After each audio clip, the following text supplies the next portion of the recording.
dangerous one if approached in that fashion. Trials and tribulations await. Walls of social normality are placed before you block the light of realism from shining through. The tedious process of chipping away at the walls lets streams of light peek through. A light so bright it singes the skin to the degree one has to reconstruct the wall to block it. In short, you can't handle the truth alone. But through the networking of information, together we can rise above the wall before you, filtering the light to a tolerable level. What's up, brothers and sisters? Truthers and adorners of the tinfoil hat, because we don't believe in magic bullets or buildings fall like that. I'm Kenneth Webb, and welcome to this special 5-hour marathon edition here on Truth Frequency Radio. And kicking off the first hour of the "We're mad as hell and we're not going to take it anymore," and might have to just slap you with some pure logic. You might try and dodge it, so we'll just enlarge it for your viewing pleasure, drastic measure. Acknowledge the treasure of all that live. All is equal, no, then you must go because you got a mind to decide. Well, you think you was along for the free ride? Let it subside. As it was, cuz I feel for you and understand, too, what the weight of the world can do. But our logic prevents your current instruments of destruction. We need fluxion at this junction and liberty and function for not just one kind, but for all. Marathon is my good friends and allies in this struggle, Popeye and Joe Joseph. What's going on, guys? Hello there, my friend. What's up, brother? What y'all up to on this glorious day? I think they're going to save us. The government's going to save us for a few months. Until January 15th or February 7th or one of those days.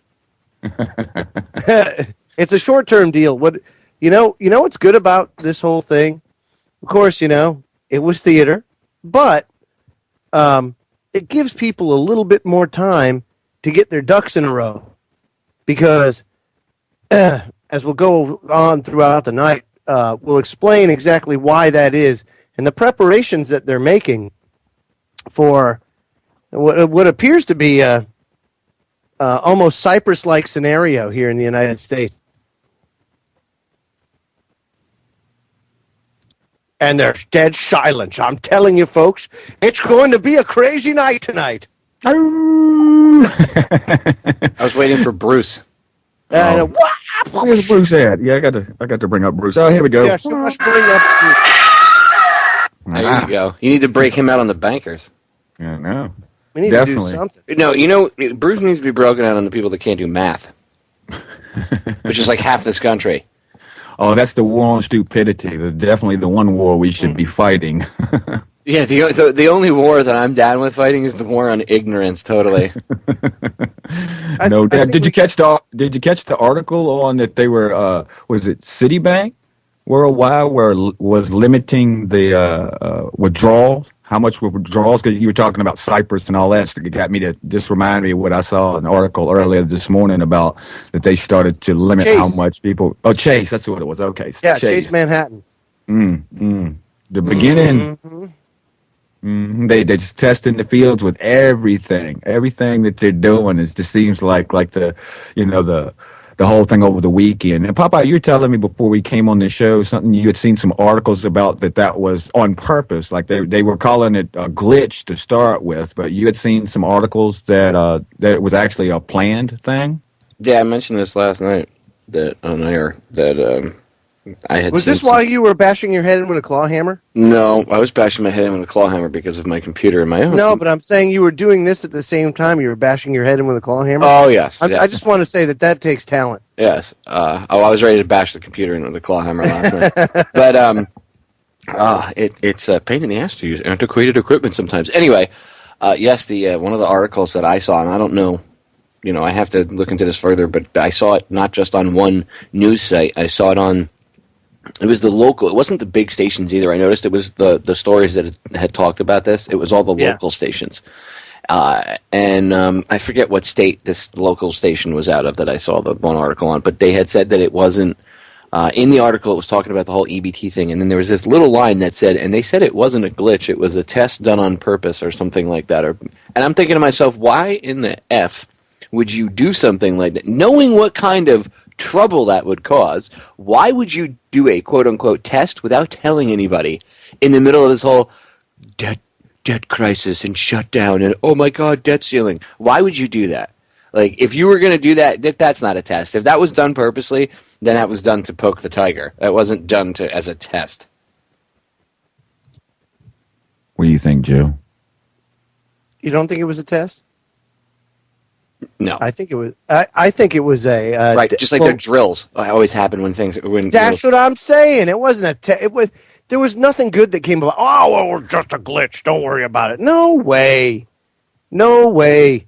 Everything's too coincidental right now. And it just so happens during the government shutdown, and people are freaking out about. Yeah, just everything's going on at one. And I don't care.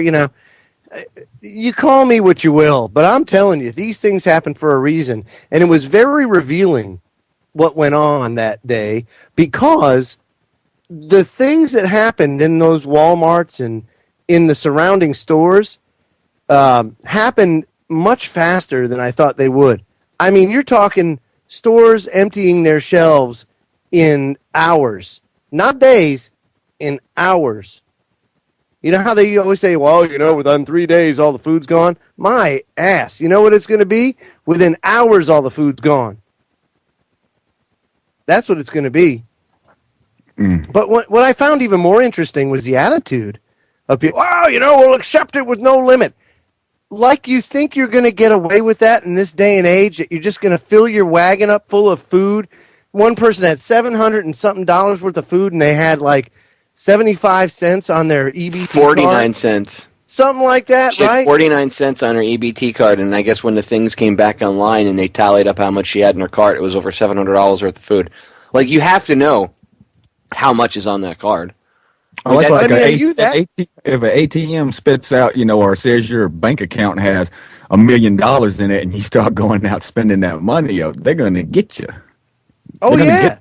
People. Oh, they will. I've seen it happen. I got the day of paper ledgers are gone. Dude, I overdrew $100 one time from a bank. It gave me an extra $100 more. And you're like, woo! And well, I didn't even realize it until I got home. I went and counted it, because this is when I was younger, and now I can't. I always count, but when I was younger, it was, I trust the bank, run, right? So I got home and I counted, and I said, hey, wait, they gave me an extra $100. So the next day, I was like, do I give it back or do I not give it back? And then my mother said to me, if you don't give it back, they're going to take it anyway. And I said, what do you mean? She said, they're not stupid. They'll know they did that. So I went back the next day and I gave them the $100 back, and they already knew. They were like, yeah, if you hadn't given it back to us, we would have just deducted it from your account. So, I mean, if they could do that 20 years ago to your bank account, don't think they can't do that with food stamps. Especially since they're all on EBT cards now. But my thing is, the other thing that really kind of your favorite company, Walmart, by the way, said it was okay. That's unbelievable. Like, free pass. Whoa, what? Dude, but at the same time, what in your right mind would make you think that because they say, well, we'll let you go through, kind of like honor code, that you could just go and carte blanche get all the food you want. Oh, there's no limits now. Are you kidding me? They have your card number. They're going to tie the card number to the transaction. Your days of EBT are over. If and you're going to have to pay that money. And you're going to have to pay that money back too. Yeah, and you'll lose your EBT card. Oh yeah, but it speaks volumes to the brain power, the intelligence, I mean, or lack thereof. What the hell are you thinking? Because people have been dumbed down, dude. I was talking about this last night. People have been so dumbed down that they literally... I was playing audio last night, and this one guy's like, man, people don't have no choices, man. They don't have no choices. What he was implying was either they get food stamps or they're going to go out and rob people because they don't have any other option, because that's the only option that they know is A or B. Again, they're kept in that area, in that false paradigm of there's only A or B, because that's how they're controlled. Those people would never, the powers that shouldn't be, what they should do is say, I'm not going to give you food stamps, but I'm going to let you know that there's more than A or B. There's so many more choices and opportunities out there for you. But no, they don't do that. They say, well, it's either A or B, and don't worry, we'll give you the food stamps, until they decide to F with them. and turn them off. And then what happens? Then they have a whole pissed off dependent army who wants food and sustenance. And let me tell you something. When people are hungry, they'll do whatever somebody that has the power to give them food tells them to do. That's right. And I even said it last. Oh, sorry. Oh no, it's all right, man. I even said it last night. The way this is going to go down, if that happens, is the police won't go in right away. The military won't go in right away or do whatever it is. They don't have enough manpower. They're going to let everybody kill one another, and then they'll come in afterwards and mop it up. But they'll just wait outside and just wait it out, and then they'll go in and they'll clean up the mess. And the saviors. They got North Carolina became the first state to cut welfare because of all of this. So I'm wondering how people are weighing there, because a lot of the states depend on the money from the federal government that they're getting cut, and they're not going to have a lot of these things, that will continue even if they do the quick fix like they're talking about.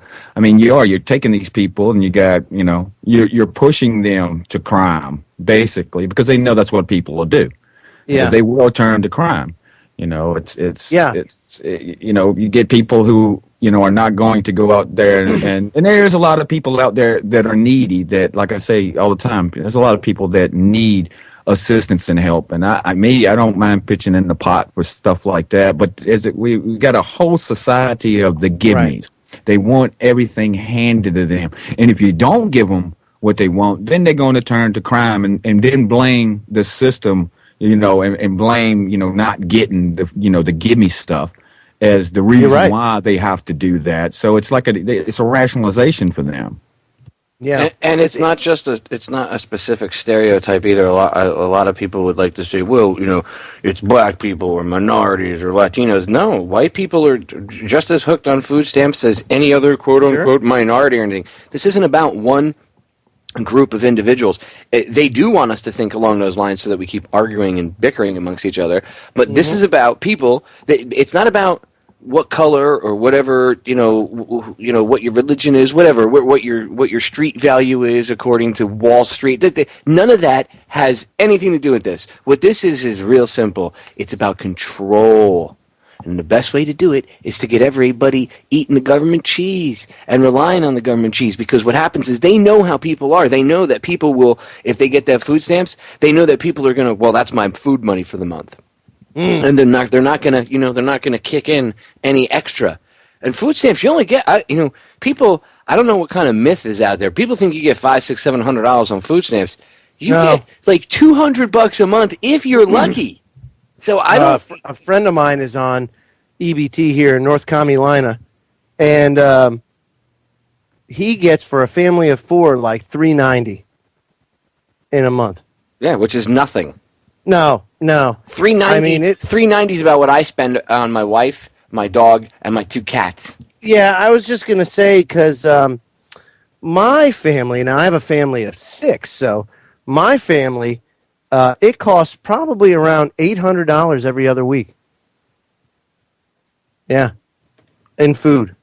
I mean you're looking at a gallon of milk, like $5, unless like around here in Kansas, we can go down to the milk farm, and you could get a gallon for $3, right, and stuff like that. But you go into any grocery store, and it's just like outrageous the money that you have to spend, and it's the same thing around here also. Hold up, did you just say you go to a farm and buy milk?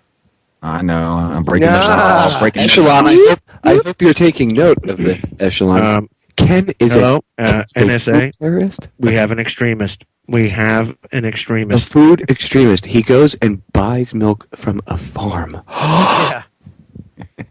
I can't believe it, dude. Oh, I'll bet it better be pasteurized. It better be pasteurized, mister.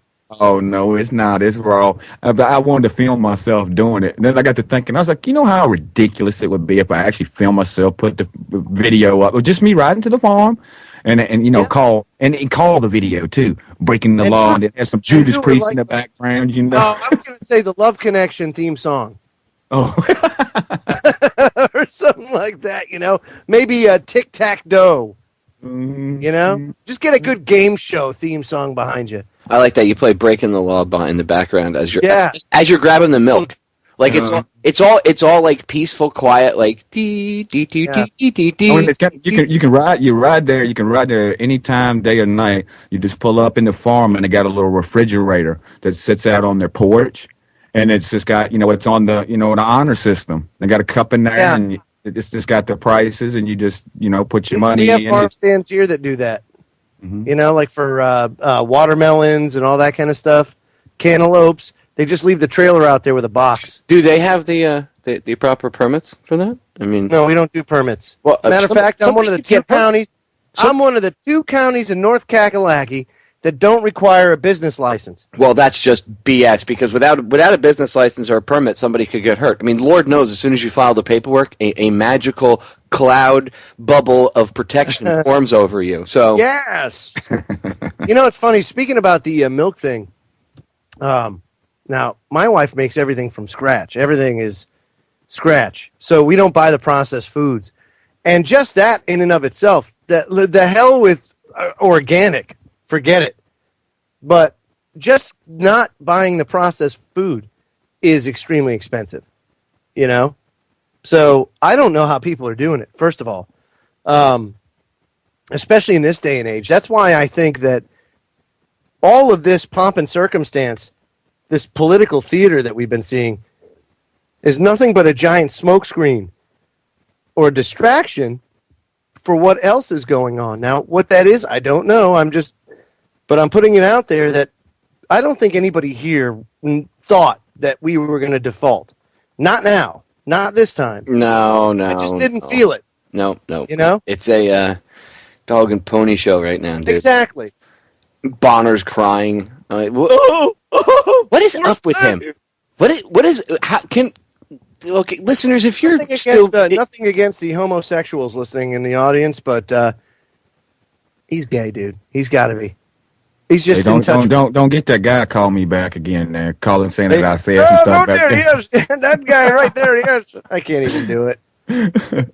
Actually, I think that's an insult to the homosexual community, and I think you're going to get emails saying, All right. "There is no way. There is no way." To all you homosexuals out there, I'm sorry I said that. Yes, Joe didn't mean to insult you by saying that Bonner could be gay. Yeah, by all means. But it's a different kind of gay. It's not. It's more like your Broadway musical gay. No, he needs to be punched in the throat. Annoying quality. Okay, we'll go he has. with that. I don't know. He's a wimp. I don't know. Is the crying even real? I mean, is that Probably not. It's fake. Is that fake. Glenn Beck style crying? I see. I mean, really? Why? I'm the Speaker of the House. First of all, dude. Can I tell you something? As a dude, it doesn't give me any confidence in my government to see the Speaker of the House crying like a Why, bitch. man? He's in touch with his feelings, dude. Yeah, so am I, and I don't do that. There's a time and a place for you to lose it. You want to cry like a little girl, you go do that in the bathroom, okay? You don't come. That's just showing. He's giving off the impression that he has been. Yeah, like Hillary's crocodile tears. Or her cackle.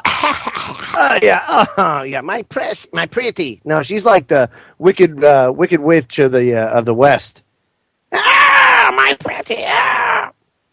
She's more like a female version of Schmeagol. Yeah, she'll be the Democratic candidate in 2016. Oh, you think it's going to be? I know it. It's going to be on a shadow of a doubt. You think Biden's going to do it, dude? Come on. Who's going to be her vice president candidate, though? Who do you think? Rosie O'Donnell. No. I mean, I'm just going like, but they might put another female with her. They might. That's what I'm saying. Well, I think that that's the way she rolls. That's what I'm trying to say. Well, no. I know what you're getting at, and yes, that's actually, from what I understand, she was dating Anthony Weiner's wife, or because that whole thing is. Hence the reason why. Did she give a crap that he's taking pictures of his wiener and? Can I tell you something? Yeah, having her that less than that's 2 degrees of separation away from that whole mess. Yeah, Doesn't anybody find that a little shady? That you think she's 2 degrees of separation away from the whole Anthony Weiner debacle? I don't know. It's just the Clintons, when they're connected that close to things, there's usually more to it. Just who? Let me ask you this: who did they get in to take his position? Like, who took his spot when he left? You mean who was appointed? Yeah. I don't know. Who was it? We should look into that and see who they're connected. If I remember right, it was I think it was a state senator, if I remember right. It wasn't Sheldon Silver, was it? Yeah. I don't know. I'll look it up. We'll have to find out. I'm just saying. I'm not saying that there is definitely any conspiracy there, but you got to think if it's to the level that she's that close to his wife, like they are having an intimate affair or whatever, don't think that wouldn't be used for political gain as well. Like they do that all the time. That's what politics is about, and those people are evil. So whenever the Clintons are any degree of separation away from anything, you should always, you know what I mean? And I know that they say 6 degrees of separation amongst all of us here on the planet. Well, she's 2 degrees of separation away from that. Not even 1 degree, I guess, right? It was Representative Bob Turner. He's a Republican. He was they didn't appoint anybody. He was elected. It was a special election, and he won. Interesting. I wonder if that frosted anybody's bush. That whole thing with Weiner. I mean, I know he obviously probably did that to himself, to a certain extent, because obviously these guys are all jagoffs and they don't think, especially when they think with their member instead of thinking with the brain in their skull. But, when well, look, we're all guys. I understand how it can happen, but I mean, when you're in that position of power, you ought to think that maybe you're going to be targeted for a certain reason. Yeah.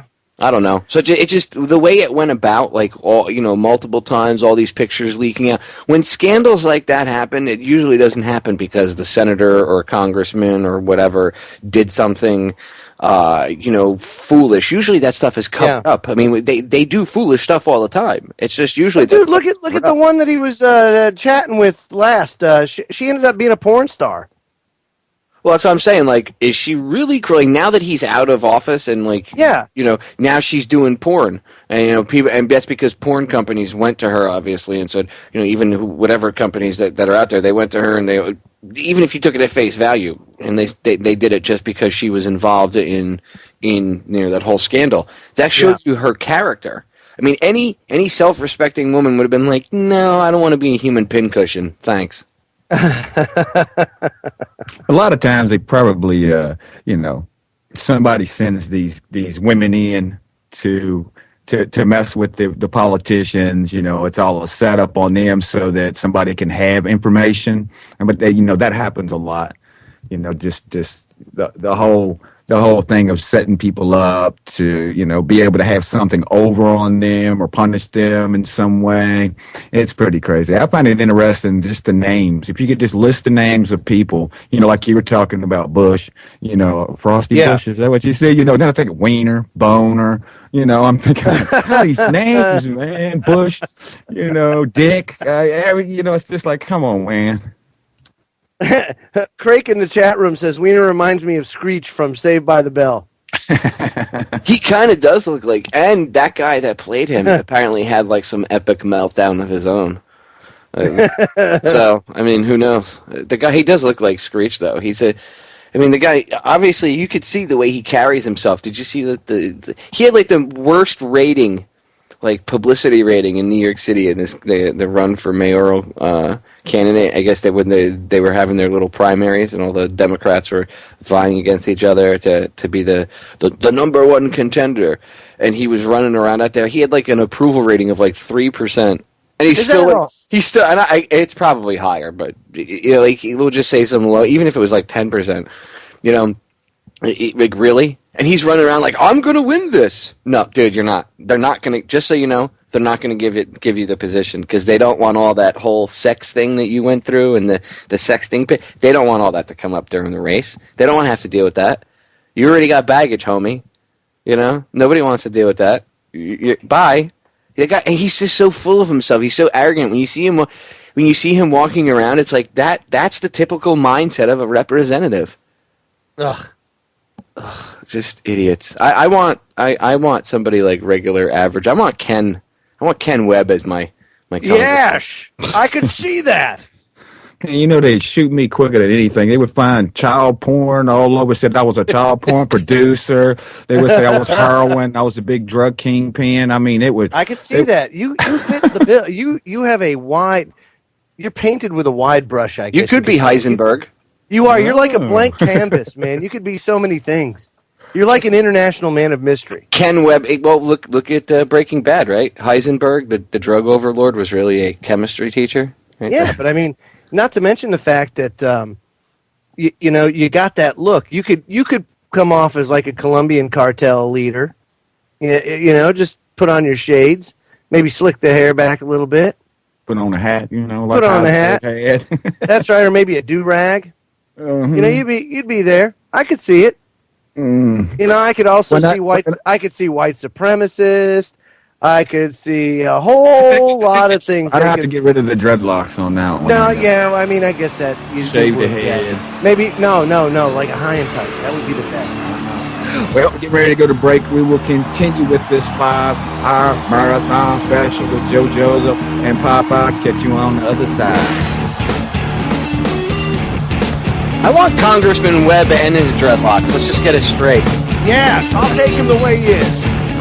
And we are back on this special 5-hour edition of, hey, it's True Frequency. Hey, and joining me from an undisclosed location and joining in a group of Popeye and Joe Joseph is Johnny B. King. What's going on, brother?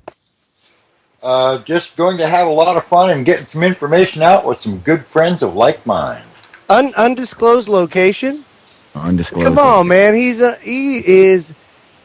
hanging upside down from his tree in the foothills of backwoods, Pennsylvania. Yeehaw! And as a he sounds like he's hanging in a tree. I told you, he is. You think I'm joking, man? Is that hook-toed Buckeye freaking Pennsylvania? I'll tell you what. We call it Pencil. In Jersey, we called it Pennsyltucky. Well, yeah. Pencil, West Virginia, or whatever you want to call it. I don't know. But that's what it is. You get out past Scranton, dude, and that whole state changes. I was out in the middle of Johnny's homeland years and years ago, driving around when I was a driver, and I gotta tell you what, you hit certain sections of I don't know if it's still out now, but certain sections like a pig. But dude, no, like all rock and roll radio disappeared, talk radio gone. The only thing that was talk was it was all religious talk radio and like religious music. That was feel like a pig. Yeah, and some banjo music every once in a while. And John King on the porch. I would just like to thank you, Trouser Sausages, for alienating part of our audience. We love everybody. It's all in good humor. Yes, of course. Yes. Deep in the heart of Appalachia comes John King. Hey, and I just wanted to say again there, Ken, that you did such a good job on that interview the other night on Nightly News. Mm-hmm. And welcome to all you people that frequent Infowars.com. Thank you for listening to Truth Frequency Radio. We hope that you find this a very welcoming place to be. Now, I want to thank Ken for getting a plug for Hangar 18. Hells yeah! You were like, Hangar 18, baby! Woo! Like Saturday, roundtable group, 10 p.m. to midnight. I was like, I need to buy a cup of coffee. Yeah, it was a good opportunity. Yeah, I was glad to do it. I hadn't did a lot of interviews over the years because I just really ain't much into the interview thing. I did it so much back, during the mid 2000s, and it was just like it was always like when I went to Iraq, especially, you had so many cameras in your face at all times, and I just got out of it. When I'm like, after that one, I was kind of like, I need to do those more because it's good publicity and it gets people to, to be able to come out to True Frequency and see the variety of hosts and presentations and the different things that is out here. You got to give a big shout to Chris and Cherie, Geo for making it all possible out here for us, and absolutely, and just getting, because a lot of people at InfoWars, they see that they have their style out there, and then they get to come out here and see a variety of stuff. So it's all about the information. Yeah, but you were the rock star last night. It was your. Oh man! Even though you didn't wear your damn shades. Man, did you? I'm telling you, man. I was like, "There's my buddy right there," and then you're sitting there. I was Very, very proud of you, Ken. I was, Yeah, yes, we were and giving you Bruce the Lee, golf how clap. We were like, yes, Hey. that's How Ken. did you keep Bruce Lee in his cage? Yeah, where was Bruce? I was waiting to see Bruce come out and kick someone in the head. Yeah, like all of a sudden Jakari's like, show. But maybe next time. Maybe next time to break out. Can I tell you something though? I would have lost my shit if you had done that. If we were sitting there, if I was watching it, and all of a sudden he asked you a question and you responded with Bruce going, like, Ken, how do you feel about the New World Order? I'll tell you how I feel. Get him, Bruce. Right? That would have That been would have been great. It would have been priceless, no doubt. Especially if I could have brought it up on my Skype because it was aired with the video and everything. Could have had Bruce coming in and do a couple. like have the video pop in somehow. All of a sudden, it just comes in out of the corner, and it disappears just as fast as it came in. Yeah, we need a Bruce to deal with these bankers, man. This Chase thing, I want to bring this up because I know Johnny brought this up during the break. What is this? What is this? It's a wee bit troubling how they're limiting cash withdrawals and banning international wire transfers.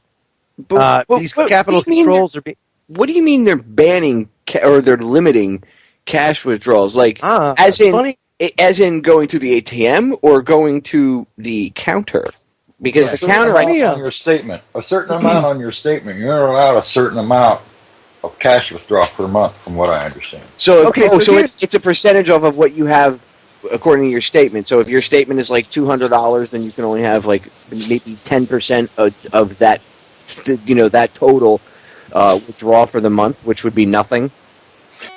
Let's let Joe read it. Go ahead, Joe. Yeah. So here it is. This is a letter that was sent out. It says we're making changes to your account, dear business customer. We appreciate your business and want to let you know of upcoming changes to Chase Business Select Checking with Interest and Chase Business Classic Checking for your accounts listed above. Starting November 17th, 2013, you'll no longer be able to send international wire transfers. You will, however, be able to send domestic wires and receive both domestic and international wires.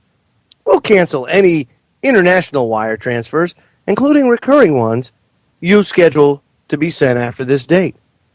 And also, your cash activity limit for these accounts will be $50,000 per statement cycle per account. Cash activity is the combined total of cash deposits made at branches, night drops, and ATMs, and cash withdrawals made at branches. So, let me stop there for a second. Not only is it the money you're pulling out, but it also limits the money you're putting in.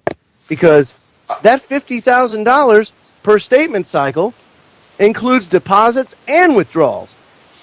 I have a concern, Joe. If I'm an employee of a company who has an account through this bank, and they're only allowed $50,000 per statement cycle, and it's a multi-million-dollar company, shouldn't I be concerned that I might not get paid? Well, that is a legitimate concern. Let me throw this out too. This is for small business owners. These are capital controls being imposed on small business owners.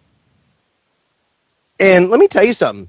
$50,000 a month isn't that much when you talk about everything overall. Yeah. Oh, that's not a lot of money, especially if you talk about deposits and withdrawals. A total combined of $50,000 per cycle. That's not good. Wait. Is this on a business account though? Because it's on a business account, yeah. Because I'm thinking when you said the $50,000 number, I'm thinking to myself, well, not many people. I mean, maybe back in the day, but not many people have $50,000 sitting in their checking account. No. But businesses, dude, that's limiting. I mean, that's not a lot of money. No, the tattoo shop I used to work at alone, one of them the owner had. Oh yeah, because you're a bunch Four? of freaking thieves, man. Well, she had like four, I think it was 4 or 5 at the time in total. Starving artists. That's And- what they say. They're Yeah, not hey, starving. We worth every penny. Oh, God have mercy. For was- the pain you put us through. That shop that I ran was tip top. I guarantee you, nobody had any complaints about their tattoos. At least when I ran things there. You Anyway, didn't build that. You didn't build that. yeah, I know I didn't build that. Obama did the tattoos. That's right. Well, everybody was there. Him and his admin came down and did it. Hillary Clinton That's was a right. big slinger. Ugh. But they used to do over $50,000 a month in business. But that's just probably in what you brought in. Not withdraw. This is a combined deposit. It's total activity. I thought it was just withdrawal. So wait a minute. You can only now if you have a business account with Chase, they're telling you your business is only permitted to do $50,000 worth of business per month of business. Yeah, because look at cash activity. Whose effing business is it of David Rockefeller and his Chase Manhattan Bank Syndicate to tell you what to do with your business? Your money, right? Well, they're pulling money. Hey, let me tell you something. Close your bank account. Get out of these big banks. Get out of these big banks. Oh, you probably can't do that either. Because, they'd probably have some restriction or tax on that, too. But what this says is, these changes will help us more efficiently manage the risks involved with these types of transactions. You're receiving this letter based on the activity of your checking accounts. And based on your activity at that time, these changes are not likely to affect the way you bank. If you have a business savings account, you'll see a message on your statement that you can't send domestic or international wires from savings accounts starting November 17th. And it gives you, this, thank you for choosing Chase. We look forward to serving all your financial needs. Up to $50,000. And then what? What if I want to send an international wire? Exactly. You're not serving all my financial needs. To answer Popeye's question about who David Rockefeller is that thinks he can do this, well, it's his toy. He can do whatever he wants. Now you're left with a choice. One, put up with this crap and do what the master says, or two, no longer do business at that bank. Well, I haven't never done business with Chase Manhattan Bank, so that won't affect me because I don't deal with those a-holes. Okay? Yeah. I have friends that are like, dude, you should go to Chase. No, I don't like dealing with banks, period. And I would never deal with a bank that I know has direct connections to the Rockefeller family. Yeah. Remember, folks, banks and you are the customer. If you don't like a store, then you don't go in it. You are the customer. If you no longer did business with the bank, they would fold. Well, one of the things that you can do, and I mean, it's not quite a bank, it's a credit union. If you can find a good credit union to go to, that's always preferable. If you're a veteran, go to USAA. Yeah, you could do USAA. Seriously, if you're a vet at all and you don't know who USAA is, go look them up. A, they'll save you a lot of money. B, they don't pull this kind of stuff. But also, like vets from the military, especially the Navy and things like that. You got Navy Federal Credit Union. That's a huge credit union that you can always go to. For any vet can go. You don't have to be a part of the Navy. And they're good. But there's a ton of credit unions around that you're eligible for. There's no reason why you should be going to these big banks. I mean, at the very least, if we can't change the system, let's starve out these people. Let's starve out Chase Bank. Let's starve out Bank of America and Citibank. Let's take down the big boys, Dude, what turds. Seriously, I when you first said that, I was like, oh, he's talking about, like, deposits. Like, that's bad enough. Like, if you do $50,000 worth of, you make over $50,000 a month in your business, how are you supposed to deposit that extra money? If you're... Think about if you're like a semi-busy auto shop. Yeah, but dude, when you actually really knocked it out of the park when you turned around and made me realize that it wasn't just deposits. It's total activity. So they're saying your business is not allowed to do over $50,000 worth of business of cash activity. Now that's cash activity. Okay. Now, how long before the other banks adopt? Oh, you know what that's about? See, they're forcing them. It's all about forcing it. Exactly. No cash, no physical currency. You know what? I'll bet you that's a way of slowly starting to dry up the cash. Dry up the cash. And making everybody digital, because then once get ready everything's for digital, that next monetary system. Yeah. Yep. And then once everything's digital, they can crash the current system and go, oh, Hold on, look. I gotta get my tinfoil hat. Where is it? Yeah, I know. It's over neck. It's the big one in the back. Oh, that's right. Okay. It's got the top that looks like a satellite dish. Yeah, that's right. One. Right. Put that thing on. That's it. Tune in Tokyo. Right. Exactly. It's mandatory to wear that. On my show, you have to have that on during this period of time. Yes, I like wearing Mr. Hat. Mm-hmm. That's what I always say, because people are always like, "Oh, you're just a tinfoil hat." I was like, well, if your side, of the debate is without the tinfoil hat, then I'm going to don mine proudly. It's what Popeye affectionately calls ad hominem. Yes. It is a logical fallacy. It's to say that you don't know what you're talking. It's a to the man attack. It's you're an idiot because you think conspiracies are real, and it's like, psst, go try to rob a 7-Eleven with your friend and get arrested, and tell me what you get charged with, dick. Conspiracy to commit armed robbery, moron. But I guess conspiracies are real after all. Yes. The definition of the word means two or more people getting together to do something bad. So, technically, the politicians having closed-door meetings without us there and no cameras and no public, just them, and they decide what's going to happen and what's going to be law and how our lives are going to be ruled. That's a conspiracy to control everybody. Just so you know, just so we're clear, it's a conspiracy. It's two or more people sitting down behind closed doors and doing things that are not good for us. So, by definition, that's the definition of a conspiracy. I'm just saying. Could you conspire to do good? That's what I was getting ready to say. That's what we do. We're but conspiring right now. Conspire. It's not really conspiring, because conspiring is the act, the definition of it. Unlawful. Is bad. Well, we're agreeing. As far as unlawful, as in this day and age, 2013, with all the stuff that they have in place to mark us as extremists or with mental disorders and all of that kind of stuff, we would actually fall under the unlawful. Well, maybe illegal, but that's where people have to understand the law and UCC and know how get a copy of Black's Law Dictionary. If anybody can go out and get a copy of it, go out and buy a copy of it. You can get it on Amazon.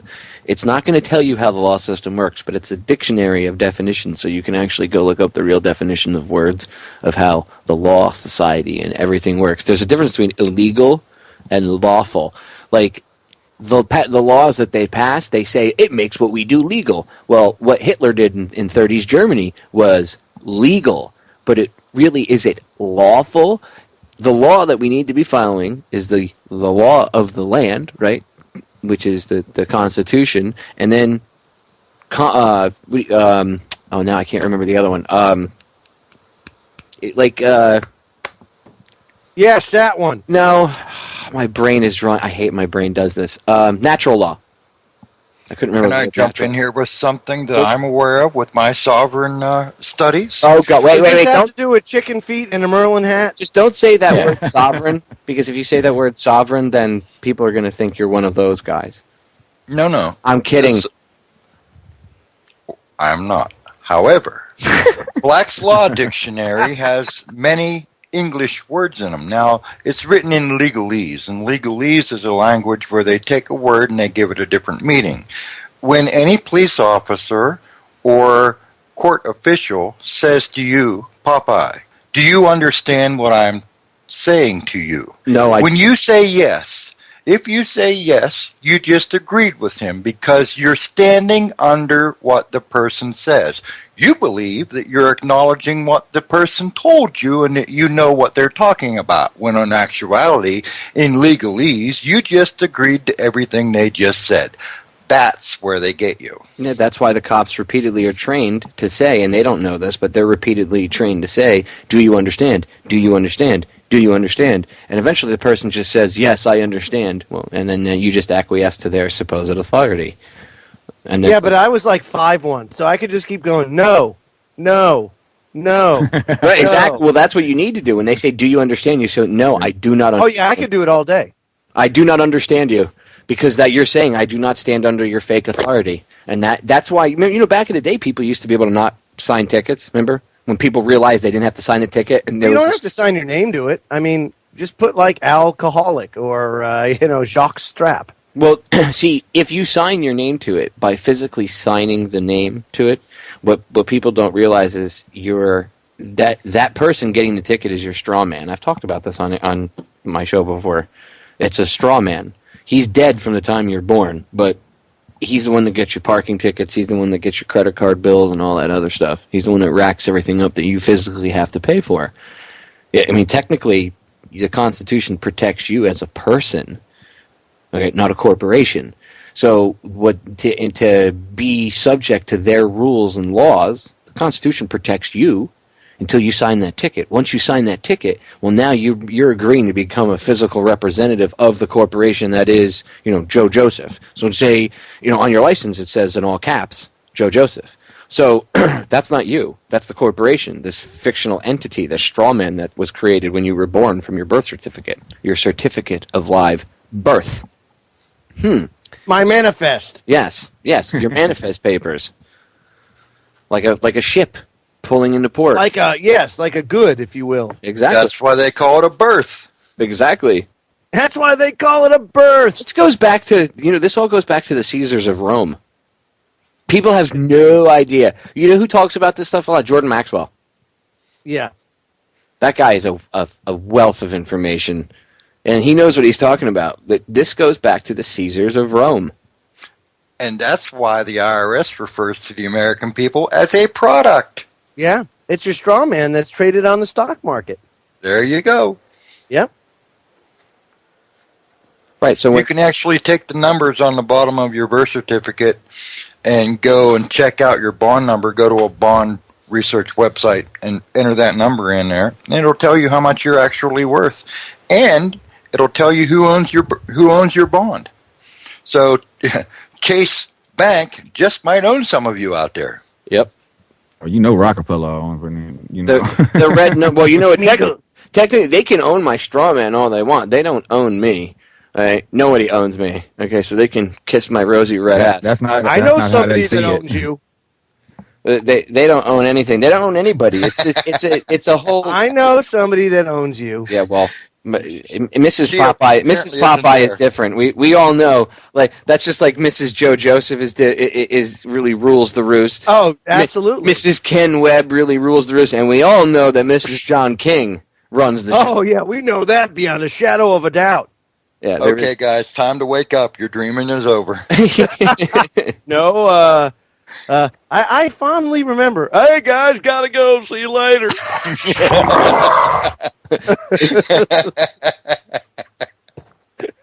and John doesn't joke about it either. When he's got a dip, John pulls that ejection cord faster than you can be like, "Bye, John." Eject. Yeah. Good night. See you. May I just say that there are certain benefits to spending time with Mrs. King that you guys will not provide. You're damn skippy. Touche.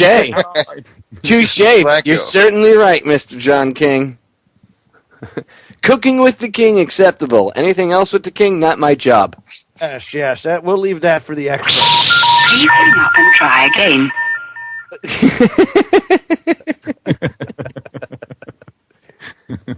See, this is more of the flavor of what I thought this 5 hours was going to be. Is like just total. It's all over the place. It's humor. That's exactly what we need. Well, yeah. Honestly, today, dude, I'm yesterday. Yeah, I was absolutely out of energy all day. Well, I feel like I got hit by a bus.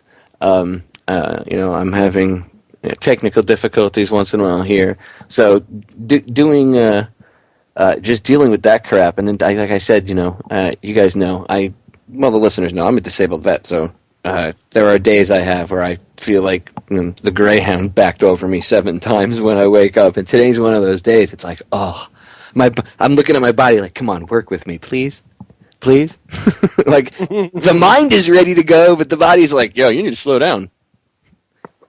Yo, dog, you're going too fast. Hey, did y'all hear that old Barack Obama's administration is urging the Supreme Court not to take up the first case it received on the NSA cyber snooping? Yeah, you better not. The attorneys argue that the Supreme Court does not have jurisdiction to take the case. This is all that kind of stuff going on in the background. The Supreme Court doesn't have jurisdiction. Of course they don't have the jurisdiction under the NSA. I'm sure they'll say, well, national security. Mm-hmm. You watch. That's what they're going to pull. That's when the NSA, you know what? Let them do it. Let Obama, show Obama for what he is.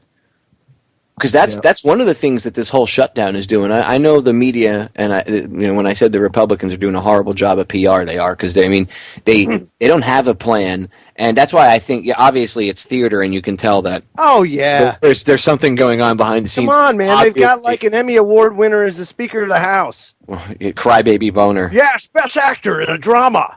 Goes to Boner. Johnny Boner.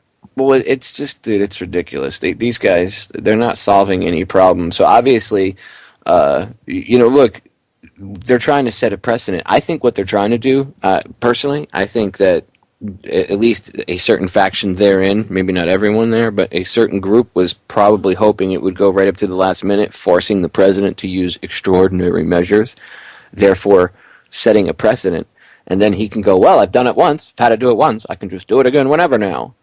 The first time is always the bitch, right? The first step is always the doozy. Once you get that going, sometimes people get a little more used to it. Yeah, there you go.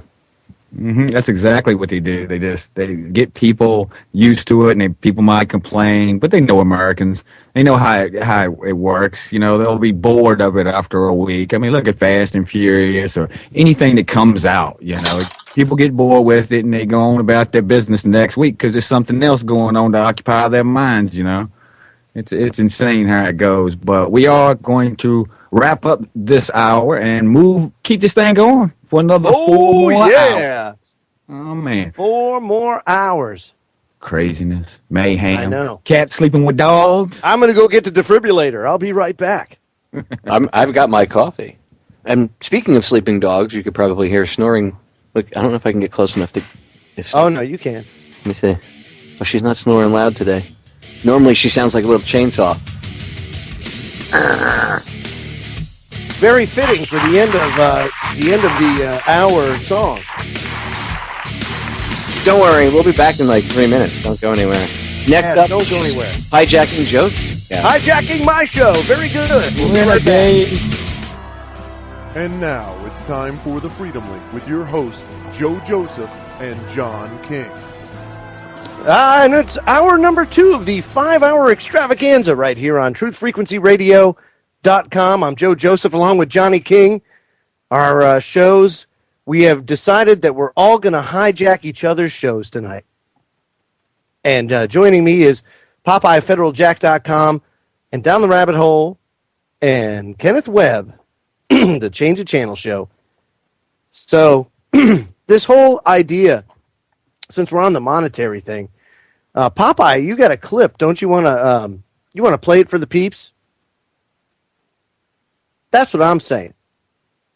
Johnny, can you hear me? I can't play clips. Yes, I Why not? hear you Why loud and can't you clear. play a clip? Because I don't have one of those boards that you guys Oh, enjoy. yeah, that's right. Yeah, I know. You can't do it with an abacus.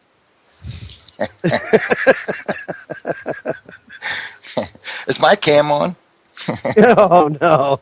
Here we go. No, as we were talking about these banks and the fact that you really should do whatever you can here in the relatively near future. I would say, get your money out of these banks, these big banks, and put them in, if anything, into a small bank, a local bank, a credit union, something of that nature.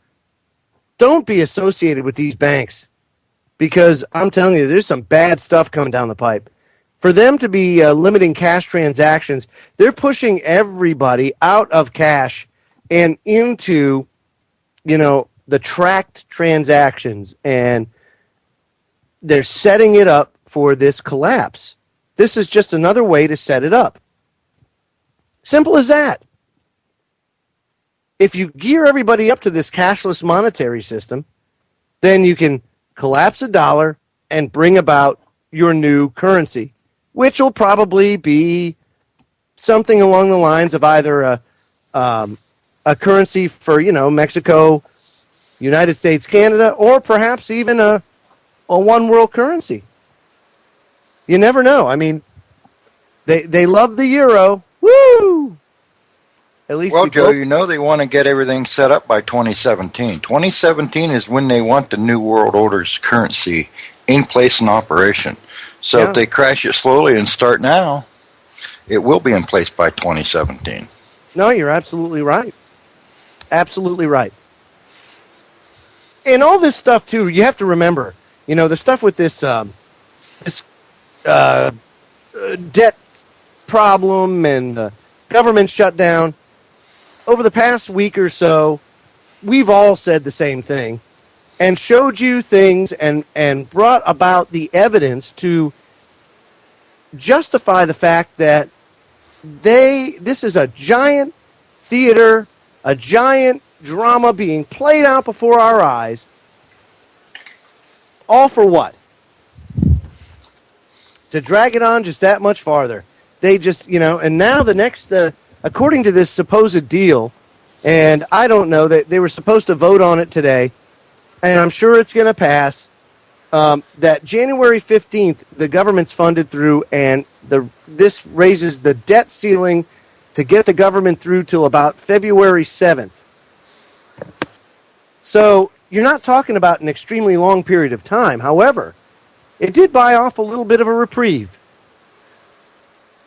So at least we can get through to January, into February, and it gives you that much more time to kind of sock stuff away and just get ready as best you can. It also gives you enough time to go out and spend thousands and thousands of dollars on those loved ones for the holiday season. Where you're broke, you're deeper in debt, and the banks have all your money. Well, let me say this. I think we covered this last week too. How credit, both commercial and private, has just exploded again, and now it's at pre-2007 levels. Prior to the bubble bursting. So people are doing that again. John, could it be because they sense something coming? So they're like, whatever, it's all going down anyway. Could that be the case? Yeah, this is the first crack in the wall. I mean, you're going to see the crack expand. I wouldn't be one bit surprised if other big banks didn't follow suit. Yeah, no, absolutely. And they will. They will. They learned from the last crash and the last bank run during the Great Depression, at the start of the Great Depression. They know what they're doing. This is all orchestrated. Every last bit of it. And they just want to buy themselves more time before they bleed the American people dry. Because then you're going to be subject to Obamacare at the 1st of January. So at least the insurance companies get to suck a little bit more of your life away before they crash the system and put you deeper into debt. Absolutely. Absolutely. Sorry. No, you're absolutely right. But this is all part of a very well thought out strategy. And well, I mean, this is all part of the control mechanism, the control grid. Of course, Obamacare being a very important part of it, the police state being a very important part of it, the surveillance state being a very important part of it. But also, what people fail to realize is, of course, through debt and the ability to tax, they can control, they can enslave. But let me give you an example of this, Joe. Go ahead. Talk to a fellow coworker, and his brother works for a big area hospital. They have different hospitals that are associated with them, but the main campus is where he works. And he has the hospital's health insurance. He has to submit himself to a blood test every 6 months, and they test for nicotine. If there's nicotine in the system, then he pays an extra $39 on his insurance premium. Really? Absolutely. Absolutely. So when is it going to be down to if you're on a low sodium diet and you call the pizza shop up and ordered something that's very salty and they charge you on the spot for $5 extra because you're over your sodium limit? That could very well be the case. But it gets even creepier than that. What I'm coming to find out, you remember, John, not too long ago we covered the Pentagon brief about the FunVax or fundamental vaccine. It's a vaccine for fundamentalism. Oh, yes. Okay. Mm-hmm. Well, apparently there was a whistleblower that came out and got with Ben Swann. And apparently there's a new form of control or propaganda out there where they're trying to control religious thought. And very interesting. I want to play this piece for everybody. This is Ben Swann's latest piece. They do. Truth in Media. This Truth in Media episode is sponsored by blockchain.info and bitcoinstore.com. Is the U.S. government working on a program to, program the way you view religion? A whistleblower who has worked on that program says yes, and he wants you to know exactly what has been going on. The first step towards truth is to be informed.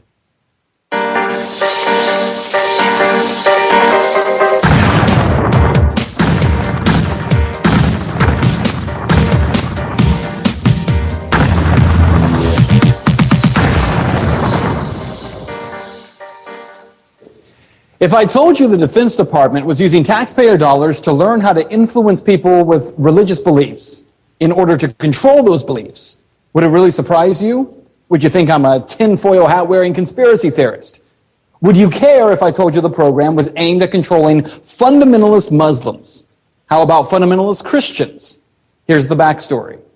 In 2012, Arizona State University's Center for Strategic Communication, or the CSC, was awarded a $6.1 million research grant by DARPA, or the Defense Advanced Research Projects Agency.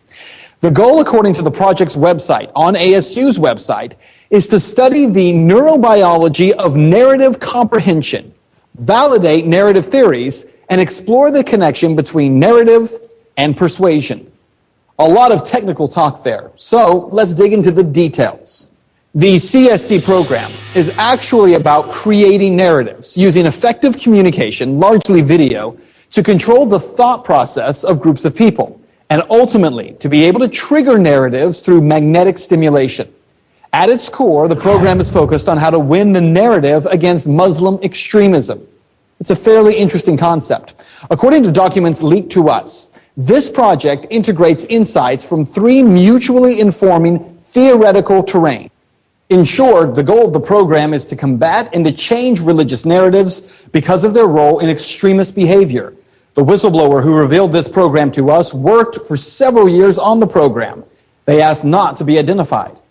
What were you told about the proposal as you began working through it? I thought that was benign. They told me it was about trying to figure out what parts of the brain are affected by narrative persuasion, just to figure it out, just for academic reasons. So I looked at narrative transportation, which is basically how an individual is transported into a narrative, how they understand it. Kind of like when you read a good book, you get really enthralled with it.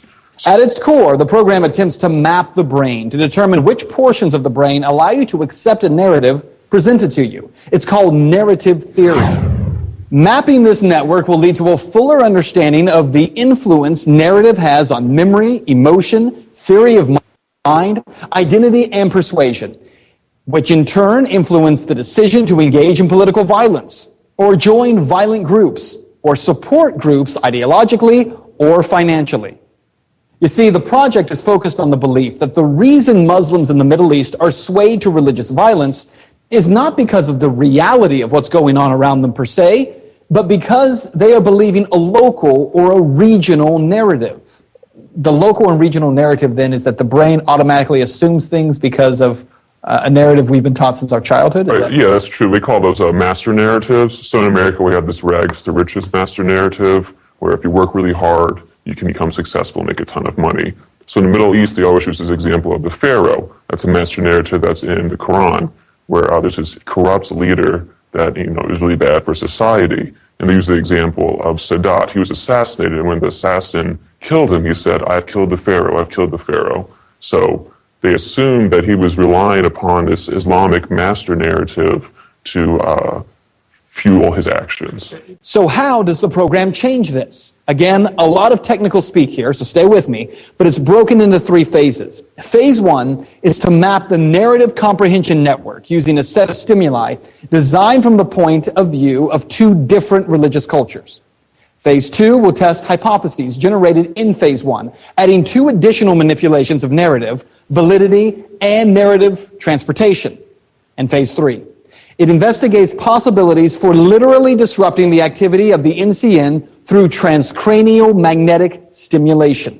Phase 3 is fairly interesting. I noticed in the documentation it says, let's not talk too much about this because who knows if we'll ever get there. But when you do read what Phase 3 is, it is a little surprising. It's called transcranial magnetic stimulation.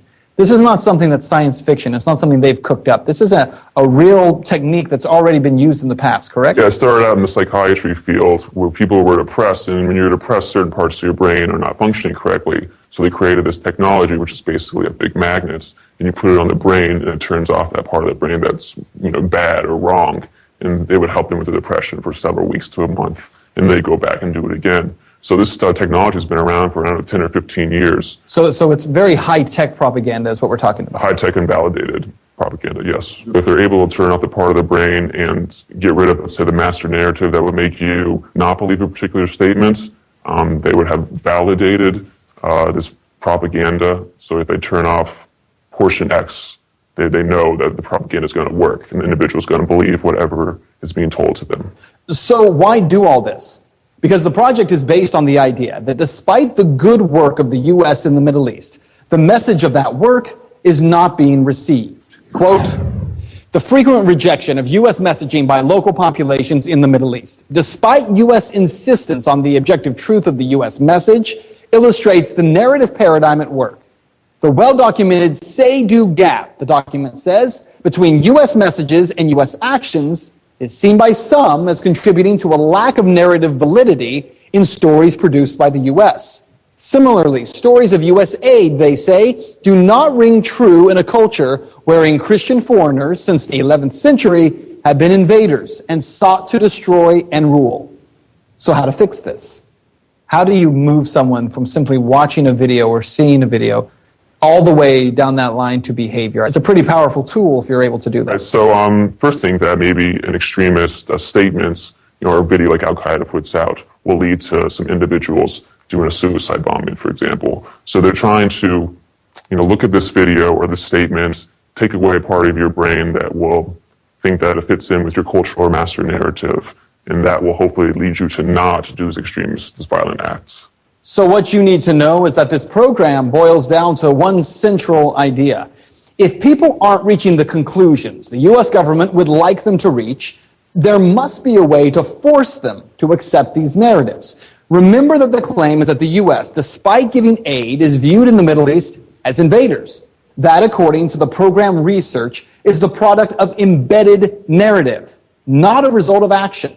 So, the view of the U.S. as invaders in countries where we have standing armies, dozens of military bases, the U.S. paying off drug lords in Afghanistan or regional warlords in Iraq, or where we consistently bomb via drone strike in Yemen and Pakistan and in Somalia, or where we fund dictators until those dictators are overthrown and then attempt to fund the rebels who end up becoming dictators. All of that has nothing to do with the U.S. view of Muslims in the Middle East. Because clearly, they're missing the fact that the U.S. gives aid. The next step, control the narrative, and if necessary, use magnetic stimulation to force people to accept the view of the U.S. that we desire them to have.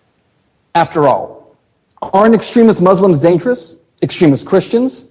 See, the problem with the question is, who gets to define extremist? Who decides if religious beliefs are inherently dangerous? And if we believe that government should have the power to control how the extremist thinks, wouldn't they have the authority to decide how and what we all think? And that's a reality check. Ooh, that was a good one. Joe, Yes. anybody who doesn't agree with somebody else's religious position is dangerous according to the other person. Now, they already do control thought, especially religious thought, and let me explain to you what I mean. One little old man sits on the throne over in Rome, and he decides, you know what, I need to modernize this thing. So what I'm going to do, if God gave us inherent rights, then he must have gave us inherent rights to choose. So therefore, I'm going to allow all my believers to wear condoms. So then he issues an edict and a decree, and the whole world cheers, and then that belief system gets put into the younger children.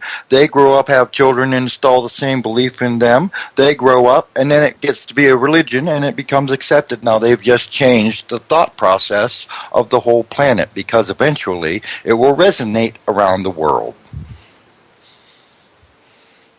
Condoms? And they've done this. Yeah, they've done this. Now, where did that come from? I mean, I could have thought of a different. I mean, I'll go with that. But damn, dude. You know, nothing for nothing, and I'm not a eugenicist, but I totally believe that there are some people that should wear condoms. You know what I'm saying? I am too. I think so too. Some people. There are some people that should double bag it just in case. Little hefty cinch sack. You know what I'm saying? Yeah, do the world a favor and double bag it. Good grief. Oh, we're not talking about you, Johnny. Yeah, no. But there are a list of people that I have that, you know, it's like, maybe you guys should do the world a favor. Like, I'm not saying I'm into eugenics or anything, but maybe you should just voluntarily bag it and stop yourself from procreating. You know what I'm saying? But think about what we've been talking about first hour, and then this, in conjunction with the fact that they've got that fun vaccine, you know, the fundamental vaccine. Look, you're trying to tell me that they could use technology to manipulate your thoughts. Oh, I would never. Wait. Are you? I would never say that. Are you saying that? I would never say it. There's mind control going on. I would no. Mind. No. The control of the mind. Well, because I know people mind control. That's fake. But what? No, it's happening. Maybe it's not fake. Maybe the Navy Yard shooter. Yeah. I'm being beamed with ELF weapons, and oh no, he's a crazy conspiracy theorist. Oh yeah, he's a crazy conspiracy theorist. Except, oh wait a minute, that technology exists. Oh, it exists big time, man. I've been doing all sorts of research into that. Let me tell you, that's an amazing story right there. Now, ELF in the sense of transverse waves, which is radio frequency, what we listen to on the radio, that's a transverse wave. ELF in that capacity, that's not what he's talking about. He's talking about longitudinal EM. And that's the crazy stuff. That's where they bend the space. That's where they bend space-time. Quantum mechanics. Person. Yeah. I'm doing a whole broadcast. I'm doing a whole broadcast on the basics of quantum physics. Like man. Dude, I found a presentation that ironically it's done. The guy that does it, who talks about it, he's a theoretical physicist.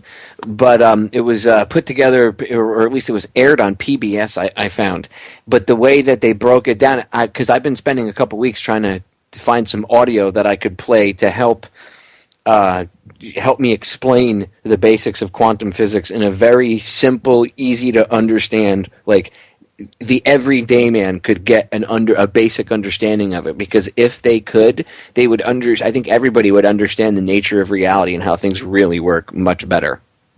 They'd have a better grasp of it, at least. You know, I mean, that whole, dude, the fact that they could beam things from, they could open up wormholes, basically. Like if they wanted to transport something from, say, China to here. That's so cool. They could open up a wormhole, literally, and it would take seconds to transport something from China to, mainland United States, as opposed to, a day of flying, you know what I mean? Yeah. And refueling planes and everything else. Like, there is an actual faster way. That's why a lot of people, when they look into UFOs and stuff, when you start to actually do some real research into, what could be flying around in the skies, a lot of people think that this evidence dates back thousands and thousands of years. If you understand some of the stories and some of the what they call legends, right? Is it really a legend though? you read a lot of these stories, they think that the aliens aren't like supersonic, flying super fast. They think that they're ripping holes in like dimensional travel, basically. They're creating little wormholes and popping in and out of the wormholes. That's how come they can travel so fast. That's how come they disappear. People will see them and all of a sudden they're gone. And they go, hey, where the hell did they go? It's because literally they can just pop into a small wormhole. See ya. And all that means is that they figured out interdimensional travel, which is even mainstream science is admitting exists. Right? Absolutely fantastic, Popeye. I may be from Pennsylvania, but quantum physics is my playground. That's absolutely fantastic that you're going to be doing a show like that. Dude, I love quantum physics. I'm all about it. I know you're from Pennsylvania, John, but you're one of them smart Pennsylvania residents. Yeah, he's one of them there mill monkeys that John could get the governor. We would succeed that would on be quite a sight. Actually, they would probably, you know what, you guys would probably, Pennsylvania would probably have no debt if John was the governor. No, it'd be like, Governor Manson, get how your you doing? Pennsylvania hooch right here. Come to the State House. You can buy it right on the front steps. Oh, yeah, dude. If I was governor, my first day would be to activate the Pennsylvania National Guard and write a letter to Barack Obama and secede from the Union. Don't worry, you'd have Black Hawk helicopters and stuff flying over top of the governor's mansion. Yeah. Then Pennsylvania would be at war. Oh, that would be interesting. Shoot down those Black Hawks. The National Guard would be like, what? I could see that. I would solve our debt crisis right now. We don't owe you jack. Have a nice day. There you go.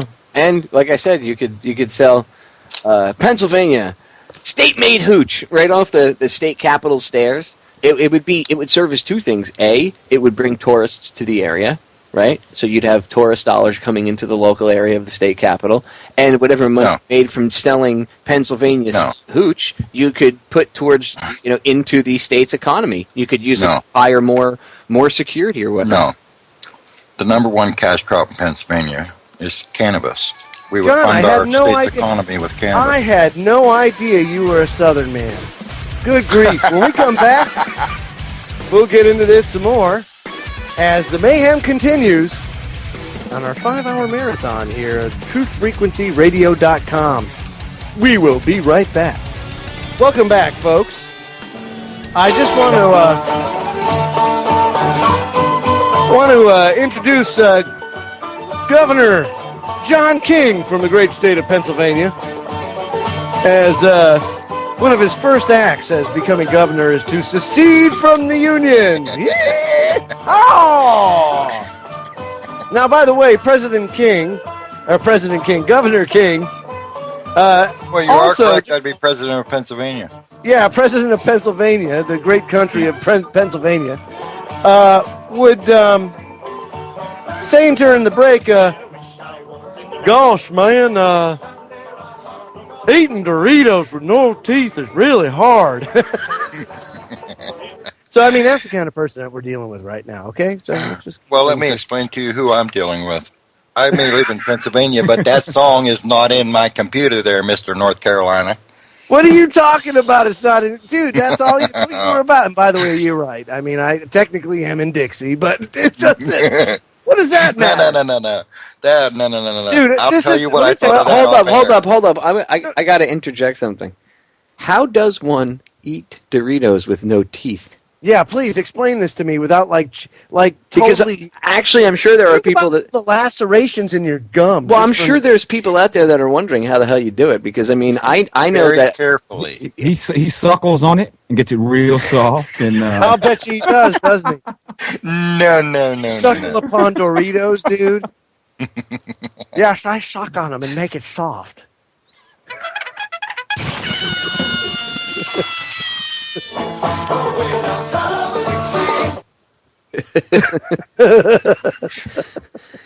And by the way, I just want you to know, Mr. King, that North Carolina was, up until recently, like the Massachusetts of the South. I mean, really. It was like blue as blue can be. Until recently, they did a couple of things. Do I have to give you a history lesson and teach you that the South was all Southern Democrats?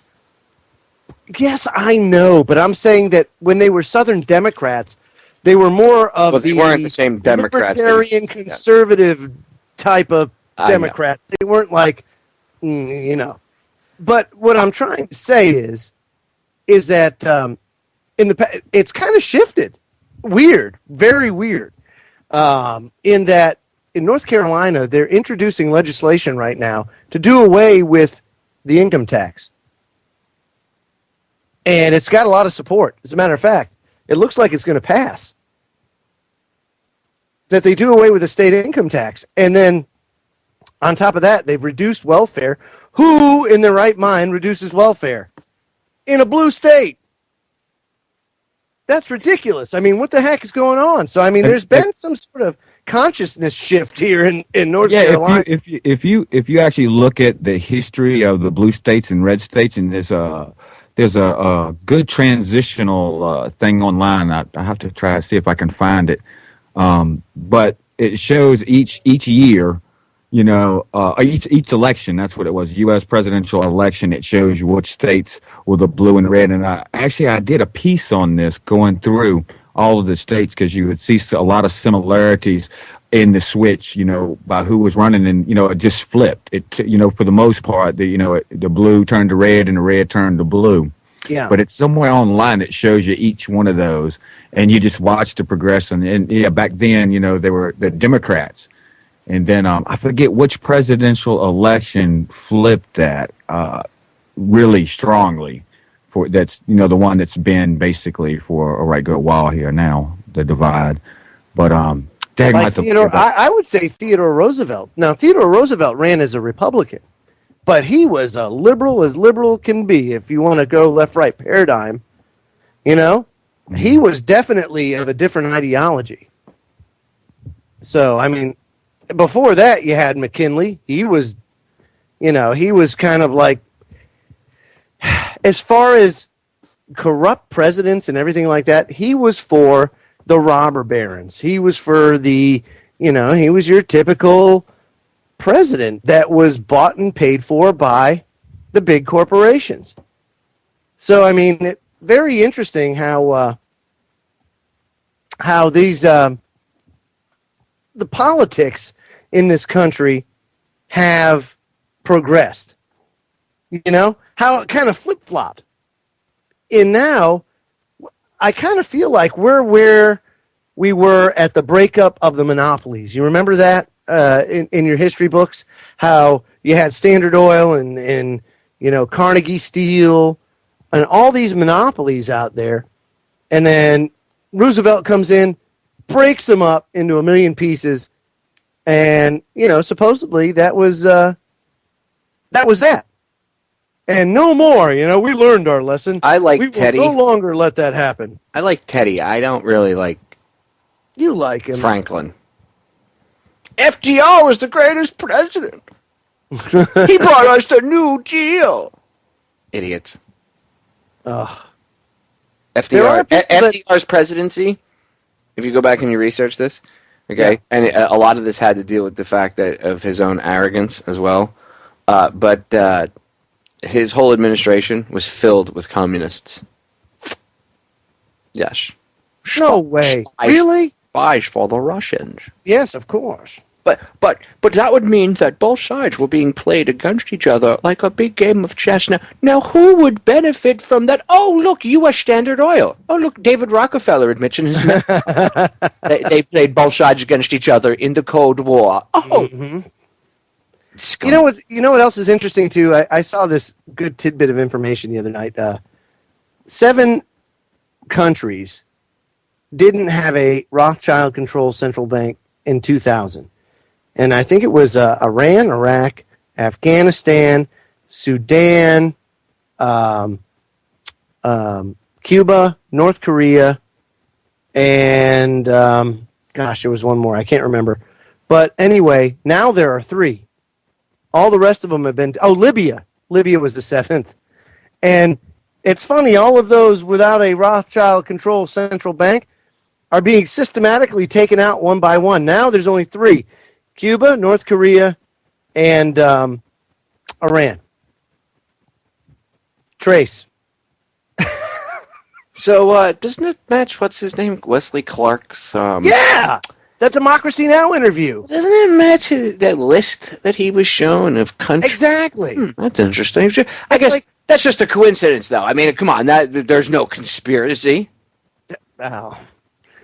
Are you trying to say that an agent of the Rothschild banking cartel or agents would try to twist things for their master's bidding so their masters could make money? I mean, I don't think we've ever seen that in history before. Oh, wait a minute. There was a Rothschild agent on the battlefield when Napoleon lost, and he ran back and he told everybody he ran back and he told his boss in London that Napoleon was losing, and Rothschild turned around and said, I have an idea.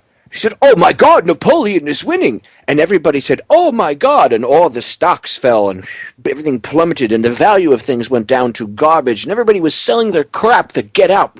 And they pennies on the dollar. And then word came that Napoleon had actually lost. And what happened? Oh my God. Everybody realized that the Rothschild family now owned London. Because they bought everything for pennies on the dollar. Because they had access to information that nobody else did. And they twisted that information to suit their needs. Oh, do we see the same thing happening now? Yes, I know. One of those descendants of the Rothschilds was one Kenneth Webb. Well, they need to send this brother some money then. Oh, my God. Ken's like, I haven't gotten my family cut yet. Yeah, you just didn't know it yet, and nor do they. Yeah, they would have already done put me away somewhere.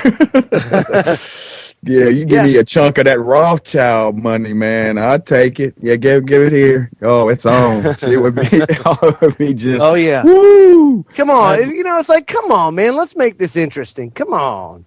They're not about playing fair. If that was the case, then they wouldn't pull crap like that. Like Popeye just said. So they're not about playing fair or anything else. They want the upper hand and everything. But could you imagine if it was more of a level playing field? Oh, it'd be nice if the playing field was level. Them. But look, and so people understand the Rothschilds and the Rockefellers. The Rockefellers are people go, well, how do they fall into it? They fall under the Rothschild clan. Okay, absolutely. So the Rockefellers. Whenever you hear Rockefeller, you just think Rothschild, right? And Rockefeller owns Chase Manhattan. Chase Manhattan is now dicking with people's money in their accounts, right? Okay. No. You ever see South Park? One of the listeners, I think it was Craig in the chat room, but one of the listeners brought this up earlier. And dude, do you have that clip? I actually have it on Federal Jack on the site, but yeah, I have it loaded up if you want to hear it. South Park did a great example of what happens when you go to the bank. It's called "And It's Gone." Here, check it out. Do I really have to do this, Dad? Stan, now more than ever, you need to understand the importance of saving money. But Grandma said I could use this money to buy whatever I want. Okay, next, please. Go on, Stanley. I got a $100 check from my grandma, and my dad said I need to put it in the bank so it can grow over the years. Well, that's fantastic. A really smart decision, young man. We can put that check in a money market mutual fund. Then we'll reinvest the earnings into foreign currency accounts with compounding interest, and it's gone.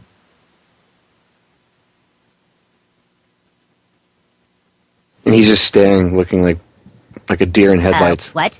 It's gone. It's all gone. What's all gone? The money in your account. It didn't do too well. It's gone. What do you mean? I have $100. Not anymore, you don't. Poof. Poof. That's one of the best parts. Well, what can I do to get back I'm sorry, sir, but this line is for bank members only. I just opened an account. Do you have any money invested with this bank? No, you just lost it all. Then please stand aside for people who actually have money with us. Next, please. Hey! Hello, Mrs. Farnickel. How are you today? Making a deposit, are we? Great. We can just put that into your retirement account and make it go to work for you, and it's gone. What? Sorry, yeah, that's gone. Please step aside for people who actually have money with the bank. Next, please. Dad! Hey, I'm trying to teach my son the importance of savings. You already lost his money? Oh, Mr. Marsh, don't worry. We can just transfer money from your account into a portfolio with your son, and it's gone! This line is for people who have money with the bank only. Please step aside. And the fathers just look at him like, are you effing kidding me?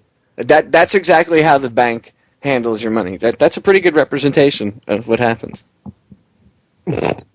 right? Yeah, basically. I mean, well, but let me play devil's advocate. If you've got money in the market right now and you're doing anything like that, you notice it just. Yeah, I think it went up 200 points today, just on this. Oh, we've reached a deal! Wow! Huzzah! Oh, yay! It's safe again. So people are investing again, and the market's higher than it ever was. Investing in what? Exactly. I know. What are you investing in? None of these businesses are here in this country that you're investing in, so you're not investing in a future. What are you investing in? You can't look at it logically. It doesn't work that way. You have to be plugged into the matrix. Really, Dude, if you're gonna go buy stocks on Wall Street, you might also take your money and wipe your ass with it and just flush it down the toilet. You would probably actually get more value out of that than buying a stock right now. Now, see, there are people that would say that, but Popeye, I invested everything in my 401k, and I've seen 10% growth annually average over the course of my 401k, and sitting in it right now is a healthy $1 million. Well, good. The government's also noticed that healthy growth over the course. But see, that's for it. But that's the short-sightedness of it all. They don't understand this little reprieve that they agreed to. I don't even know if they voted it in. That's what I was going to say. They ain't did anything yet. Right. But this reprieve, even if it's there, can't. It's temporary. That's it. So you ever notice how like talking about Rockefeller and the bankers and what they stand to gain by all of this. So what they at any time they can do things at their discrepancy, but that and anything throughout history that you hear these turds name. I mean, like remember War of the Worlds, all of that. That was a radio project, social experiment, and who funds that? Rockefeller Foundation. Those cats have got their names all over history. And, all of this stuff like the government shutdown and all of that, that's just, I guarantee you, it's not never anything that ever happens. Like, we're talking about Rothschild, and everything, saying, saying that Napoleon, had won so he could buy all that stuff, pennies on the dollar and take over. These cats have a long resume of just, doing this kind of stuff, and it's crazy to keep up with them and how much stuff they do. I always am learning something new that's tagged with the Rockefeller Foundation. So anytime you see that crap, and that foundation has funded all sorts of things. I mean, why in the world would they, be interested in a social experiment by airing like the War of the Worlds to see how people would react? And that's just straight up. That's exactly what it was about. That's exactly what they, the radio project listed as, which was an experiment, a social experiment, using that. And why would Rockefeller Foundation be interested in that kind of stuff if they were on the up and up? John D. Rockefeller, back in the late 1800s, he paid scientists to come up with the term fossil fuel. That's where the term fossil fuel comes from. The whole concept of oil coming from dead dinosaurs and fossils. Yeah, it's abiotic. It has nothing to do with that. It comes from the Rockefellers. Now, why would that be, Popeye? U.S. Standard Oil is owned by the Rockefellers. Now, say you own a huge oil conglomerate, big oil company, whatever you want to call it, and you happen to have scientists that say, oh, look, oil isn't infinite. It's finite. And I happen to be the one that controls this finite resource. Well, now you can charge whatever you want, whatever price you want, and you can get away with it, right? Because everybody's convinced that there's a finite amount of it. It's all about money. It's all about control. That's always what it boils down to. These people want to control everything. They're control freaks. And by the way, David Rockefeller is not the guy who's in charge anymore. We should be looking at his grandkids, because the older generations, I think that they're smart enough that they've realized that around like 2008 they started to take the internet seriously, and now they're starting to bring, you could see at the Bilderberg meetings, they're starting to bring these young geeky tech nerds in. They're trying to bring in the next generation. So, like, they'll have frontmen like David Rockefeller, and people be like, oh, he's a bad guy. We need to hate on him. But yes, he's done evil things, and I use him a lot as an example because you can go read his memoirs and things that he's been involved with and said in the past. But current day, that dude is handling nothing more than crapping into a bag and getting rolled around in a wheelchair. Yeah, that's right. He's literally 97 or 98 years old. And he's got to be like going out of his gore. You know what I mean? As far as like, dude, I'm in this decrepit body when I could be in my cyborg body right now. Probably. Well, who knows? Maybe when he dies, they'll transfer his essence into a Terminator robot. No, they'll freeze his head like Ted Williams and put it in the freezer. Good. And when the overthrow, the enlightenment, whatever you want to call it, comes, when we find that head, can we use it, go bowling with it right off, a pier somewhere? I was thinking shuffleboard. No. You know, in the Olympics, that what do they call it, where they play on the ice and they got the dudes with the brooms and they're sweeping the ice as the weight goes down the freaking ice? What the heck is the name of that? Curling. Curling, yes. That's the most useless sport ever invented. Dude, but we could use his head for that. Tell me we couldn't. No, because I'm going to be using it for a chamber pot. So, I mean, seriously, he's not the guy that we need to be worrying about. I mean, he's like, literally, he's hooked up to a colostomy bag. When I say he's crapping into a bag, that's not an ad hominem attack. No, it's not. He's literally crapping in a bag. I got some breaking news here. Apparently, in this Senate debt deal, they snuck some language into it. Oh, big surprise. Capitol Hill talk. This is Breitbart.com. Capitol Hill talk regarding the Senate deal apparently includes a provision that would take away the Congress's power to increase the debt ceiling. And this is from Politico. It says, the plan includes a proposal offered by McConnell in 2011 in the debt ceiling crisis that allowed Congress to disapprove of the debt ceiling increase, which means lawmakers will formally vote on whether to reject a debt ceiling increase until February 7th. And then Obama can veto that legislation if it passes. If Congress fails as expected to gather a 2/3 majority to override the veto, the debt ceiling would be raised. You see what I'm saying? Yeah, well, it makes Congress ceremonial. Yeah, and it makes it all just a virtual assurance that it would be raised. It would give the executive the power to raise the debt ceiling. Well, it makes him king. It makes him, and that's the whole point. One of the reasons that power was not given to the presidency in the beginning, in the founding and the forming of this country, is because they knew the debt would cause a problem because it had done so in the past. So they said, we will not do that this time. That was one of the reasons that you had to have Congress have the purse strings. It wasn't one individual that could do it. He had to convince a group of people to agree to it.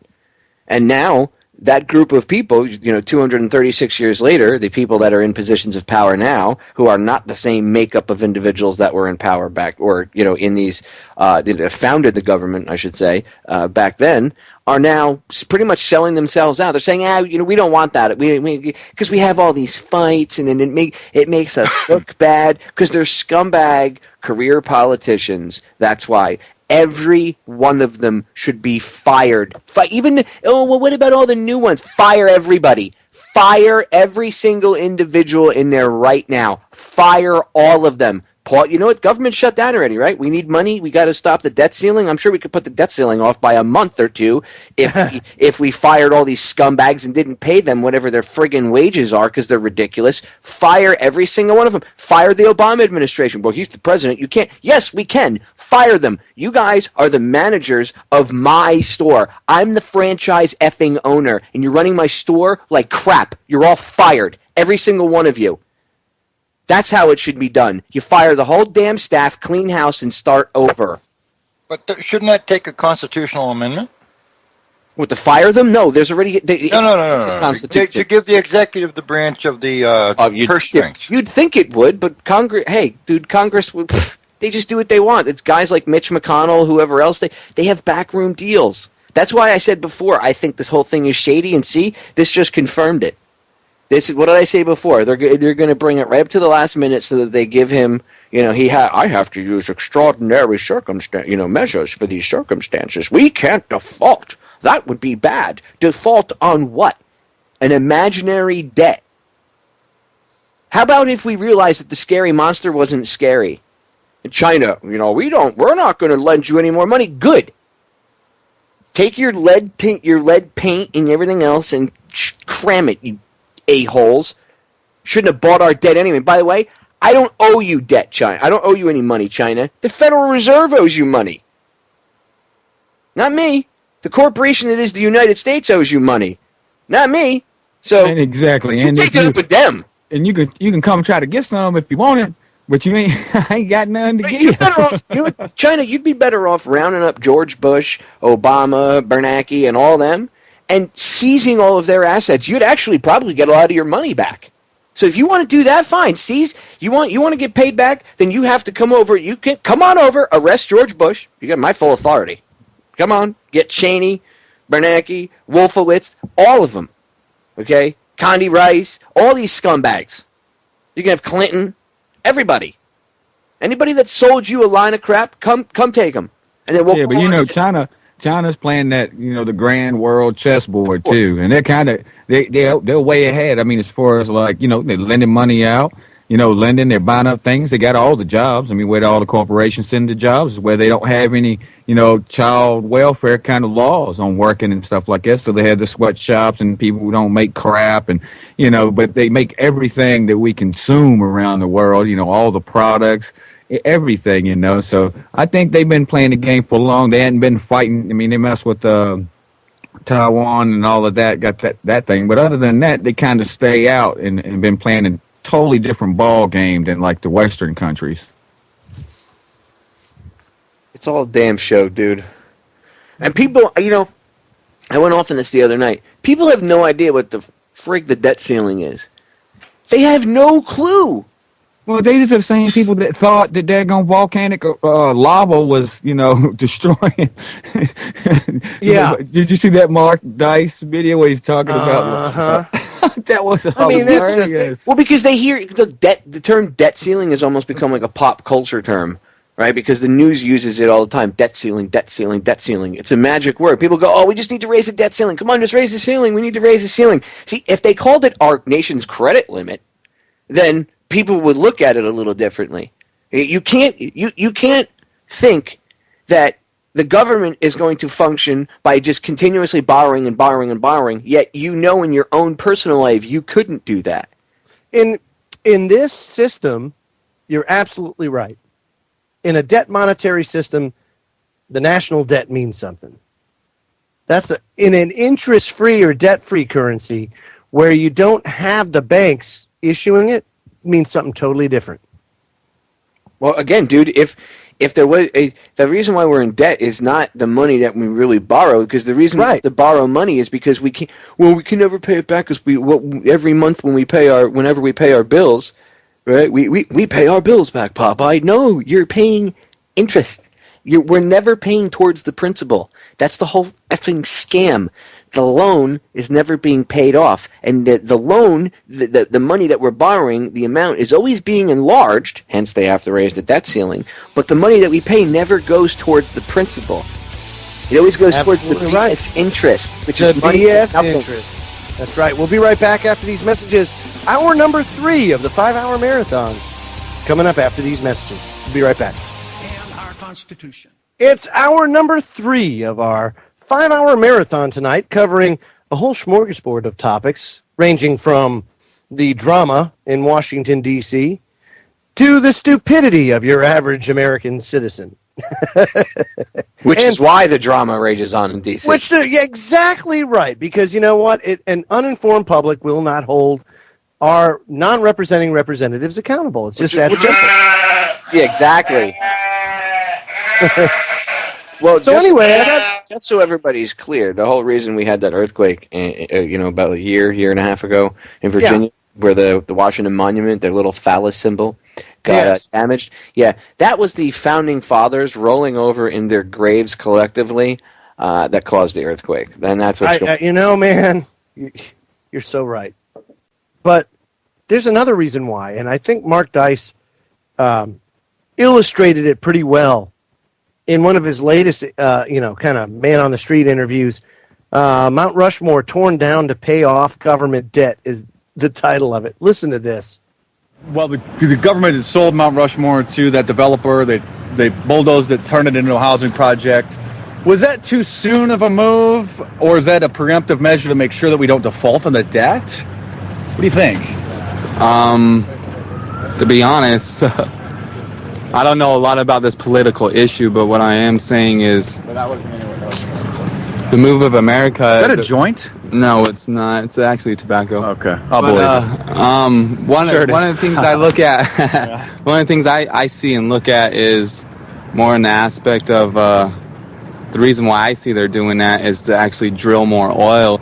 Well, we're in debt. The government has a lot of assets. Maybe they should sell them. People have seen it. We have enough pictures of Mount Rushmore. Right. We know what it was. Right. So it's okay to sell it for the greater good so that we don't have to go and sell something like California.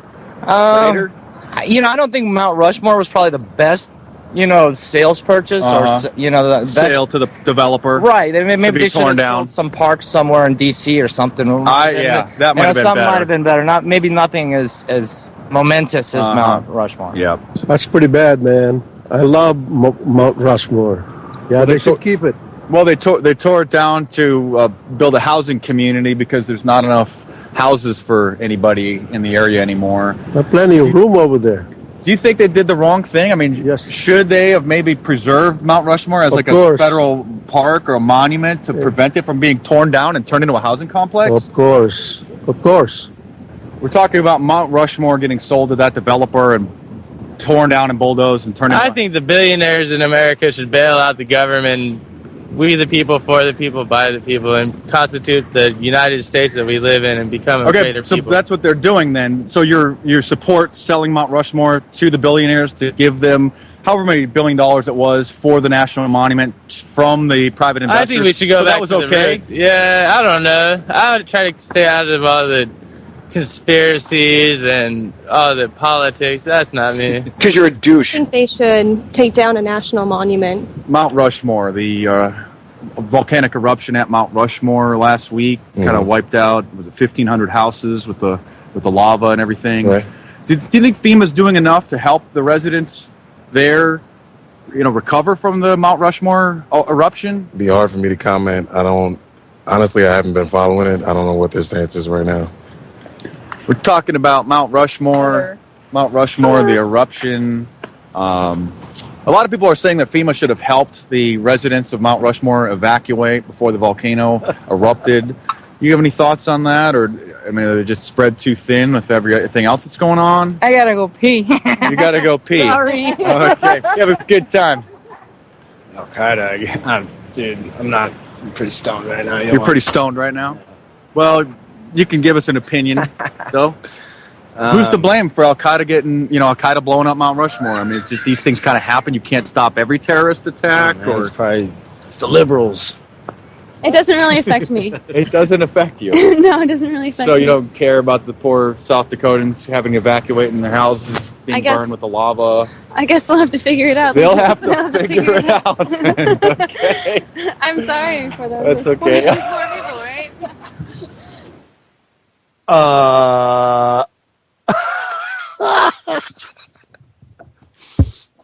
Hey, Joe, at least she was honest.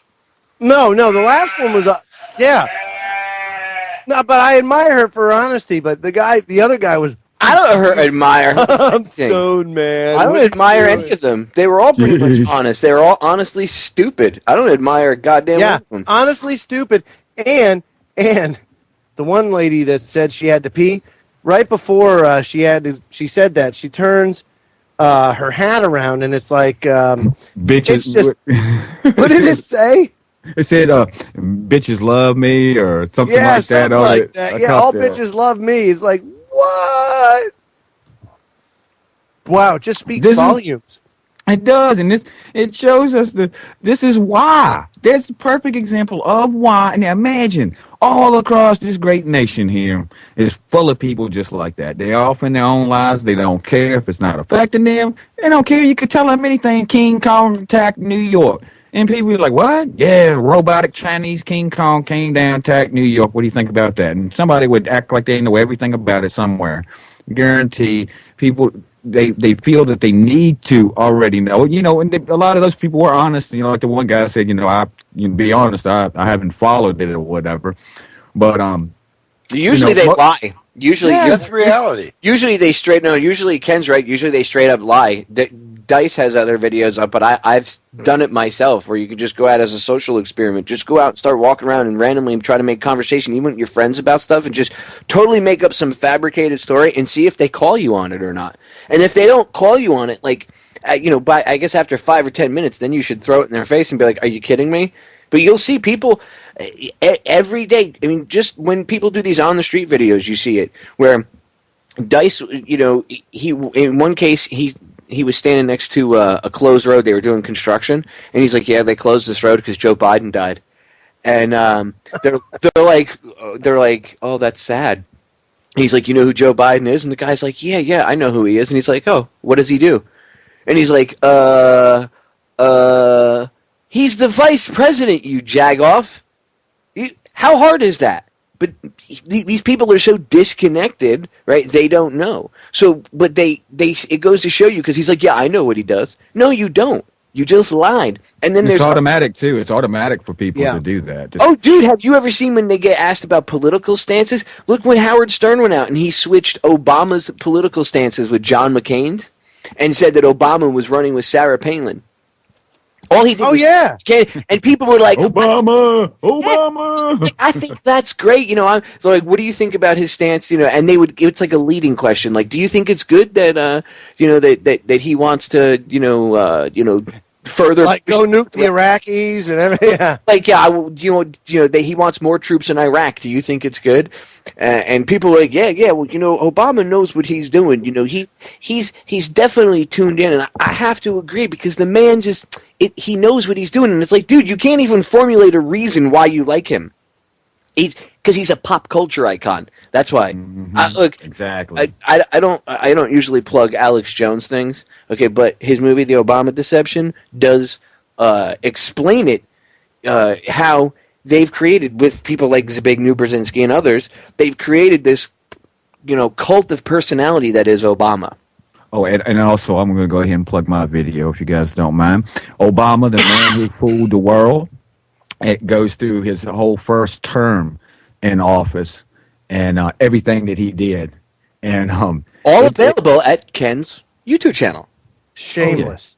Shameless. I had to know, because it's honestly, it's really, really good, because it really breaks down all the things, from Fast and Furious to just like everything he did, and the way it goes. It starts off, like I'm one of them. Hey, it looks like this guy's he's talking the talk. Is he going to walk the walk? And then when he first comes in office, I look like he's getting busy. He's doing this, that, and something else in his first few months, and then it fast forwards, of course. Yes, like Larry Sinclair. Everything from the BP oil spill to just everything, and it really breaks down, where, and it's pretty good. I get a lot of flack from it and stuff, because people say, I wasn't fooled, but at the end of it, it says, P.S. I wasn't fooled. So did you get into Larry Sinclair? Larry Sinclair. No, say that was during Obama's senator days. But very, very important. See, Joe likes, the reason why Joe does this, it's a setup, because it's a total setup. He likes the way, because people go, what happened with Larry Sinclair? And he's going to go, Popeye, why don't you tell them? Because he likes to frame it. Okay? I try to make it family friendly. Okay? It's really simple. Obama smoked crack in a limo while Larry Sinclair smoked Obama. Okay? Get it? And they were driving around a limo in Chicago. This goes to the Chicago bathhouse and stuff. If you go look that up, you'll see it connects to him, Rahm Emanuel, and then a whole bunch of murdered people. Where have I seen that before? People that know about someone's political past before they are a president, and suddenly they all die as that person is either running for president or becomes president. Oh, the Clintons. Oh. Oh, they're friends with Obama. Oh, I wonder if there's anything going on there. Maybe they learned a thing or two. You ever looked up the the Clinton kill list debunked, and actually go through and look at the people that say they debunked that list and how they do. I went through a bunch of them years ago because people are like, that's already been debunked. You know how they do with all that foolery. So, and every once in a while, I like to go in and put some time in to see, these things that supposedly debunk what we already know is real. So I go in and see, their methods and how they do it. And have you ever done that? Check those out. No, I've never seen the debunking videos. I've seen the list of deaths. I mean, that's right. What people that went through and supposedly debunked each case with each name on that list, and you could probably find it on any of the search engines or whatever. Just put it. But the thing is, when you go through it, you're like, this doesn't debunk anything. It doesn't debunk anything. It's just basically saying the opposite. Hey, this person had this accident or whatever, and this could have been many of things that caused this accident that had nothing to do. Blah blah blah blah blah. So it's just a bunch of foolery. I always get that with when people try to even debunk me. I'll watch out people try to debunk me and prove that I'm this, that, and something else. So actually, every once in a while, I'll check it out, and it's just always just like, man, you didn't even do a good job. I mean, if you really want to be a true to heart debunker, man, you better have something other than just talk about that's untrue. I mean, so you said it's untrue, and yeah, okay. You're just saying that because you're a tinfoil hatter. Yeah. Yeah, that's what they do. Cult of personality, dude. People, Obama. One of my friends, I sent him the link to your copy of the Obama Deception on YouTube the other day, Ken, and he hadn't seen it. I said, "You ever see this movie?" And he's like, "He's awake. He's over in Puerto Rico, but he's wide awake. But they don't get exposed. Puerto Rico doesn't get exposed to the news of what goes on in the States heavily. They get their own news channels focus on pretty much the island only, and they get people. That's how they keep them almost like disconnected. You know what I mean?" And he's like, "Man, it's amazing. Nobody sees the kind of stuff he gets. He rants about the same stuff we do, but on a local level in Puerto Rico." And I sent him a copy of the Obama Deception, and he started watching it, and he's messaging me. He's like, "Wow, what's up with these kids? Doing training and marching around like they're little Obama minions. What the hell is that?" And I was like, "Yeah, dude. You like that?" I was like, "See, they create a cult of personality. These kids don't know who Obama is. They're just taught he's going to be the first black president, so you should like him." The whole premise right off the bat is a logical fallacy. But that even I remember at the time I had a room at the warehouse I lived in San Francisco, and all the people in the warehouse were just like, Obama. And I kept looking at him and going like, you don't even know who Obama is. Well, he's going to be the first black president. And I'm like, yeah, so? I was like, why has color got to do with anything? I said, this guy sucks, man. Bush sucks. Yeah, I agree.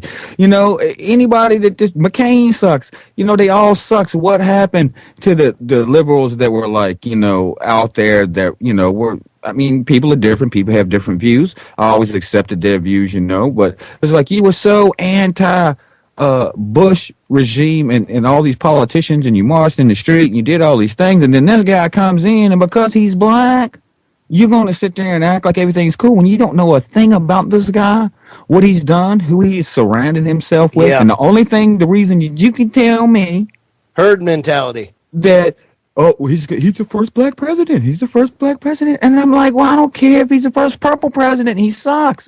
It doesn't make any difference. It's a logical fallacy. The whole premise of his presidency is a logical fallacy. It's an appeal to emotion because they get people emotionally charged. After everything that black people have been through, look how far they've come. We're gonna have our first black president in this country. That's how they framed it. And that whole thing is a logical fallacy from start to finish. That's what they kept telling me. They kept saying it over and over again. But Kenneth, he's the first black president. He's the first black president. I was like, well, man, if Hillary would have got in and she would have won, don't worry, that's coming.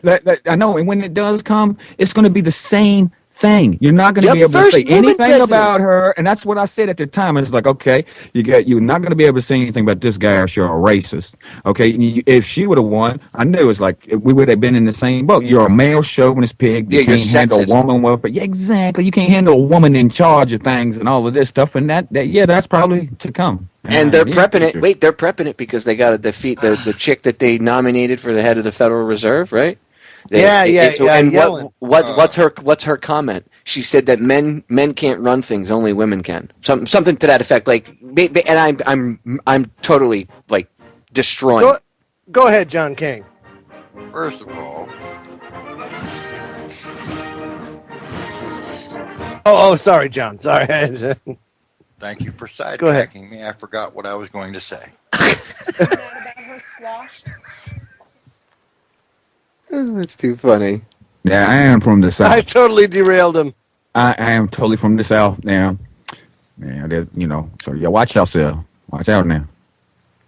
Dude, all I got to say is, come 2016, it's going to be if she gets in, it'll be under the guise of the first female president, and they are going to try to see how they try to separate people right now with race. They say color, and they'll say, oh, you don't like Obama because he's black. It's straight up racism. What Paul Newman? They're not Paul Newman. The other one. Paul Obama's Newman? not the first. No, it wasn't Paul. It wasn't Paul Newman. The other. I'm trying to think of the other. Robert Redford just came out and said that any resistance. Yeah, well, he just came out and said any resistance to Obama is because it's all racist based. Yeah, of course. So, hey, fellas. But see, that'll go away, and then you'll have Hillary Clinton 2016. You're a sexist pig. Hillary. Obama is not the first black president of this country. Obama is the first black president under the Constitution. Under the Constitution, yeah. If you look back in history, our first president was black. He was a black man named John Hanson. First president ever under the Articles of Confederation. Barack Obama is actually the 8th black president that we've had in this nation. Oh, and the first under the Constitution. John. Thank Johnny. you. Damn. Honestly, see, somebody should put together, hint, maybe one of you guys should work. Why you got to be like that with the hint? Well, maybe people need to know about the presidents before George Washington, because people don't realize that George Washington wasn't the first president of this country. He was the first president of the country after the Constitution and everything had been set in stone. Yeah. We started with the foundation of what they've mutilated into today. But we had presidents way before that. I mean, obviously, we had to have a president when we were at war with England. And, absolutely. And George Washington was busy fighting, so he couldn't have been the president and the general. That's right. And let me tell you something, I think John King would make an excellent president of Pennsylvania. That's what I'm saying. I think you do just great, dude. Just saying. Well, at least I know my history. Yeah, dude. Yes, you do. How powerful is that, though? If you could get something like that to go viral. Well, as I'm saying, we need to put together a video and make it go viral, because people should know that there actually were a few black presidents before Barack Obama, and that this fallacy. That's why I said it's a logical fallacy. My wife's like fifth uncle. I can't remember. I don't know. It's a great uncle was John Jay, who was also one of the pre-Washington presidents. He was a president under the Articles of Confederation. Well, then you can be the president, and That's right. I'm not only the president, I'm also a client. Joe's also running for sheriff in his local area. Yeah. Well, right. Yes, I would love to. Oh, I thought you were I would serious. deputize all you guys. No, he's thought about it. I told him he should if he ran and became sheriff. I told him I'd win too. If you run and you win, I told you when you become sheriff up there, you can let me know. You can deputize me, and I will move on up to North Carolina. And I would be a deputy that way, because I would tell you straight up, I'm not giving out BS traffic tickets. Don't bother me with that crap. Yeah. Don't bother me with. Don't There'd be no need. Crap. You can let me. I'll come in as your Karl Rove per se. There'd be no need. Let me come in as your campaign manager. That'd be great. Yeah. Oh man, to be off the chain. Kenneth Rove Webb. Man.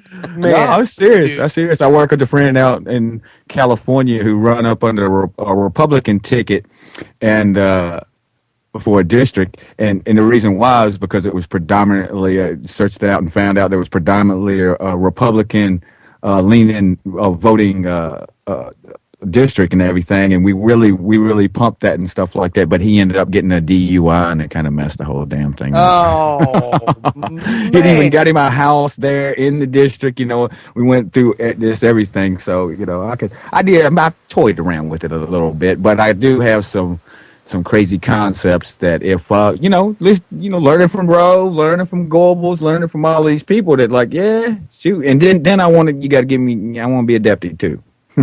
Oh no, you can be a deputy, baby. That's what I'm talking But about. like I said, dude, no parking tickets. Not like I want to solve murders and like go after like real criminals, like people that are a-holes and stuff. Like first, can we start off with the corrupt politicians in the area? Can we start off with that? Like clean the whole county out. I don't care. Hey, I'm game.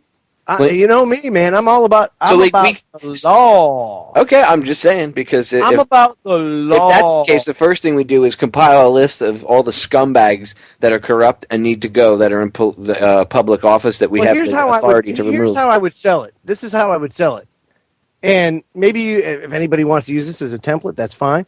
But I would say, first of all, if I'm elected sheriff, there will be no speed traps, not unless there's a lot of complaints from unless somebody's coming through town that there's a speeding problem, right? Okay, there's not going to be any preemptive anything. If there's a complaint, we'll investigate it, no problem. However, I would probably bring right now. I think there's 11 deputies and the sheriff in my county, and what I would probably do is pare it down to the sheriff and probably 4 deputies. And then I would have a posse that I could call on if we needed them. You know, or what you call like an auxiliary police force or something like that. Something to that nature where it's volunteer, like a volunteer firefighter. You know, maybe in exchange, the county could give them a discount rate on their property tax or something like that. Could we arrest Barack if he came through town? Hey man, I am game. I would be that guy, dude. I'll tell you Bush, what. Cheney, Rumsfeld, any of those cats just happened to be coming through our town and we knew about it, we could get them right there. But the way that I would justify being able to pare down the amount of people you have actually being paid for by the county would simply be to issue a firearm to every citizen or person in that county, resident of the county, that can legally have one. And in my county, that would be anybody that falls under the Second Amendment, which would be everybody. But Joe, if you gave everybody in the county guns, a criminal might break into somebody's house and get one of those guns. Oh, yeah. What if, and he also what might if have one bad guy gets the hold of one gun? Well, then everybody else that are good guys in the neighborhood. Because there'll be 1,000 other good guys with guns that'll turn him into pale pink mist. Exactly. He'll be taken care of before the sheriffs could ever get before Joe could ever get a phone call and send Ken or myself out to go handle the situation. It would be. Can you guys come out here with a bag? We got him. Yeah, and that's how it would go. I would be like, well, sorry, and that's the way things should be. Everything is so damn stuffy and over legislated and over, too many lawyers, all this kind of stuff. You know, I love the old adage: keep it simple, stupid. KISS, KISS. All my teachers used it growing up. Hey, remember the KISS method? Diesel Tech school. Yeah. My old air brake teacher. Keep it simple, stupid. Yeah, serious. Because if you do, then life is actually a lot simpler. Case in point, somebody goes into your house and tries to hurt you or your family or steal your stuff, you blow them away. I turn them into pale pink mist. That's it, pale pink mist. I love that term. We'll be right back after these messages. Don't go away. So much more with this 5-hour marathon coming up. Welcome back, folks. Wow, almost ready to wrap up the 3rd hour of this thing. 5 hours. and Pizza Pie Popeye over there, who's just he's going to be pulling a Johnny King for the next half hour. I'm hungry. No, I can eat fast. I haven't eaten anything all day. He's going to be, hey, John, what's your thoughts on that? I'm telling you, I'm good. I was able to order a pizza. No, the listeners never knew. Popeye. And right now he's muted. He's yelling at me right now. You have to understand. But see, here it comes. Go ahead. Hear him come in. Yes, I'm here.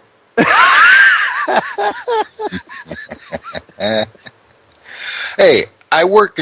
I gotta eat. It just so happens that the show schedule falls right in line with my dinner time. Sometimes we have to make sacrifices, John.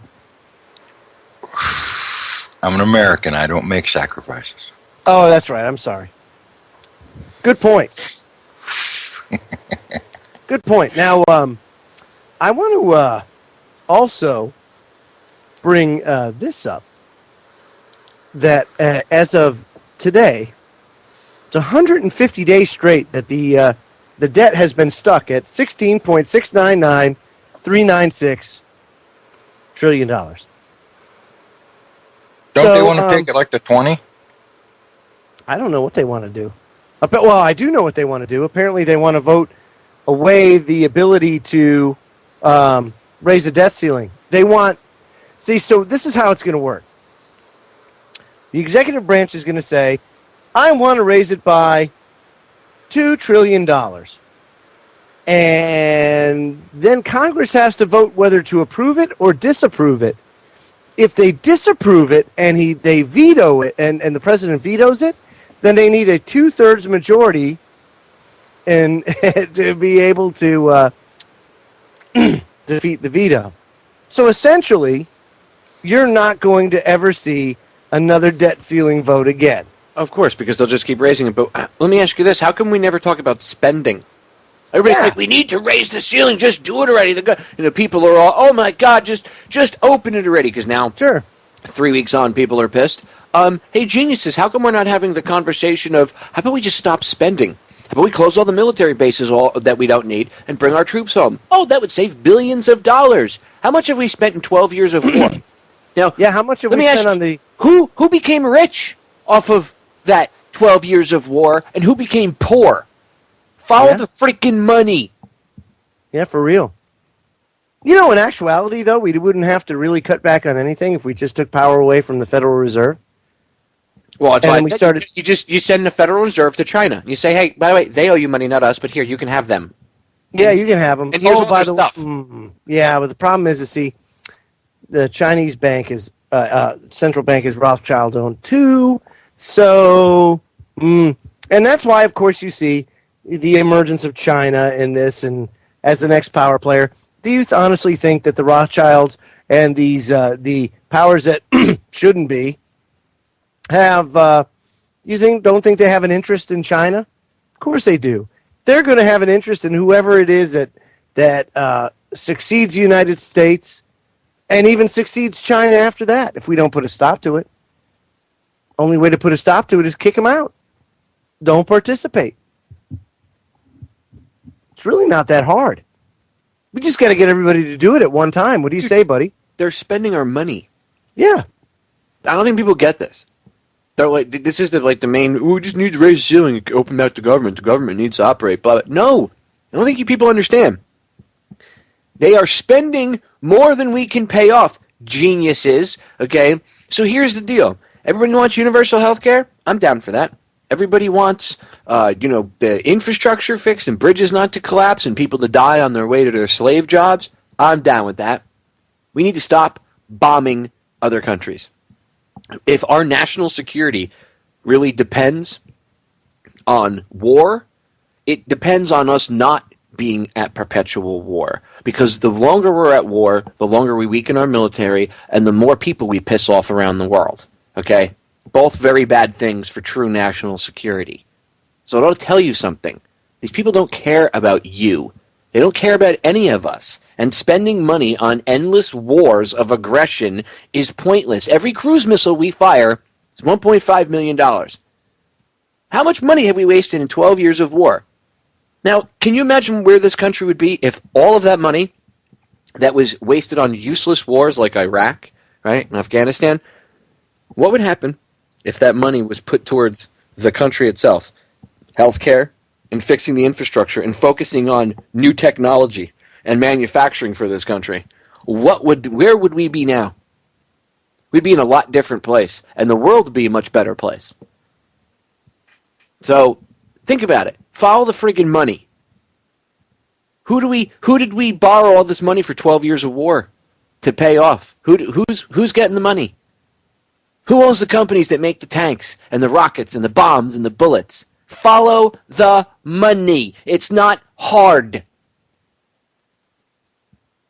Stop watching freaking TV. Why? Well, everybody likes the show Scandal. Ooh, the president has a team of people that cover for him, and there's always political scandals. Hey, geniuses, you don't have to watch TV. You can turn it off and just pay attention to what's going on in the real world. The scandals in the real world are... Oh, man, the drama is second to none, dude. Dude, I couldn't make this stuff up. No. I mean, seriously, it has you on the edge of your seat the whole time. You're like, oh, man, this is something else. Serious. You know what really kills me is people know, like, they'll watch a TV show and they know that like, the ins and the outs, every character flaw of each individual in the show. You know, oh, my God, this person has a background in this, and their mother died, and blah, blah, blah. They were connected to the CIA, and blah. And you're looking at them, and you're like, really? Okay, who's Osama bin Laden? Well, isn't he that guy that from a cave orchestrated attacks and he hates America because we're free? Did he have any CIA ties? No. What are you, a conspiracy theorist? But wait a minute, you just told me you watched a show where the president has all these different ties to people and these political dramas where these people have different ties and there's fake terrorism. Yeah, but that's just a TV show. And you're like, but you know all the information about those people, but you don't know the information about the real version of that TV show, Osama bin Fakery. You don't know anything about him, except that he, quote-unquote, attacked us with his Muslim extremist from a cave with a laptop and a sat phone. Remember, this is like 2001. This isn't now. He wasn't using an HTC smartphone or something. You know what I'm saying? He had like the old school Danny Glover from Lethal Weapon cell phone. You know, the big case with the fold-up antenna and the strap on it. You know, I'm talking about the original car phones. That's what they're saying that he ordered, like a sat phone, something like that from 2001. Him, his old school PDA and a laptop orchestrated 9/11. Come on, they penetrated 3 rings of defense in Washington. There's 3 rings around Washington of air defense, and it's not controlled by the same individuals. It's done on purpose. It's 3 separate agencies, 3 separate control grids, 3 separate rings of security that would all have to fail at the same freaking time. I'm sorry, I'm going off. But that's possible, Popeye. Yeah, in a magic world, or when the magic word "shutdown" is put in effect, then of course. What did Dick Cheney say? What's he quoted as saying? Dick Cheney. What did Leon Panetta say? He whipped his neck around, and just knowing how evil Cheney is, when he said that, I could picture it. He whipped his neck around and said, "Of course the orders still stand. Have you heard anything to the contrary?"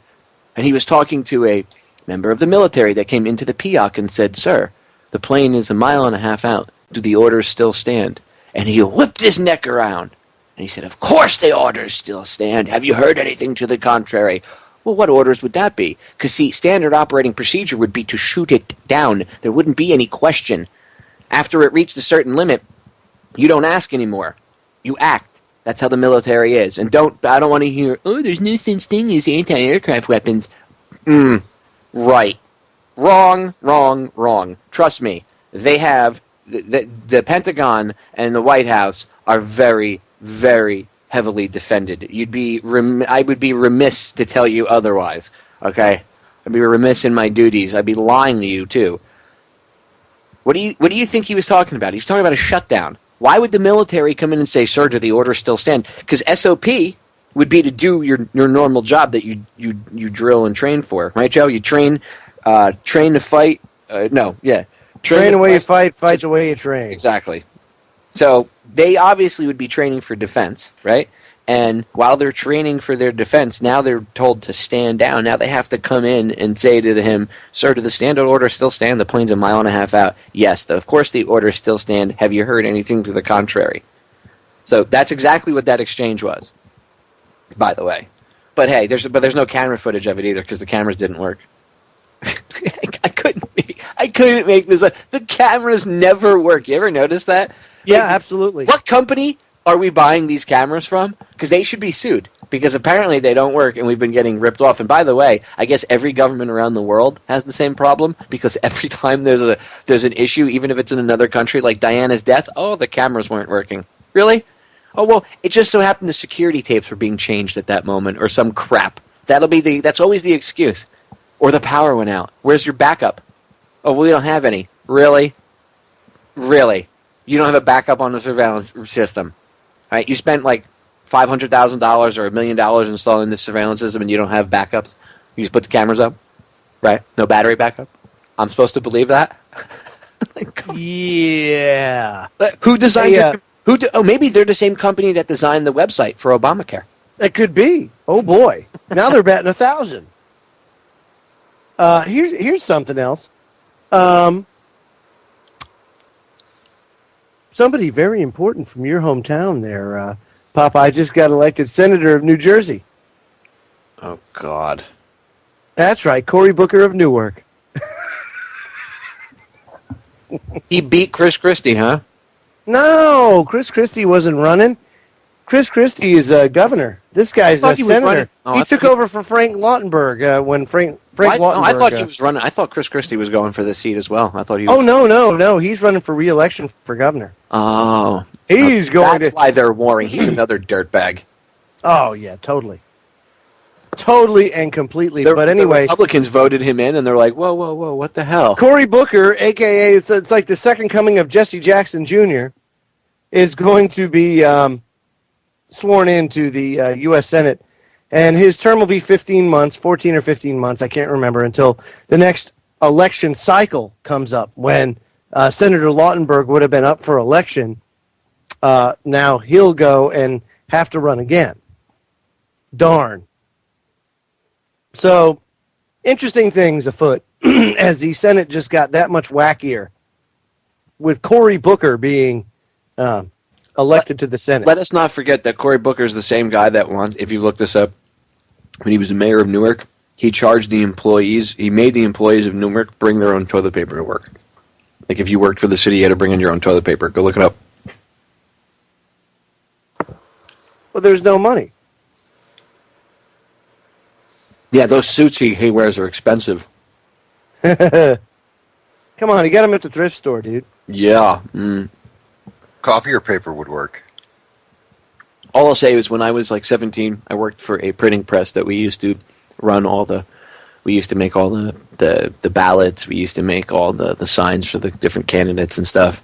And the politics, it's just as corrupt as the federal government. Those people, they're all corrupt. Booker's a dirtbag. Great. One more scumbag in office. Who was he against? What was it, Turd Sandwich versus Johnny Douche? I mean, seriously. That's really what it was. Again, that's what it was. It's like Jordan Maxwell says. We elect them, they select them. That's so it's like pretty deep. That's the second thing I would do as president of Pennsylvania. I would contract with a few of the printing presses and print my own state non-interest money and set up state banks in every county. Good idea, guys. You'd be assassinated, John. Don't worry. Yeah, I think you should. John would be out he'd be out in his yard mowing the lawn because John would be that president or governor or whatever. He'd be like, I'm just mowing my lawn. I don't care. I'll do it myself. And all of a sudden you'd hear, Papa. Wait a minute. Let's get this straight. John King does not cut his own grass. He smokes his own grass? And I'm right, too. I bartered to have my grass. Yeah, so he barters to have his grass cut for him. Like, dude, that's I'll barter. You cut my grass, and I'll punch you in the face if you don't. Okay. That'll be acceptable. Well, if that's a good deal. See, John, we'll just say John has things he can barter with, and because John is smart, and if I were in John's position, I would do the same thing. Yeah, absolutely. Why would I cut my own grass? The things they teach, the first thing, at least this is what they taught us in boot camp. They gave us so many, our company commanders, the drill instructors, they gave us so many tasks that we couldn't handle. Nobody could handle them by themselves. You were forced to work as a team, and that meant that you would barter things. Like, I was never good at ironing. Really don't like it. It's not that I'm not good at it. I'm sure if I actually gave a crap about doing it, I would be good at it. You got to be able to see over the ironing board. Yeah, well, that's a problem. I use my step stool. The same I'm going to use to punch you in the face when I see you. So we all, you have to learn how to get along and barter. So I was good at shining shoes, and my mother, when I was a kid, taught me how to sew. So I knew how to sew buttons and stuff on. And when you're in boot camp, people are losing buttons. Sometimes their stuff doesn't fit. So I could. My mother taught me basic hemming, even by by hand with a thread and needle. And if I did that, or I knew how to shine shoes and boots, well, I did that. I got my stuff pressed, ironed. My uniform was super, super crisp. I had the lines were super, super crisp. You would have thought that they were sewn in. I mean, that's how it worked. You had to, in order for everything to operate the way it should. Everybody had to kind of barter and stuff. So I don't see anything wrong with that. I totally it's totally legit, and I think more and more people are shifting to that now than ever before. I think John's ahead of the game, to be honest with you. There'll be people around his area that he's already, because it takes a minute to establish some of those, hey, we all barter, whatever. He's already, 10 steps ahead of the game, so kudos. Absolutely. But of course, the problem with bartering is that it's very limited. You're hoping that you have something that somebody else wants, and they have something that you need, and that's not always necessarily the case. And that's the problem with bartering. Whereas with currency, and that's the whole reason why money came up, was that if I make hooch and you make handbags, I don't want your damn handbags. You're not getting that for this because I don't want it. So it doesn't really.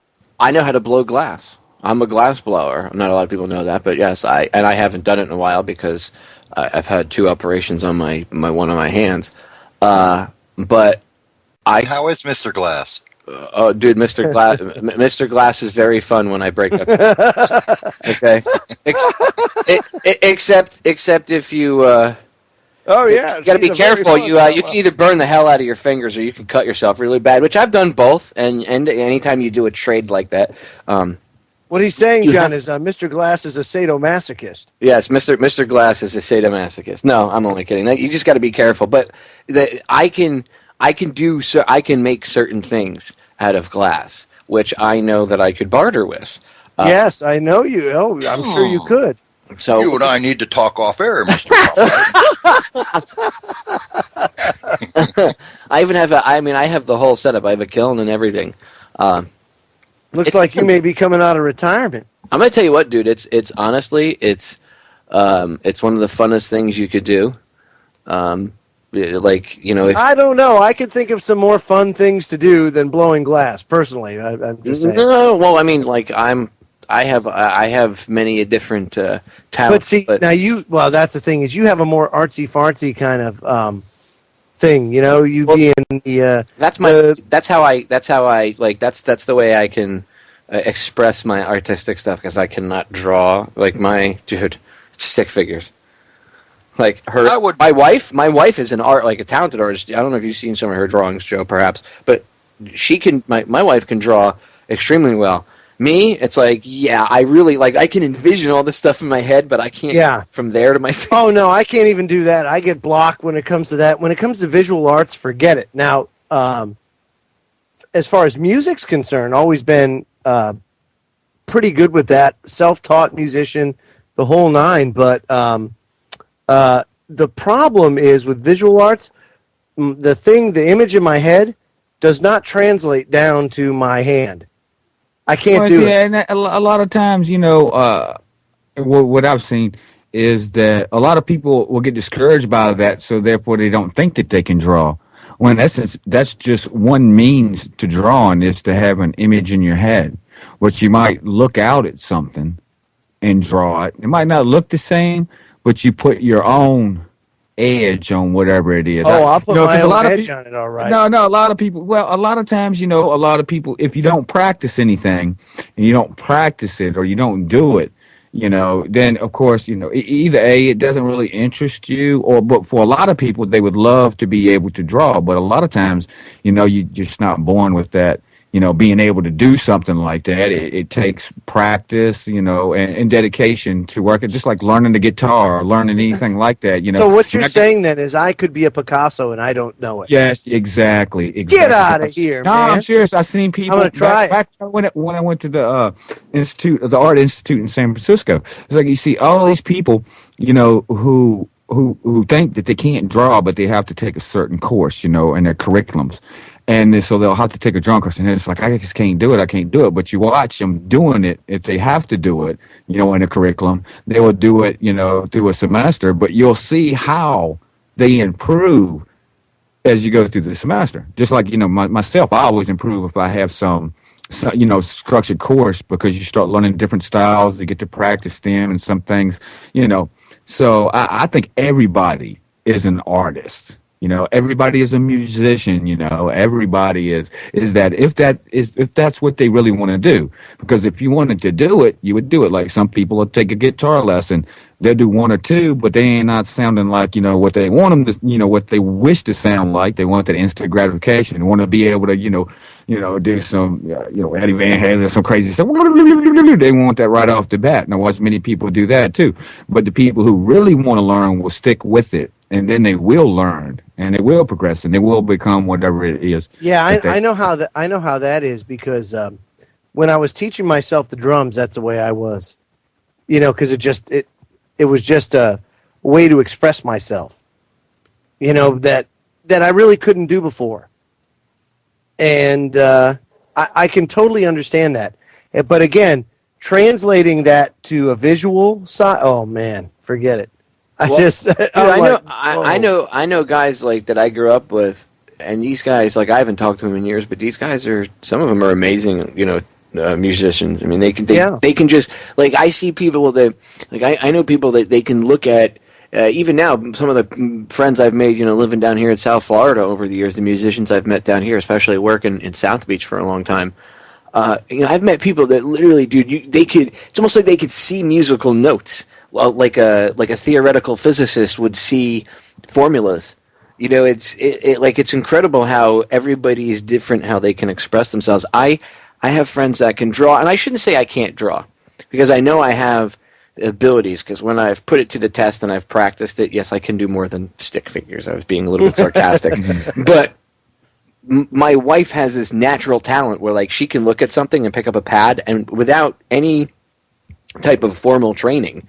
She went to college for art history, and she studied art, and she knows a lot about art and everything else. But, like, even when she was younger, without even any formal training, she could pick up a piece of paper and start drawing. She has that talent. She did a self-portrait while looking in a mirror. I think it was for like 10 or 15 minutes, just really quick the other day. She's really good at it. Like, I'm very surprised. I'm like, wow, that takes talent. It's like the music thing. Like you're talking about friends, like looking at the musical notes and seeing it. Like me, I never took the time to actually learn sheet music and stuff like that.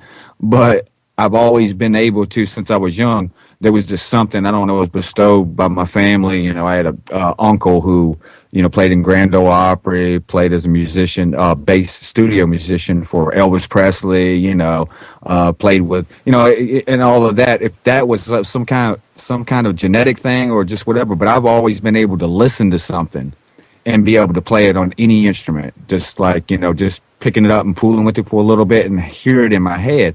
But now art, I can't picture something in my mind and draw it. I can picture something, and then I will take other things, those elements, almost like a Photoshop thing, and then I will put my spin on it and be able to draw it and piece together stuff. But I've never been able. I think that we're just all different learners, and we can learn anything that we want to, but we have to really want to do it, because sometimes it comes naturally to some people, and other times, people have to work really hard in learning it, So we're just all different people. But I think everybody's an artist.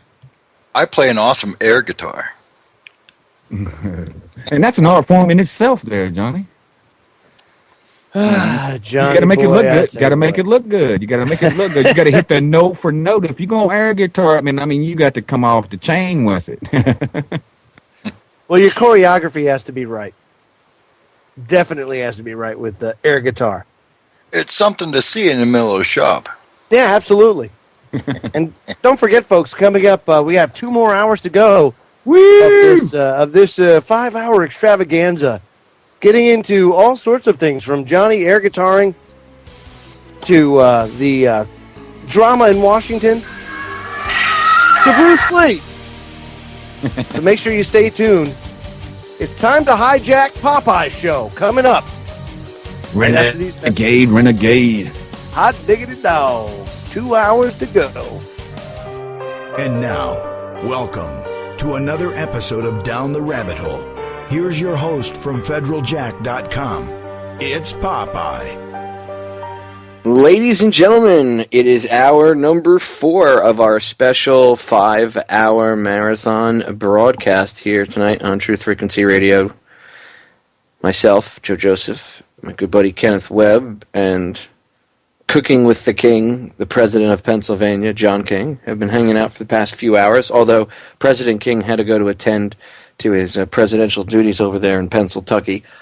So he had to bail out for the rest of the evening, so vaya con Dios, mi amigo.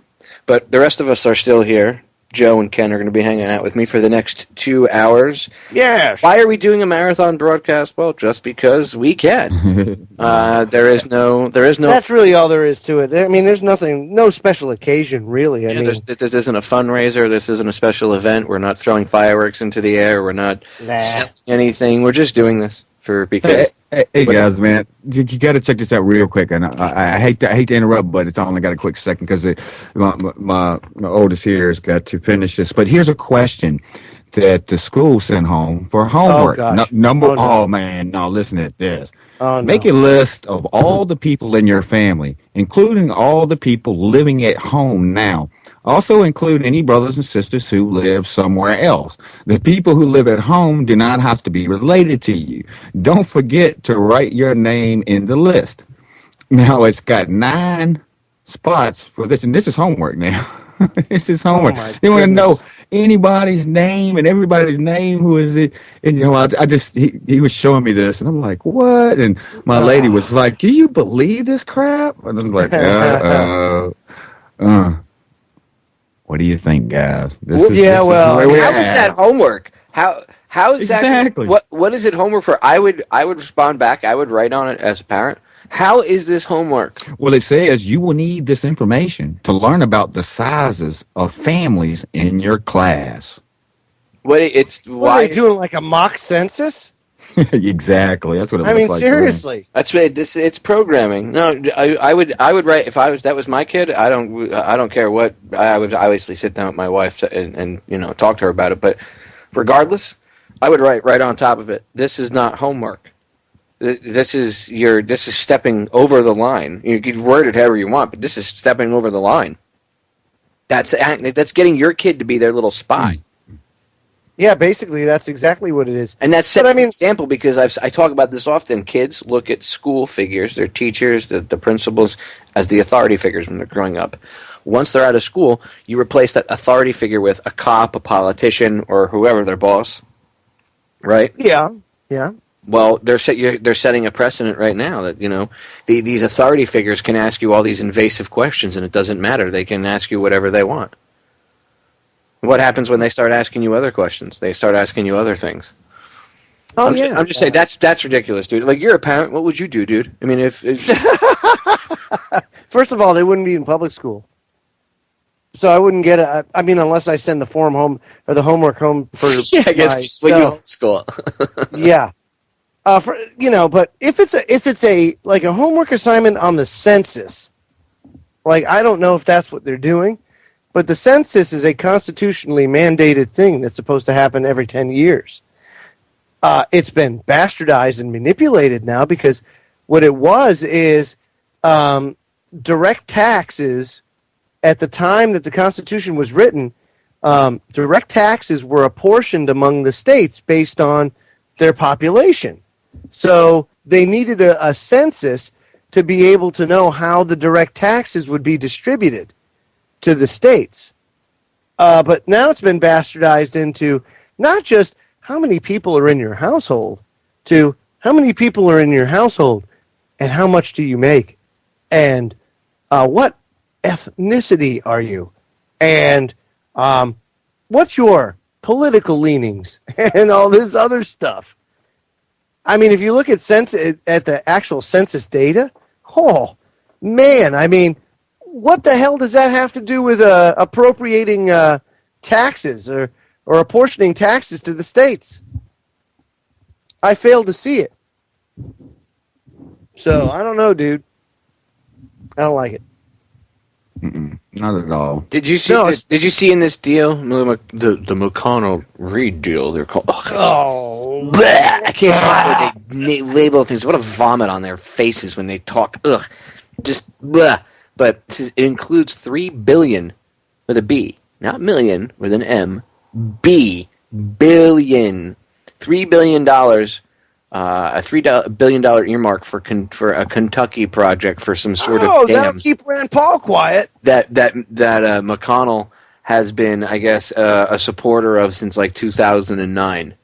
So you see how they pass things? Well, you know, we've got to include this little earmark for this company or whatever. $3 billion with a B. $billion. They're increasing it from $775 million, which I guess is which is what they've either funded it with, or that was the allocated funds for it, to $2.9 billion. Wow. They're voting in the House now. But hey, you think you guys could fund the VA system with $3 billion, perhaps? Oh, you can't because there's no money. Oh, I'm sorry. There's no money. No money for you. Oh, okay. There's no money for disabled vets. Okay. Nope. Sorry. And let me make one thing perfectly clear. Okay. Yes, I've been a little agitated about the way the veterans have been treated as of late. And yeah, I guess it's personal because I am a vet. What people don't get is, as I said last night, veterans are not welfare whores. Okay. As Joe can attest to, and Ken even knows because they're my friends off air, I live in constant pain. There are days I can't use my hand. Okay, and Joe's seen it back in the day when I used to have to duct tape pencils and things to my hands to be able to type on the keyboard. That was interesting. I always said that took talent, and I still to this day believe it. So, like, we're not welfare whores. I just don't go on air and cry about it. You guys, there are days I'm in massive amounts of pain on air. I just don't say anything. So, I don't like that they use veterans as a friggin' pawn, because I know that, look, the money exists. Okay, you got it to bomb Syria, but you don't got it to take care of guys that, you know, are physically not able to do certain things anymore. Believe me, I would rather be able to work than be stuck in a body that you have to, you know, wait 4 or 5 months to get an operation to make your you know, an appendage work somewhat normal like it should. And then after you wait all that time for surgery, 2 years goes by or a year and a half goes by after the second operation and it still doesn't work right. So trust me, veterans would rather, at least most of these guys I know, even ranging up to the older Vietnam vets, the guys that are, you know, in retirement age, they would rather be doing something more productive and working and doing other things than, you know, feel the way they feel or have busted up bodies. So, you know, we don't have the money to take care of these people, which, by the way, we're duped into fighting wars, okay? And it doesn't matter, people could disagree or agree with war, but the people that end up fighting are usually the ones that take the blame, and except that the powers that shouldn't be are the ones that actually push them to war, right? Mhm. But these guys can drive around in effing Bentleys and have all sorts of nifty insurance packages and get drunk and eat caviar. Meanwhile, you got kids killing themselves every day. I mean, they don't take it. They don't even tell these young vets that are getting out now what kind of benefits that they're entitled to because of the contract that they signed. You know why they don't tell them? Because if they told them, and all these veterans actually, because you think it's backlog now, right? If all the veterans that are out there that actually deserve the benefits, that need it, applied for it, the system would collapse within a day. The Veterans Administration. So that's why they have to deny. That's just like Social Security. That's why they deny benefits to people. That's why they do the things they do. Because if they actually ran it the way they're supposed to and took care of the people the way they're supposed to, it would collapse under its own weight. Because the system is not set up to take care of veterans the way that you think it is. First of all, the VA medical system is set up like an insurance company. I mean, you have to go through the same hurdles and hoops that you would with an insurance company. And if you have private insurance and the VA finds out about it, even if you're 100% disabled and it's from the military only, they will go after and charge your private insurance company to get money back. Even though it's in the contract that you sign with them that they have to take care of you and could provide you medical coverage. See, they have the red tape in the VA is so thick with bureaucrats that they literally they have to go out of their way to screw people because it would fall under its own weight again. And then what happens is because these people go out, there are people, and any attorney that's ever dealt with the VA, any veteran that has looked into it knows this to be true.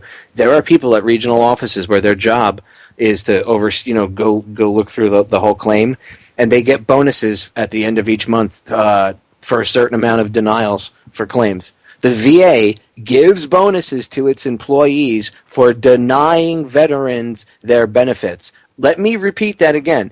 Veterans Affairs employees get bonuses. There are certain employees that get bonuses because their job is to go through, the last go through of the whole thing, the whole, whatever the claim may be for.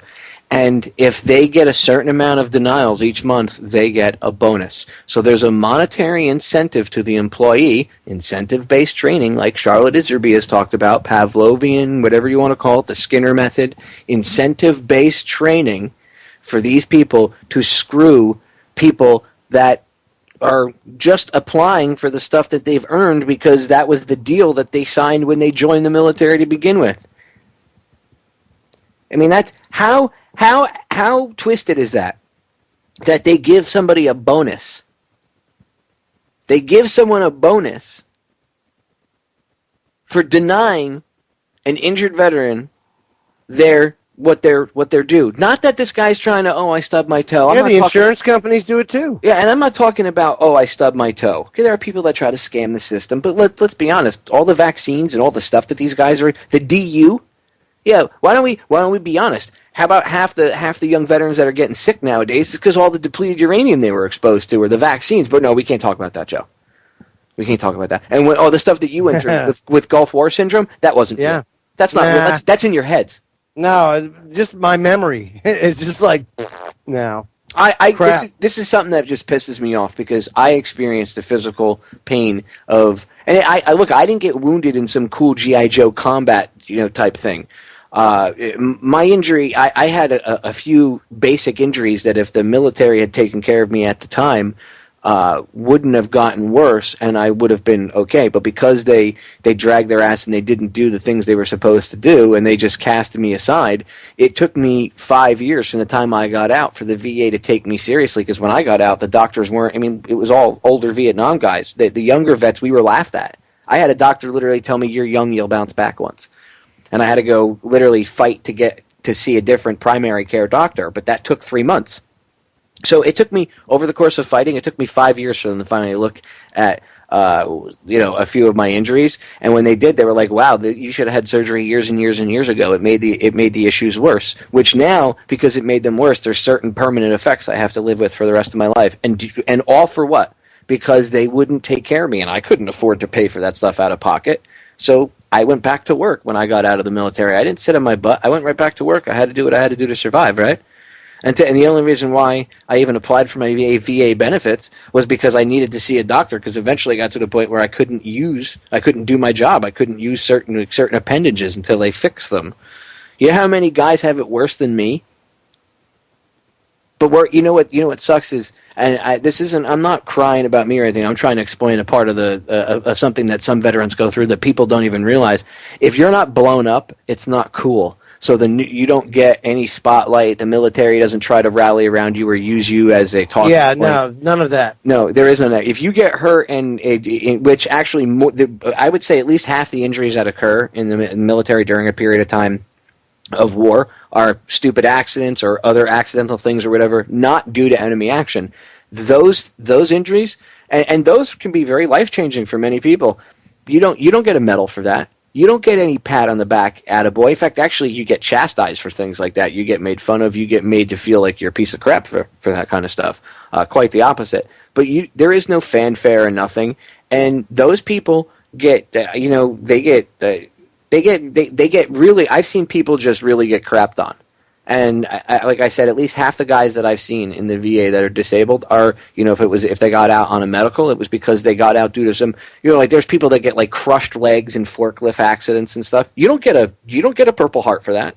You don't get like a pat on the back and I'm not saying that they should give them medals or anything. I'm not saying that. It's just there is no fanfare or anything like that. And there's more to what goes on. There's many different flavors, I guess, to what an injured veteran could be. There's not just one type of, somebody said the other day, I don't know, a couple weeks ago I saw this, somebody said, well, how could somebody who didn't go to war get PTSD? Because somebody was in a really bad accident and everybody that they were in the car with died. And it was a couple of their buddies that they were stationed with, and the guy got PTSD from it. And this person thought that he was trying to like malinger. And I said, dude, you can get PTSD from anything. It depends on what the traumatic. And I hate the D because that's disorder. It should just be PTSD, post-traumatic stress, or PTS, post-traumatic stress. And you could get that from a car accident, having a loved one die, anything of the sort. You know what I mean? And people are so ignorant. They're like, well, I think the guy's lying because he didn't go to war. He was in a car. It doesn't. It is. It's actual. Like me, I had people tell me that I suffered from post traumatic stress because staring down 3,000 Tomahawk missiles, kind of thing, puts somebody up under a certain stress level or whatever. And I never seen it like that, and I never. Judge it like that, but I can see, medically, like, and imagine like when women get raped, all of these things, it's a condition that they tried to, as far as the military, they tried to cover it up with different names and change the name of the same thing. I mean, what was it, like shell shock, back in the day, from World War One. And what was it? Desert Storm. What was that one for Desert Storm? The Desert Storm. Desert Shield. There was Desert Shield, Desert Storm. No. But what was the condition? The condition. There's Gulf War syndrome, but Gulf War syndrome, right? Yeah, but that was due to the vaccines. Well, that's the vaccines and it's vaccines. I would say it's a mixture of vaccines, DU, and nerve agents, especially the stuff that they blew up at Camisea and all the other. That place was like the size of what they said. Like Doug Rocky said, it was like the size of like 4 or 5 super Walmarts, and it was just loaded with chemical munitions. And they had, I think he said something like 100 sites that they blew up that were like that. That stuff has to go. I mean, what genius moron was like, hey, let's take chemical weapons and blow it up and put it in the air? Dickhead. That's how they spread them. Well, the fire will kill it. You're a moron. You people are stupid. Yeah, they wouldn't let the Iraqis clean up any of the DU, like that Trail of Death. Where the Iraqi army and everything was retreating from Kuwait and going down the road, and they just tore them up big time. They wouldn't. That still sits. Well, I don't know about now, but it did when I was there in 2003. It still sits there in the same condition. They wasn't allowed under the sanctions to even clean up anything or do anything with it. And you go to the hospitals there, you could see, and a lot of the soldiers who were exposed. They gave them neuron inhibitors. which really messed a bunch of them up. And being exposed to that depleted uranium also in the munitions from the chemical weapons that they destroyed, there was all kind of birth defects and all of that, sterilization of soldiers trying to come, who came back.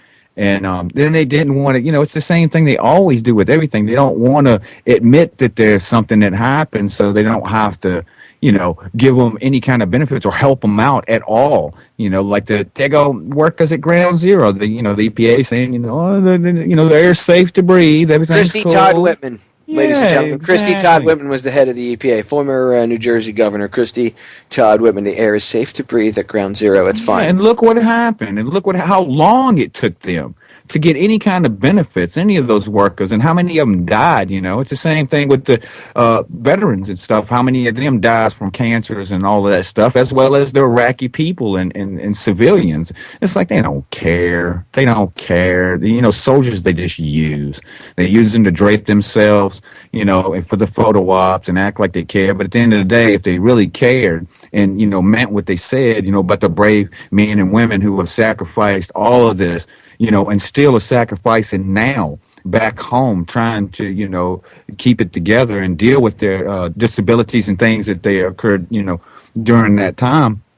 And they don't care. That's why, over 70% of homeless people are veterans. And it's like they don't care. You can tell these people just don't care. That's what makes me so sick. It's the telltale sign that they don't care, because if they did, their actions would be different. Dude, look at Fallujah. The parents in Fallujah don't ask a doctor if the baby's a boy or a girl. They literally ask the doctor if the baby's normal. Right, and then look what the weapons that they used. I mean, look at the weapons that they used that they're signed on treaties that they're not supposed to use, but they use the lawyer talk and all this stuff to try to act like, white phosphorus and stuff like that isn't a chemical weapon when, just by its pure design, it absolutely is. Talk about the ultimate hypocrite. Bombs. Talk about the ultimate hypocrite. We have to go bomb Syria for using chemical weapons on people. Really? Really? Did you see the pictures, the daggone Polaroids that came out of Fallujah, or the actual soldiers there that came back and turned activists that would tell the story of what they did and the things that they have done? And it was just insane. They didn't let anybody out of that town. Totally, if you were 15 or 14 and up, and if you were a male of fighting age, they wouldn't allow you out. So even if you tried leaving, they would allow the women and the kids out, but they wouldn't. Anybody for like 15 and on up, they turned them back into the city because they said you could be Al Qaeda. What they were doing was saying you're going back into the meat grinder, you're going to die. So they forced them. And I'm not bashing the troops, because again, that was not their decision. It's they followed the orders from higher up. And any war crimes that are, by the way, that are committed, I'm not giving a free pass on that. As I said, everybody's responsible for their own actions. When you take personal responsibility, but like Cheney said, we're going to have to embrace the dark side, and that's what happened. They literally embrace the dark side. They train people. They tell people. They feed them the dark side. This is what you have to do. And then a lot of these people, they come back and they say, look, this is what's going on over there. And then they go, oh, you're a liar. That kind of stuff doesn't go. I have arguments to this day with people. How dare you? How could you say anything wrong about it? Don't you understand? If you say that we were wrong, Popeye, that all those people that died in Iraq, meaning our people, not the civilians, they always mean that our troops, they died in vain. My son died over there, or my brother, or whatever. I have friends that are dead. I'll never see again. Close friends. Exactly. They didn't die in vain. I would say they died fighting alongside their brothers and their sisters. They fought to stay alive. Yeah, but they fought died to do what they. They died in vain to a certain extent. As far as if the reasoning behind, but I'm talking about when you're actually out there and you're in it. I know. They're not fighting because Saddam Hussein's in power. They're not fighting. They're fighting that to stay alive and keep their brothers alive. They're fighting for the guy to the left and to the right. They're not fighting for any political reason. But when I say that they died in vain, they only died in vain if we don't stand up and tell the truth. If what happened serves to perhaps help better the world, and we can learn from it and never make that same mistake again, and actually maybe use that as a way to start admitting that there's a problem, okay, then they didn't die in vain. But I'm not going to sit back and let my friends who are gone, guys who were like brothers to me, I'll never see again until I cross over to the other side, wherever, right? I'm not going to let their deaths and all these other people that have died, the millions of innocent people in Iraq that have died, I'm not going to let all those people have died to sit back and let people just go, oh yeah, this whole war was justified. It was fine. No. Exactly. Now. My lady's son, oldest son, he just actually deployed to Afghanistan out there, and I was like, it's winding down. The Taliban probably, they're probably want everybody to leave. So why would they, or a regular force there that wishes for the Americans to leave and everything like that continue to do things as you're withdrawing the troops and stuff like that. I mean, look at Vietnam when, the Americans were pulling out, they didn't really do much. They really just went on to allow that so they could take over the South, the North did, but they wanted them out. And I'm sitting there thinking, but you see this like the other day, there's still IEDs, there's still stuff going on over there. And the question, a lot of this is like, why were we even still there? Why in the world? I didn't even understand at face value about, Bush. Never even talking about, we got to get Osama bin Laden, we got to get Osama bin Laden. He's not even worried about it. Like, isn't that the purpose? Isn't that why we went into Afghanistan anyway? At face value. That's why we went in. Why you're not so concerned? And then once you supposedly got killed, but he was already dead, of course, but why, why did we pull out the end? So we're on terror because America. I'm going to cut us off because the break is sneaking up on us. Ladies and gentlemen, don't go anywhere. You don't want to miss the last hour and a half of this marathon conversation. Stay tuned. All right, I'm going to switch up gears a little bit. Private prisons demand states maintain maximum capacity or pay fees. It's an article from September. You can find it over on Raw Story. I bring this up because, I constantly find myself having this conversation with people that are, Mr. Law and Order. Well, people should be arrested and put in jail. Really? You do realize that most of these prisons are privately run, and that people that get arrested, the court will, if they are arrested, wrongly, the court will air it out. No, they won't, because they have an incentive to jail people. No, they don't. There's no such thing as the prison industrial complex. Really?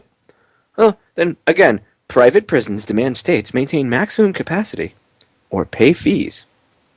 How many of you guys know about private prisons in your area? Like Ken or Joe, either one of you. I'm sure you guys have at least one or two private prisons in North Carolina or over in Middle America there. I'm sure there's at least one or two in either prospective states. And I'm sure they have this. I know here in Florida they have it. I don't touch this stuff. I'm sorry. Yeah. What, conspiracy? I mean, really, falling crime rates are bad for business. For the private prison industry. So that kind of, what does that tell you? When you start to monetize law enforcement, when there's incentive-based training now, hey, you'll get a raise the more people you arrest and put into our system because you're helping us make money. I mean, does nobody see this? Am I the only one that sees this? No, because okay. In North Carolina, there is only one private prison, and that is the Center for Community Transitions Women's Center, and it has a 20 female capacity. That's the only one in North Carolina. This report that they state in the article here, 41 out of 62 contracts, I guess that they looked, 41 out of 62 of the contracts for these private prisons demanded. They contained occupancy requirements. Like, if we're going to run the prison, then we have to have a capacity of 33%. Yeah. And people say, well, there's no such thing. There's no such thing as arrest quotas. Yes, there is. And now you know why. Because they have mathematicians that sit down and break it down. Yeah. Accountants, whatever. They have some putz bureaucrat that sits down and breaks it down and says, your officers have to have 3 or 4 arrests per month each, and that'll help keep our system at a 38 or 40% occupancy level, we'll say. And then they say, okay. And then they send it down the food chain, and it comes down from the chief to the captain who to maybe the lieutenants, and the lieutenants to the duty sergeants. And then the duty sergeants get caught by cops that are listening to this and recording it with their cell phones, which we've all seen on YouTube, saying, you must arrest the 4 people tonight, or 3 people tonight, or 2 people tonight, or whatever. And people say, oh my God, I'm so shocked that there's quotas. Maybe if you looked at how the system is set up to begin with, you'd realize it's not what you think it is. Duh. It's all about making money. Human slavery, dude. And you notice that in smaller towns, the more those smaller towns, people are leaving, selling their homes there, and nobody's buying them, or they have homes up for rent and nobody's renting them. The more those types of things happen, the more the local economies in towns get like that, the more speed traps you'll see, or changing of speed limits from 25 to 20, and not saying anything to anybody, not have any warning, just have it there as a speed trap when they need to make money. Well, we got to turn the revenue. We ain't making no money in this town, jobs leaving, all this kind of stuff. Next thing you know, they got a bunch of crap like that going on. Well, yeah. And then I'm telling you, dude, this is all about making money. It's so frustrating because when you look at the problem with a lot of these systems that everybody says are breaking down, it's because it's all been about making money. It's never been about what you think it's been about. Because if it was about justice or something like that, then you wouldn't have it, monetary. You wouldn't have monetary incentives to go out and just arrest people. Even if how much money gets wasted because you find out that the guy that's been in jail for 20 years for a rape actually didn't do it, and that actually didn't do it, yeah. And the prosecutor and the cops at the time framed him because the prosecutor wanted to make a better name for himself. I mean, there's actually been prosecutors where they've been arrested for things like that, like withholding evidence that could have proved, that the person was innocent. Yeah, happens all the time. People are, no, it does. Prosecutors actually do that kind of stuff because remember, they're attorneys just trying to make a name for themselves. And if it's got to be on your back, they'll do it. I mean, there's actually been prosecutors arrested over it, dude. And that at least that's I guess that's an idea of the system working properly. I've been convicted of one crime, which was a misdemeanor. Well, no, actually 2. One didn't show up because it was in Texas, and it's a little small town called Junctionville, and they had a little setup there so that they could make money, and nothing went in your record whatsoever. It was just catching a bunch of tour kids out, following the Grateful Dead, and they just set up shop and just collected a bunch of people for weed or whatever it was, made them pay a fine, didn't want to keep them in there, don't want to keep them in jail, just wanted to collect that money. And boy, that whole court system came to work on a Sunday when they were all off, and they got together and they just racked up the money. Nothing ever showed up in my record. And I've been arrested many a times, and they always ask, have you been arrested? Da, da, da, da. And I go, yeah, in Johnsonville, Texas or whatever, and they look and they say, there's nothing here about you being arrested. And I'm like, oh, okay. Multiple times that happened. And another time was I returned a video late. I worked second shift, so I didn't get off until 11 o'clock at night. And a friend had borrowed a movie, and I didn't get it back. I thought that they returned it, and then it showed up, and I was like, oh, crap, I better go return this. So I returned it that night, and I had a little note attached to it, let me know how much the late fees are, because I was going to make them pay it, because I'm not paying these late fees for this thing. But they already went out and got a warrant out for me that I rented property with intent to defraud was the charge. So I'm sitting there thinking like, yeah, well, it's crap. I got that the next day. I returned the video. I mean, that's proof. I had no intention to defraud. And it was a, thing that took right in front of the judge. And even the owner of the place was like, yeah, he returned the video and everything before he was summoned to come to court or whatever. And, he's paid the fines and stuff like that. And found me guilty, 30 days suspended. I was like, how in the world are you going to find me guilty of something that is factual right here that, isn't true? I mean, isn't true? Even the guy who got the thing to go to court, who filed the charges, didn't. He was in total agreement with me. He even told me after, he's like, man, I don't know. That's just kind of weird. But they totally felt me guilty for that crap. And I thought that was, that's such a lie. That was all on him. But the guy before me had his video was late like 30 days or something like that. And the judge said 30 days, and then the guy started laughing at the judge. The judge turns around and gives him, instead of, like, he gave me 30 days suspended for that crap. And he gives the guy, he said, "You going to sit in jail for 30 days and think it's funny then." And he just sentenced him right there on the spot because the guy laughed at him. And I had been joking about that crap. I was like, yeah, they're going to put me in jail for returning, video 30 days late. I'm sitting there thinking like, what are you in jail for? I killed somebody. I robbed somebody. Yeah. What are you in jail for? I returned my videos late, man. It was 10 days late. They're like, don't mess with me. Don't drop the soap, boy. Yeah, but they sent me in. What video company was this? It was the Hitler video company. It was like in 1990, something like that. I know video stores went after. I used to work at a video store for money. We used to work 2 jobs when I was a kid, 2-3 jobs at a clip, and one of them for a period of time was I ran a video store for extra cash. But so I get like the owners were D-bags and they used to have to go after people, but they used to give them a certain period of time. I mean, even their lawyers told them they had to give them a certain period of time. I mean, talk about a setup, dude. Talk about like some boss hog type crap. Seriously, like what was the name of the video store? Fascist Video. You 10 days late with video. We come to your house, kick door in, burn house down, kill everyone, take all of your stuff. Jesus, for real. Ken's like, no, it was Blockbuster. Oh, well, that explains why they. Yeah, that explains everything. It's the New World Order. That explains everything. That's why I use Netflix, dude. There are no late fees. Seriously, I can't stand. The concept of a late fee. When you have to understand, especially when you've done this before. When I worked at the video store, I would nail people late fees, and people would be like, "That's BS," blah blah blah, and I would be like, "Well, whatever. You signed the contract because it said it in the contract when they signed up for the thing that they agreed to it." I was like, "So you kind of signed the contract, so it's your own fault for not reading it." But whatever. Now, I personally thought it was BS. Like, I could erase my own late fees because I could go in the system and just hit, zero everything out. But, like, late fees are bunk. Okay, they're crap. And video companies were, like, Blockbuster and stuff, dude, they were making more money. Blockbuster was raping people. I mean, you'd like get charged more in the late fee than you did for renting the friggin' movie. You'd be better off just, calling the place up and be like, I need to rent it for an extra day or two, so you didn't have to get charged.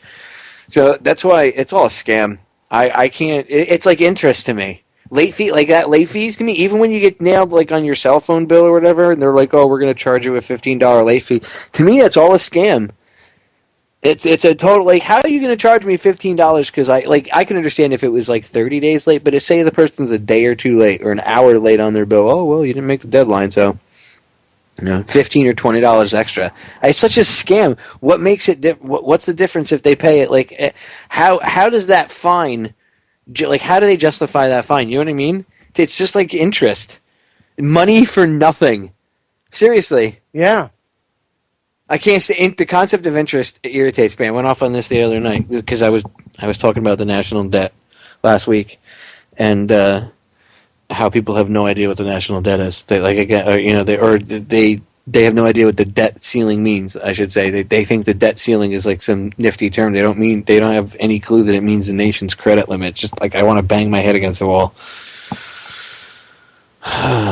See, it all comes circular. No matter what, it all comes back to the same problems. Yeah, sure does. The banks. How about we all the time. How about we just get rid of them? Yeah, wouldn't that be nice? Didn't Jackson do that? I killed the bank. Yeah, that's right. And they tried to assassinate him, and they failed twice. Somebody was looking out for him, dude. Both pistols. Yeah. That was awesome. Like, what? Like, wow, somebody was looking out for that guy. And I'm not saying he was perfect. He wasn't a saint, but I mean, I'll give him credit.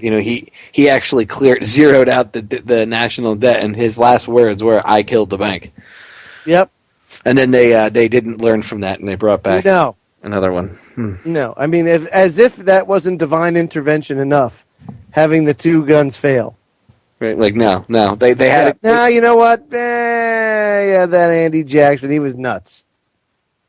He was bots. You know what, man? We need a bank. And any president that stands up since gets their head blown off. That's right. But he's also a good example because they did try to assassinate him too. So see what happens. Yeah, that's right. Try to do the right thing. Garfield. Garfield, same way. Any president that there's been an assassination, and there was like, oh, it's a lone nut that disagreed with his policies. Yeah, okay. If you go and research every one of them, you'll see they all link back to the same people. Gee, coincidence? I think not. Is it really coincidence? You know, and then like what happens with McKinley? He was a corporatist. So it's like, why did that all go down? And, the narrative of that whole thing and the person that killed him apparently was this real crazy lunatic, probably your, quote, extremist of the day. As a matter of fact, he ended up being a commie. Oh, he was one of those commie wackos.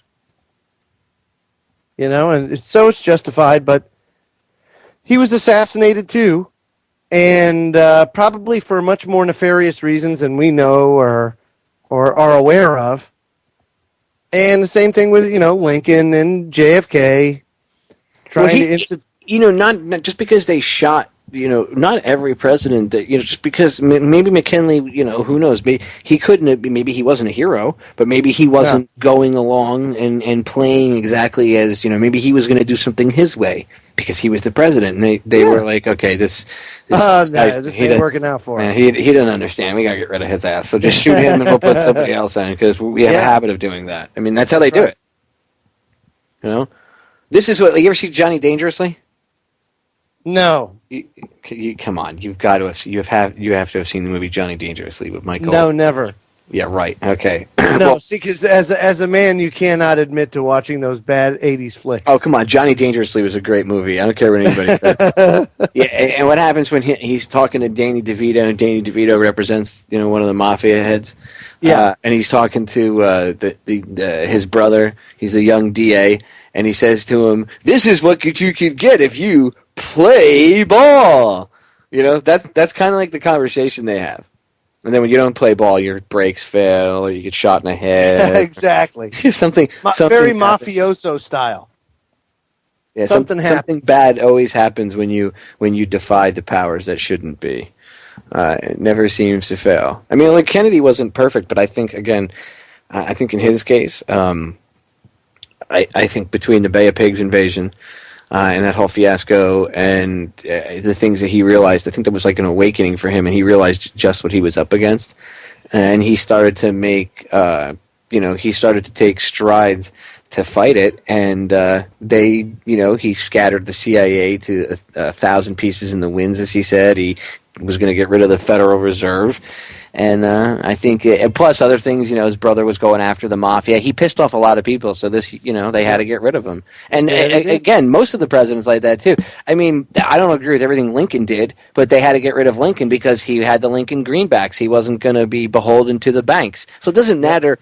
It doesn't matter that you could. I mean, I don't agree with some of the tyrannical actions that he took and everything, but again, they had to assassinate him because he could not stand as president. He was going to go above and beyond his masters. He was totally undermining the authority of the banks. And no one does that, if you know what I mean. Dude, you can't undermine the authority of the powers that shouldn't. Well, I mean, you can, but that's the message that they try to send across. And notice, they give you a new pair of shoes. Well, since Kennedy, I don't think any president has ever stood up ever. And people were like, Ronald Reagan. Ronald Reagan was a fake, superhero. Okay, stop it. Can't stand the Reagan loving. Blah. And he had a really jealous VP to boot, Oh well. all I'll say is this: Reagan's in office for 6 weeks, 8 weeks, and he gets shot. And the guy that shoots him is related. He's the son or the brother. He's the son. I think he's the son of. He was the son of George Bush Sr.'s college roommate at Yale. So this guy, his friend from college, right? His son just so happens to be the guy that goes and tries to kill Reagan and assassinate him. But it was done for Jodie Foster. I mean, there's 2 degrees of separation. There's no connection to President Bush, or excuse me, Vice President Bush, who ran the country anyway. Because I'm sure, even though even in Kathy O'Brien's book, The Transformation of America, she talks about that, and she says that that was like a learning experience for Reagan, because he realized, after that he was never the same, and that Bush pretty much ran things.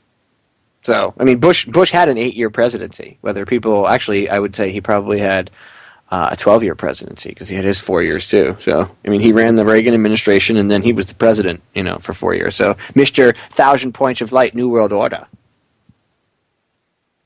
Ugh. You like him. Oh, I don't. I don't like Bush. I don't like any of that family. I heard you. Yeah, as you could hear, my wife had to throw my cat out of the studio because I was I heard. As I was talking about Kennedy, he's in the background, meow meow, and I'm saying to her, I'm like, you need to get him out of the studio. He was in the background agreeing. He's like, they killed Kennedy, meow.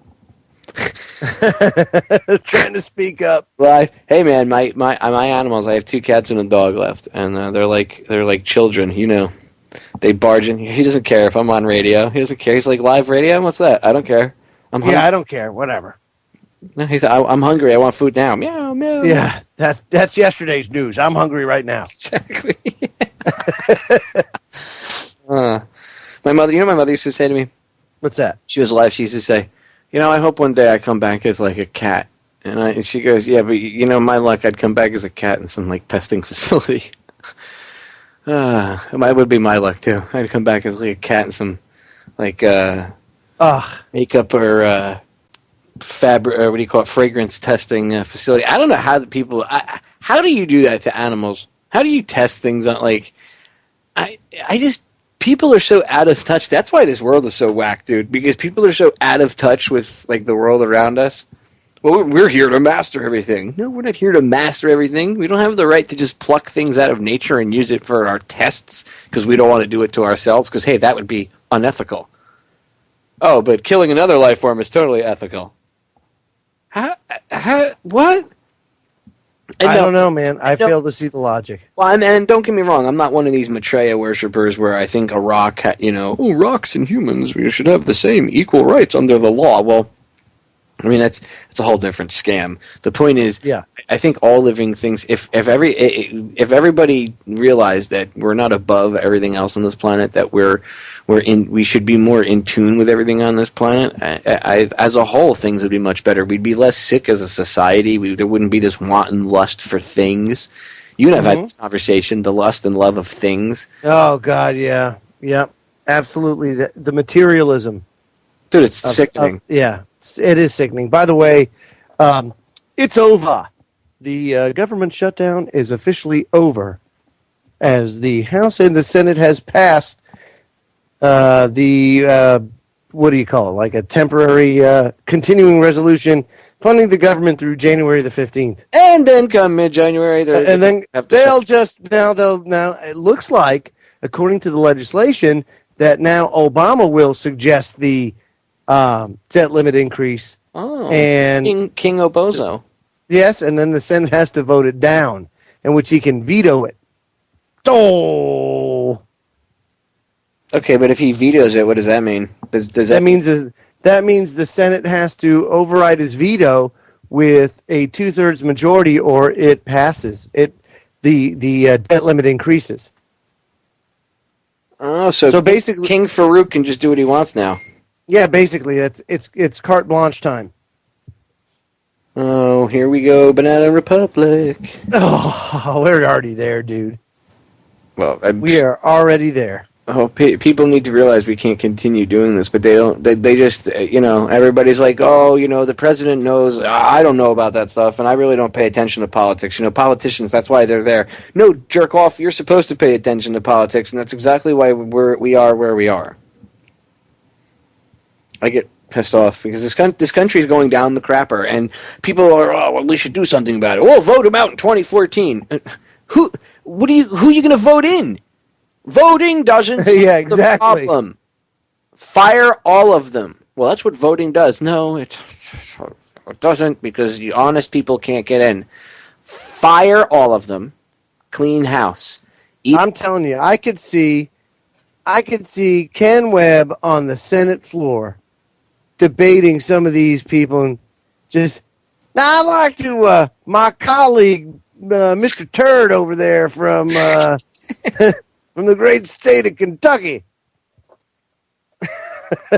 who just got that $3 billion pork barrel project approved in this continuing resolution. Well, McConnell's a turd, but do you think that Rand Paul...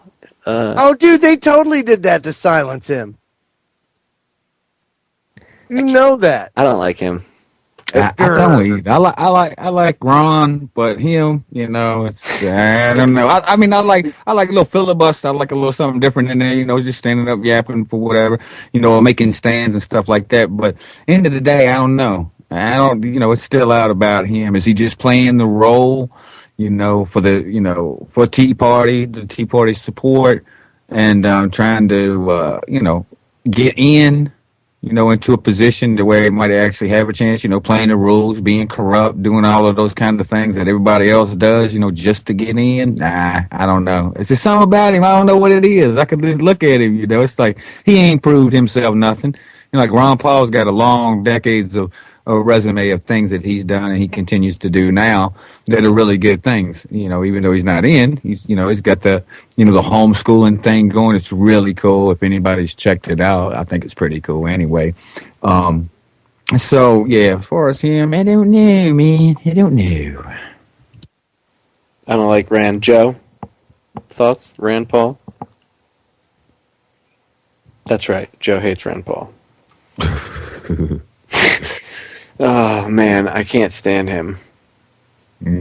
I can't. I don't know. There's something about him, dude, I don't trust. It is. It's something about him. It's just his aura or something. Yeah, I can't put my finger on it, dude. I mean, I could point to a few things he's done that I don't like or things he said, but he's got like a bit of neocon in him. And it's not even the, I mean, yeah, okay, some of the things he said, but not even that. There's something about him from day one I just don't like. There's something I don't trust. I can't put my damn finger on it. But he's definitely not his daddy, I can tell you that. I mean, not everybody is, right? Apple doesn't always fall close to the tree. Sometimes that thing rolls downhill. Downhill, yeah. Perhaps the apple tree of Ron Paul was on a steep hill, and Rand was the apple that fell down the steep end. But I don't know. This whole thing is a mess, and we should fire every one of them, every last one of them. I don't care who. We don't catch him in We don't catch him in Joestown when he wins. Be sheriff and we the deputies. And make sure we. Oh, bro, let him come through. Let him come through. I don't care because you come through our county. Guess what? We the law. We the law of the land. Things are a wee bit different out here. Come get you some. All right, ladies and gentlemen, stay tuned. We got one more hour in this 5-hour marathon broadcast. Don't go anywhere. We'll be right back. Ladies and gentlemen, welcome back for the second hour of tonight's live edition of DTRH, but it's really hour number 5 of our ongoing 5-hour marathon today. Wow, that actually went by fast, guys. Yeah, a lot faster than I thought it would, that's for sure. Seriously, I thought it was going to drag, like when we were like, just decided yesterday to do this, and it was like, yeah, spur of the moment, let's do it. And today, like I said, I feel like I got hit by a freight train, so I was like, oh god, this is going to drag on and on. But honestly, it went by pretty fast. Yeah, it did, no doubt. Very, very, very fast. So I want to shift gears again. I got something else I want to pick your guys' brains about. Now, I played this piece of audio last night on air for my listeners, but yeah, I want to play it again because I got you two here. I want to get your opinion about it because we kind of started to talk about this on Hangar 18 the other night, and then we got sidetracked. And you had said, I know Ken, that you had said you wanted to look into it, so I want to play a piece about DB Cooper. I know if the listeners heard last night, it's going to be the same 8 minutes of audio, so deal with it. But for those of you that didn't hear it, you'll get a chance to hear it. But I want Joe and Ken to hear it live, and then I want to get their opinions on it because neither one of them has heard this. So here you go, guys. Remember I was talking about DB Cooper, and there could be a little bit more to it. How he had connections. There was connections to the CIA and blah blah blah. Check this out. And check this out, and I'll let the whole thing play uninterrupted, and then I want you, I'll go to you guys. I want your opinions on it. So here we go. February 10th, 1980. The Columbia River, near Vancouver, Washington. On a camping trip with his parents, 8-year-old Brian Ingram discovers a strange bundle of decomposing banknotes buried at the water's edge. The cash adds up to $5,800. But where did it come from? It's like every boy's dream, found buried treasure. And this treasure was caked in some sand. They're all $20 bills, and when they brought the money to the authorities, they could read some of the serial numbers. The serial numbers reveal that the money was part of a ransom payment. The first physical evidence recovered from the world's only unsolved hijacking, 9 years earlier. November 4th, 1971. Ground transportation. On the evening before Thanksgiving, Northwest Flight 305, a short trip from Portland to Seattle, takes a terrifying turn when a passenger in row 18, listed as Dan Cooper, presses the call button. As soon as the plane took off, he handed the flight attendant a note informing her that he was hijacking the airplane. To show her that he's serious, he reaches for his attaché case. He opens it, and inside she can see wires, and she can see red sticks. She thinks it's a bomb. The hijacker demands 4 parachutes and $200,000 in cash to be delivered to him when the plane touches down in Seattle.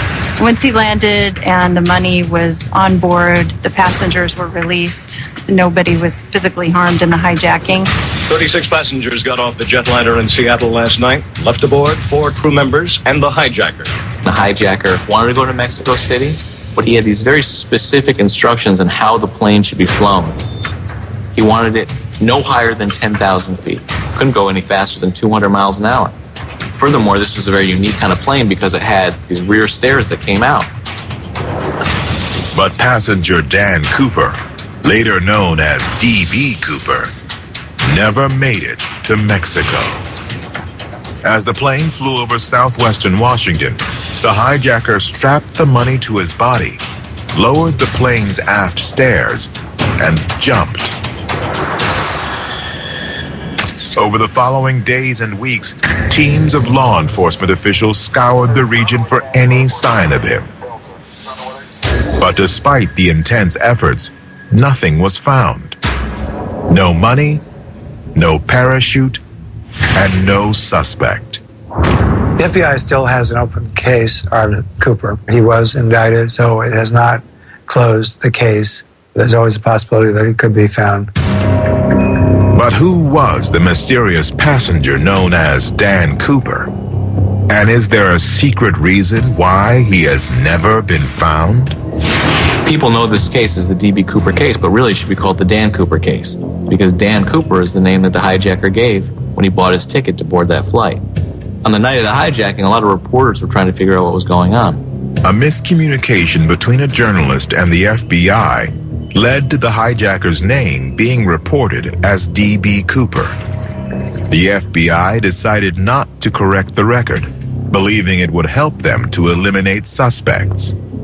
Agents wanted the public to think it was D.B. Cooper because then they could look for Dan Cooper. They could weed out all the clues that would come in about D.B. Cooper. That was their, sort of ace in the hole. More than 4 decades later, the decaying banknotes found on the edge of the Columbia River remain the only clue to ever surface in the D.B. Cooper case. None of the money that D.B. Cooper received ever showed up in circulation based on the serial numbers that, of course, have been recorded. So that tells you something about whether D.B. Cooper ever survived that parachute jump. If he had, he certainly would have spent the money. But is it possible that money might not have been D.B. Cooper's motive for the hijacking? Or was there another, perhaps more secret reason? I'm Marla Cooper. I'm the niece of the hijacker known as D.B. Cooper. My uncles Dewey and LD planned the hijacking. LD was the man on the plane, but Dewey was the man on the ground. In 1971, 8-year-old Marla Cooper was spending Thanksgiving as usual with her family at her grandmother's house in Sisters, Oregon. It was there that her two uncles, after years of struggling to get by, boasted about coming into a large sum of money. And I heard my Uncle Dewey tell my father that we were rich, our money problems are over. We just had to go back and find the money. But he said, we did it. We hijacked an airplane.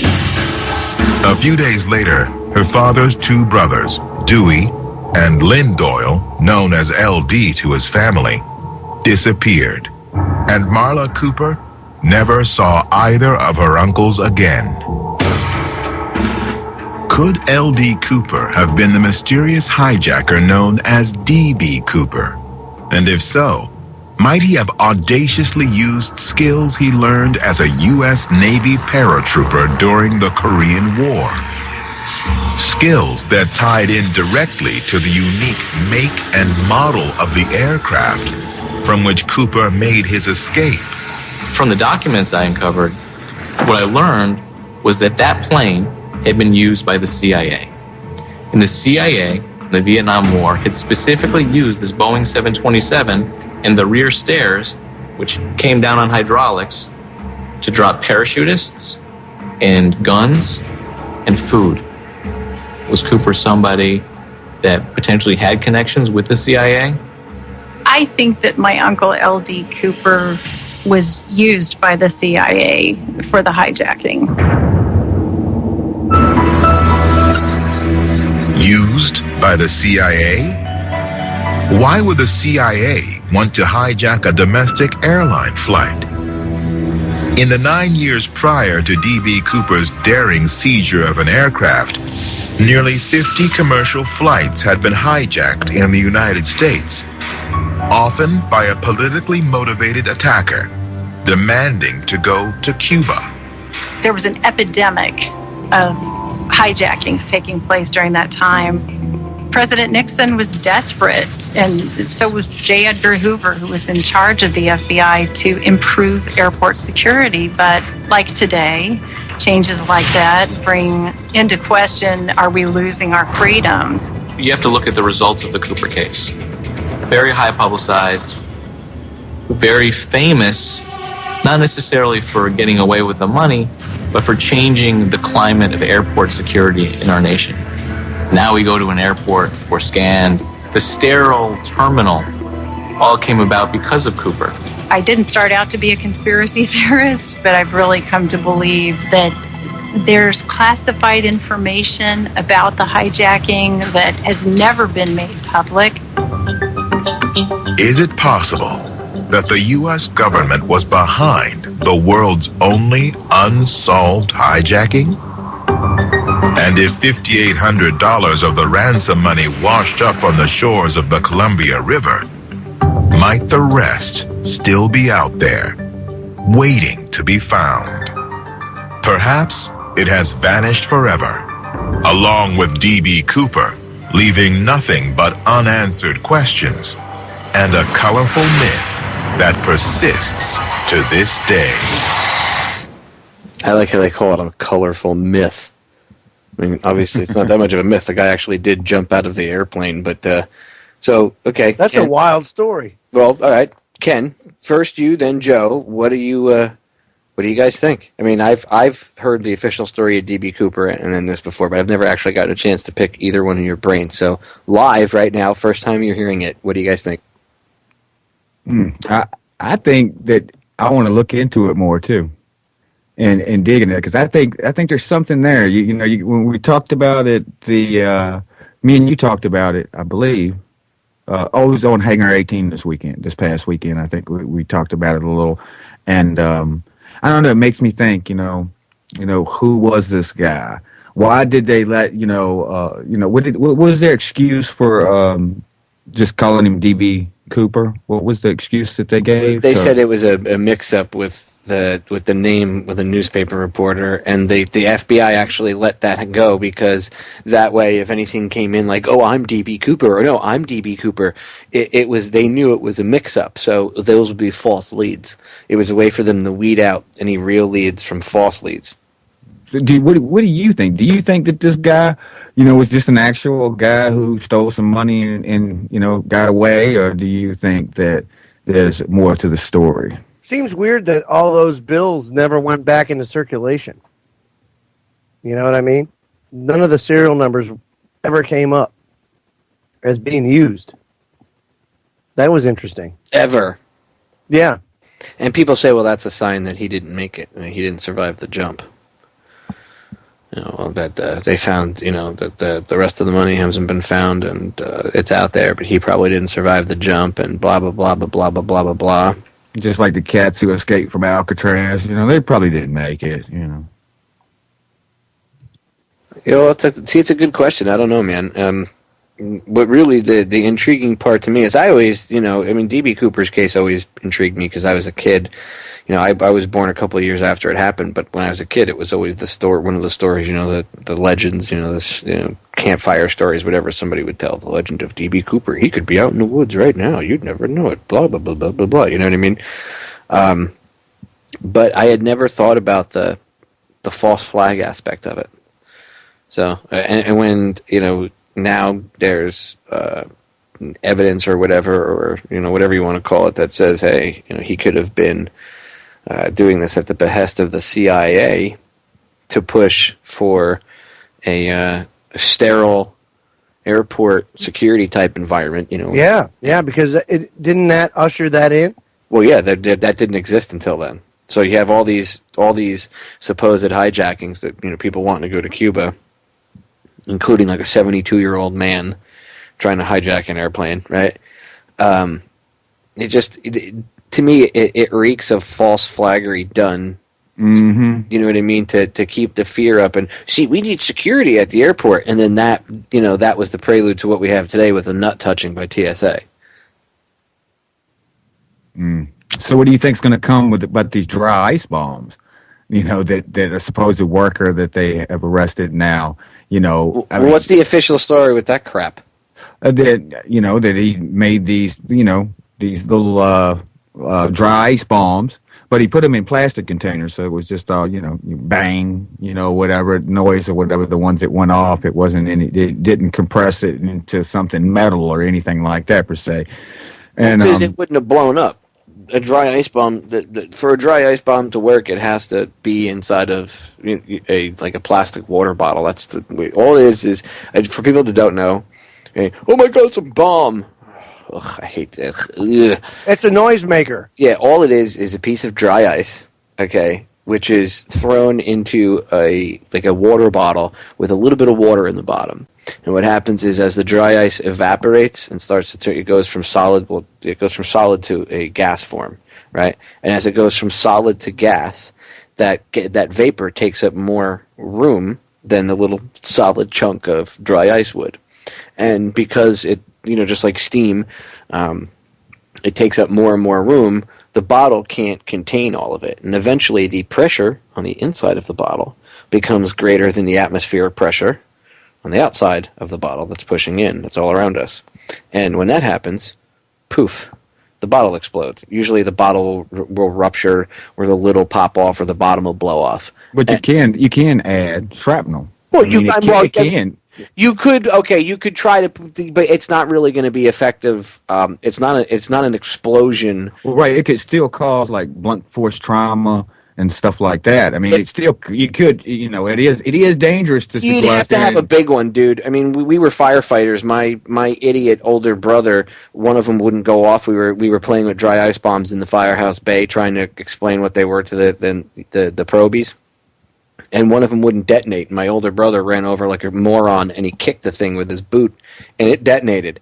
And I mean, he got hurt. He got the obviously the force that came out of it hurt his leg, and he got a bruise from it. But I mean, it blew up right next to his leg, and it did. It was more of a I shouldn't say blew up. It's more of a detonation than anything else.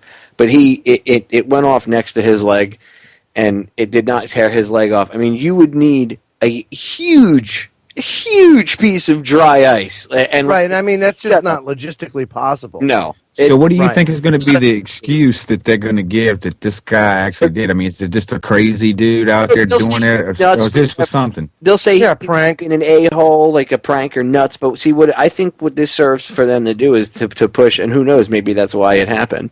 They're going to push for people not being able to get dry ice. Because dry ice was never an issue until this little girl this high school student made a dry ice bomb as a science experiment, right? And it went off, and they arrested her a couple months back. And then they made a big, oh my God, dry ice bombs. Should people have, I mean, the news people, should regular citizens have access to dry ice? I mean, that could be dangerous. Hey, yeah, like fertilizer. Yeah, hey, Jagoff, what do you think makes the smoke go across the floor at your Halloween party? What do you think that is? You know the pail that emits the smog at your Halloween party? Oh, isn't that a smoke machine? No, moron. It's a pail filled with water and dry ice thrown into it. You could literally put dry ice in your drink. They do it at certain bars. Is that going to be illegal now, too? Because somebody could get hurt if they put a lid on top of that thing and the lid might blow off. It might build up pressure. Oh, we got to outlaw pressure cookers, too, because of the whole Boston Marathon bombing. Yeah, look at the long list of things that are just banned. That it's absolutely ridiculous. And they want to go after Tannerite too. When everything's illegal, nothing's illegal. I saw it right. I saw an article like a week ago, Joe, and it was like, wow, Joe foreshadowed this. Or foretold of this, I should say, last year. You were talking about when right after Sandy Hook, you were like, you watch, they're going to go for Tannerite. Oh, yeah. And they are. Now they're saying, Tannerite should be classified as an explosive. A homemade, here in the United States, a homeland insurgent could use it to make a IED. Oh, come we on. need to outlaw it. Like, I'm going to go. Consequently, that's justification for them to get their MRAPs, right? Right. Well, that's why they need MRAP vehicles. to protect them from their Tannerite bombs. I mean, come on. I know. No, it's no, dude, the dry ice is much worse. It could create a smoke-like effect, which you could probably hide if you were like an inch tall. Ninja. Yeah, you could ninja in that inch layer of smoke if they use it to, it's spooky at Halloween parties and stuff, right? I mean, we wouldn't want to. Spookiness equals scary, and scary equals fear, and that's what most of these, adrenaline junkie, overzealous cops that kill innocent people run on is fear. So if they saw dry ice, they would assume there were vampires around, and they'd probably shoot everybody. Maybe zombies. I was just gonna say that you beat me to the punch. It's like, oh boy, zombies. Yeah. Oh, you sound just like the zombies from Scooby-Doo. Were you that guy? You take the mask off and it's Ken. And I wouldn't have gotten away with it if it wasn't for you stupid kids. I swear to God, that's what happens if you pull Osama bin Laden's mask off. Like, we need Scooby-Doo and Friends. And then you pull it off and it's Dick Cheney underneath there or something. And I would have gotten away if it weren't for you kids and that damn dog. Yeah, but in the background, you hear him going... Long hit. Oh, no. Well, that's Dick Cheney's dog. That's Darth Cheney. Him and his... Dude, that guy actually had no heartbeat for 2 years. Like I don't think he still has one, right? Well, no, I think they sacrificed some young kid and got they got him a heart. Somehow they got him a heart from a young donor. They're like, it came from a really young, like either late teens, early 20s donor. So that means that they probably found a guy in the neighborhood that was young and athletic and had him killed. So they he did get a new heart. Oh, son of a gun! What good individual had to die to give Dick Cheney that heart? Oh. How many took them at their prime too? They did. Yeah, how many people I'm saying? Dick was like, you see that guy, the neighbor kid, he works out all the time. Get him. Probably did some hoodoo voodoo ritual over it and everything else. Knowing them fools. I'm telling you, dude. When they were like, Dick Cheney gets a new heart, the first thing I said was, who'd he kill to get it? That's the first thought that came to my mind was, who did they have to kill to give this guy a heart? Honestly, how did that guy shot somebody in the face and got him with a shotgun, and that guy apologized to him? He wrote him a letter of apology. I was in Europe when it happened. I was over in Holland, and dude, we were watching the news, and I pulled my hoodie down over my face. My wife's like, "What's the matter?" I'm like, "Oh, I'm so ashamed right now to just like admit that these people are ruling my country because they're such losers." And I voted for these idiots. I was just like, "Wow, this guy shoots his friend in the face and then gets his friend to apologize." No, that wasn't a hit or a friendly warning. No, he pissed him off. I bet he said something out of the way to him, and he just like, I'm Dick Cheney, Dad. Boom, boom. Shot him 2 or 3 times in the face, and he said he better apologize to me. I'm gonna shoot him again. I could see that. Right? Use birdshot at a distance. Oh, I thought he was a bird. How the hell you shoot your friend in the face and then get him to write you a letter of apology? I'm sorry you shot me in the face. I'm sorry you shot me in the face. I mean, what was I thinking looking over there? What was I thinking causing you to shoot me in the face with your gun, Mr. Vice? I mean, what was the new thing that came out? I remember something. Craig said something in the chat room, but I remember something recently. Something about Cheney and a gun accident of some sort that just recently happened in the last couple of weeks or something. Well, he's not dead, so it wasn't a good enough accident. Just saying. Didn't do it. Didn't get the job done. Didn't get the job done. Fail. I can't believe it, man. 71 years old when he got this stinking new heart. 71. That's what I'm saying. Like there were 3,200 other people on a waiting list, and this freaking jerk gets the heart. Wait, how long? How old? Isn't old David? Old David Rockefeller? He's on up there. That mug don't look like he ever gonna die. 97. Joe and I were chatting about this before when you hopped out. 97 years old. He's 97 and he craps in a bag right now, so he ain't running anything anymore. Not even his own ladder.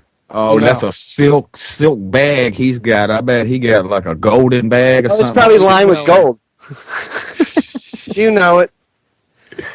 It's probably somebody needs to undo the brakes on his wheelchair.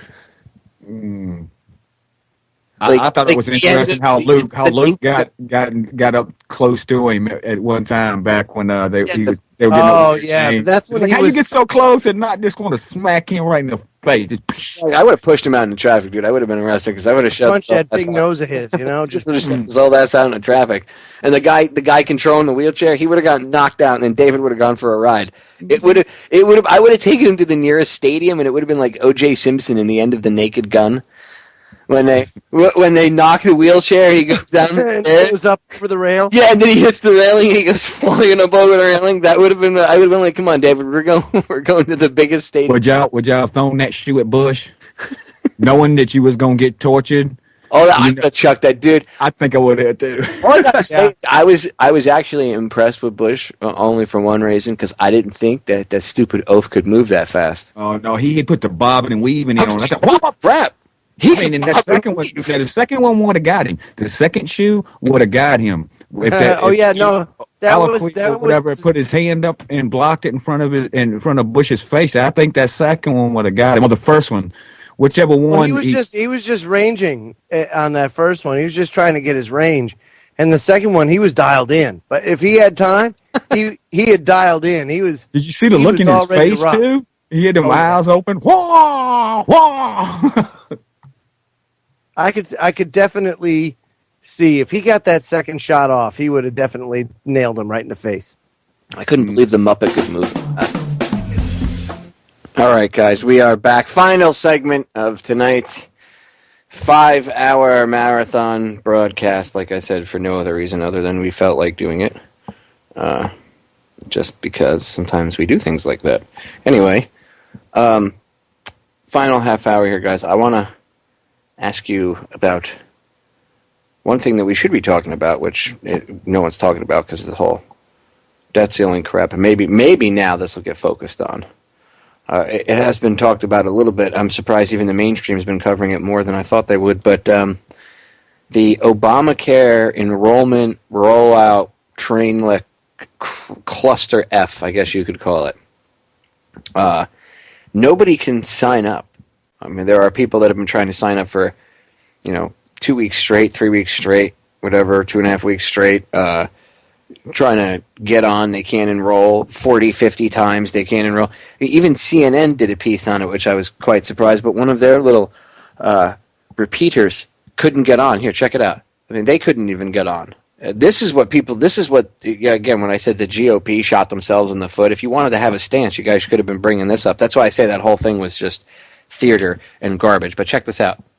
So we are now 2 weeks in, and Obamacare is dealing with some political problems, there's no question, but it's dealing with practical problems as well, and they're starting to overshadow the political ones. Tech experts say it could take a long time to fix the glitches that people are experiencing when they try to sign up online. Senior medical correspondent Elizabeth Cohen has been trying to set up an account, and she is getting nowhere fast. Elizabeth, it turns out it's not about you, is it? No, it's not about me. Now, I've been doing this just as a journalistic endeavor, but many other people, they really need health care insurance, and they say that they're really frustrated that this isn't working for them. I put in my username and password, and it didn't recognize it. Error messages, page not found, system down. It's been a tough nearly 2 weeks for Obamacare. There were error messages or that little annoying kind of like twirly thing where you hate it, right? I've been trying since day one to get an account and log in on healthcare.gov. I failed again. We couldn't make this page work. And again. It wouldn't log me in. And again. It's not working. When I've called the 1-800 number for help, the reps tell me volume is high and to try again during off-peak hours. So I tried at 10:30 at night, 7 in the morning, and still it didn't work.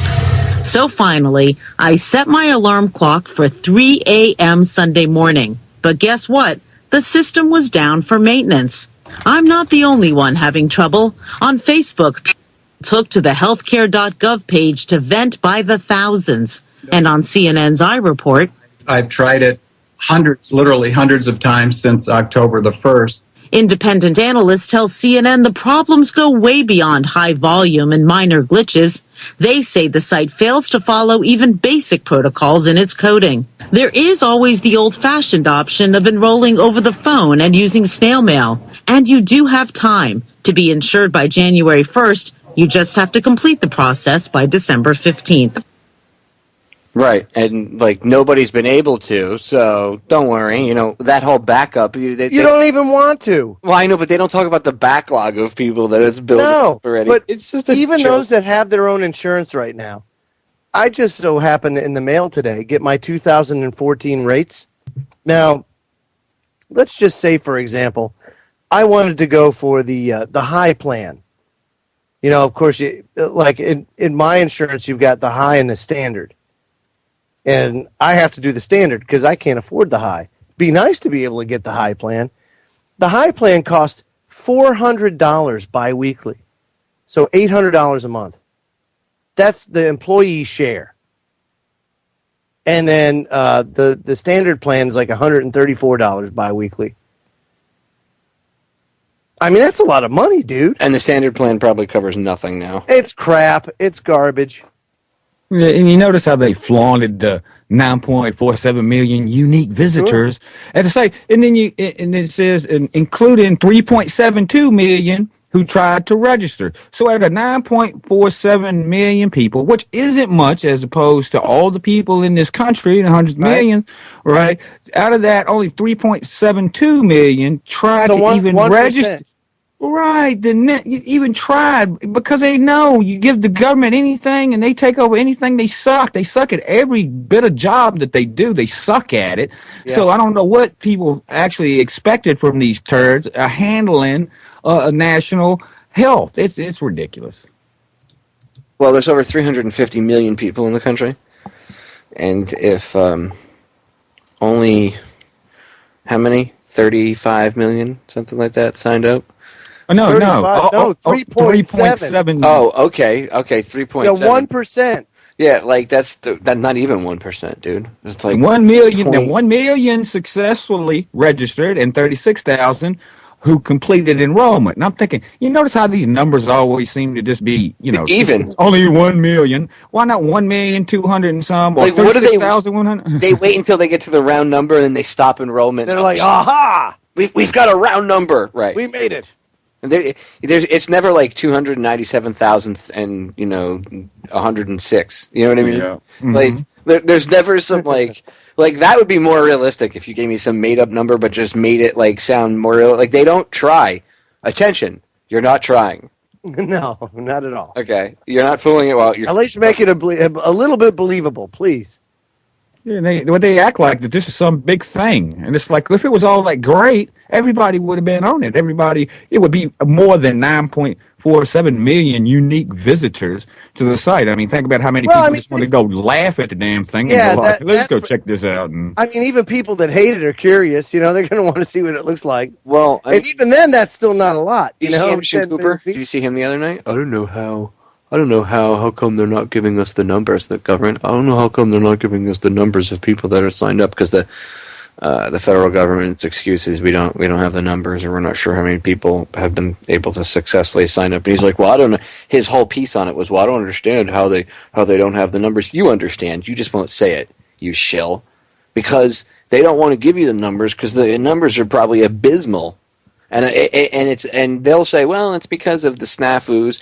Okay, I'm sure there's a lot of glitches, but what's to say that those numbers are abysmal because of that your website is garbage and someone's blog talk site could probably or their blogspot.com whatever website, some crappy one, something being hosted by HostGator or whatever could probably withstand more traffic than your friggin' federal servers. You guys you're the federal government. You'd think your IT crew would have been like, "Whoa, we need a server farm, sir." No.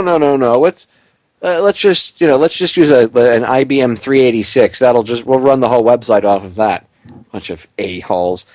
So you have that, but I think a lot of it also is, and I saw this in the chat room. Craig in the chat room brought this up, and he's correct. I think a lot of it has to do with the abysmal numbers too. I think that just nobody's signing up for it because the country as a whole is starting to realize this isn't free. Like my favorite part of this whole thing has been the people that voted for Obama and were like, yeah, free healthcare, yeah, people should have to pay for healthcare. And then they're like, oh, wait a minute, why did my rates triple? And they're like, one guy was quoted as saying, I thought, I was glad that people would get healthcare. I just didn't think I'd be the one paying for it. Oh, so you were cool with making somebody else foot the bill for a third party, but when you realize you're the one that's going to have to foot the bill, which is what you were being told all the time, and you said, no, you're lying, you're just racist and don't want poor black people or poor Latinos or poor whatever, insert minority here, to have some sort of healthcare coverage. No. Now they're realizing the truth. Now they're going, oh my God, my insurance rates just tripled. What the hell? You know what I mean? And if you opt not to have coverage, then you have to pay that tax, remember? In 2014, it's $95 per uninsured person, or 1% of a household income. In 2015, it jumps to $325 per uninsured person, or 2% of the household income. And in 2016 and beyond, it's $695 per uninsured person, or 2.5% of household income. So this year, they say, well, you don't have to get it. You just pay the tax. Holy moly, man. Just next year alone, I'd be looking at almost $2,000 just to not have health insurance. I'd have to pay to not have health insurance. I mean, what is up with that? Well, I like the fact that they were trying to, at one point, the one thing that these GOP a-holes did that was good, was they were floating a bill that said, we'll pass it, blah, blah, blah, but Obama and Biden and everybody, Nancy Pelosi, everybody, including themselves, would lose their government-sponsored health coverage and any subsidies that the government pays, for their health coverage. They would lose that, and they would have to enroll in the same Obamacare coverage. And Obama said, "No, I'm going to veto that." So, what they're telling you, what the president essentially said, and the people that fought against that are essentially saying is, we're going to pass a law that says you must do this, but if we are forced to do the same thing that we want you to do, we'll stamp our feet and say no, and won't pass any laws, and we refuse to go along because we should not be subject to the same laws and regulations that you pissants are subject to. That's what they're saying. They think they're above us. So the government is now in its own class. They're a class of citizens above the citizenry. So what does that tell the citizens? That sends the message out that if you want to be better, if you want to strive and get, better benefits or whatever, right, then you have to go work for the government. Because the government is the best, and the government puts you in a class above the regular citizens. That's what that sets. And then you wonder why these scumbags in Washington are so out of touch with everything. Yeah. That's why voting, at least on a federal level, doesn't change anything. You want to change things? Don't vote at all.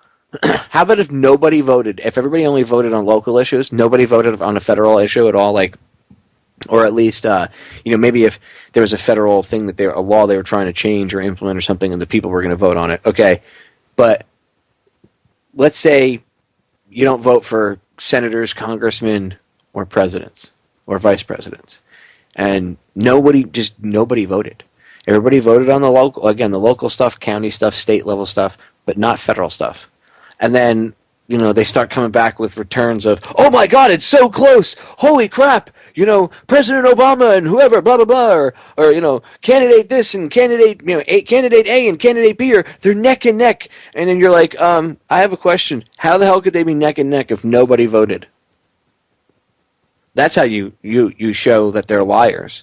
You make them show themselves as the frauds that they are. As long as people still buy into this voting system, they'll be able to pull this perpetual fraud off. Because you'll get about as much cooperation there as you will with people not paying their income tax.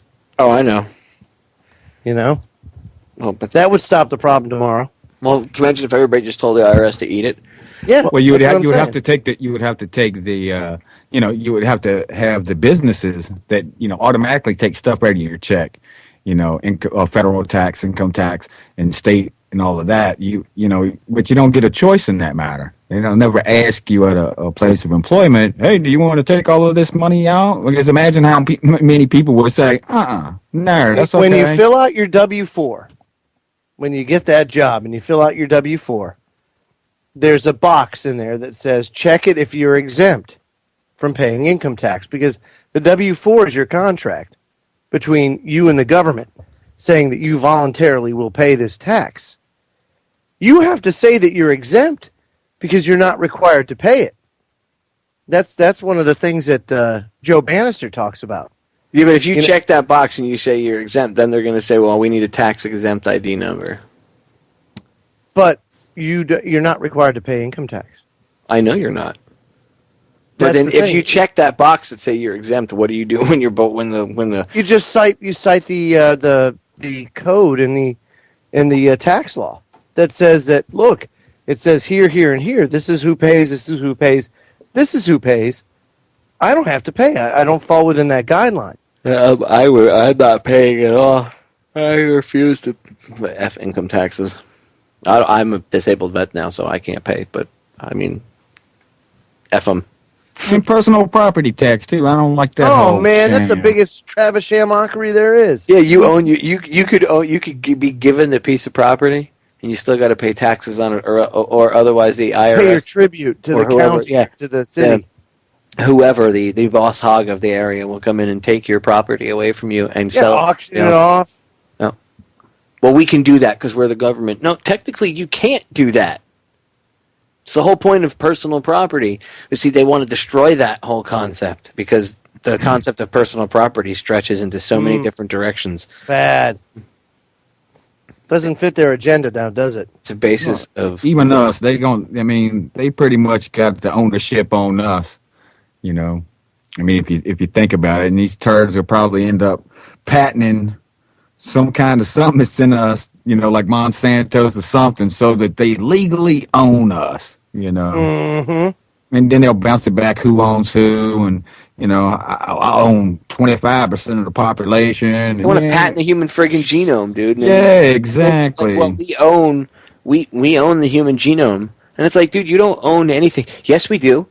It says right here on this piece of paper, and it's verified by this court. Yeah, and they have no authority other than the authority that some dick gave them. So if me and everybody else doesn't believe in their authority and we don't play your game anymore, then you and your friends can go play jacks in the corner with yourself. Go play with your putzes in the corner. It's just the whole thing. Oh, we own it. We own it. Like they came up with it or something themselves. You know, it's like Christopher Columbus discovered America. It's like, sit down, man. Yeah, right, Christopher. Well, there's so much more to it than that anyway. But yeah, Christopher Columbus. Okay, right. That's why it's called America. Who's Americo Vespucci? Who's that? Oh, he's the guy that Americo Vespucci. Name sounds familiar. People, go look it up. I'm going to leave you with that. I'm not even going to bother getting into it. I'm going to leave it with that because I want you to go do your own homework on that.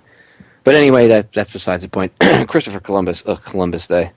Oh, man. Did you see the meme? The one meme? I love it. Oh, yeah. It says, I'm going to celebrate Columbus Day by barging into someone else's house and declaring that I own everything. That's pretty much what he's famous for, right? Yeah. Go look up what they did to the Taino Indians, man. Horrific. Oh, yeah, it was horrific, dude. A lot of tribes. What they did to a lot of tribes. The Arawak tribe, all these different tribes of natives that were on these islands throughout the Caribbean and stuff that we know as like Puerto Rico and Hispaniola and all that, man. You should see what they. I mean, talking about like cutting their nose and ears off and all sorts of. Oh man, it was horrific things, and they did because these people. Are you familiar with Michael Tsarion at all? He's talked. Who's that now? Michael Tsarion. Yes, I am. As a matter of fact, you brought him up a while back. And I looked into him. I did a lot of research into that area and that culture. Ben Stewart's talked about this before. If I talked with this about him when I interviewed him the last time he was on. But if people go watch his movie Kymatica, he explains a lot of it in there. You'll see a little bit of Tsarion's work too. But these ancient cultures, there was this. The elites, the same bloodlines that are in power today, they put forth, that they sent people like Columbus and others out. It wasn't just explorers, because they knew that the New World, or what they called the New World, already existed. They already knew it was here.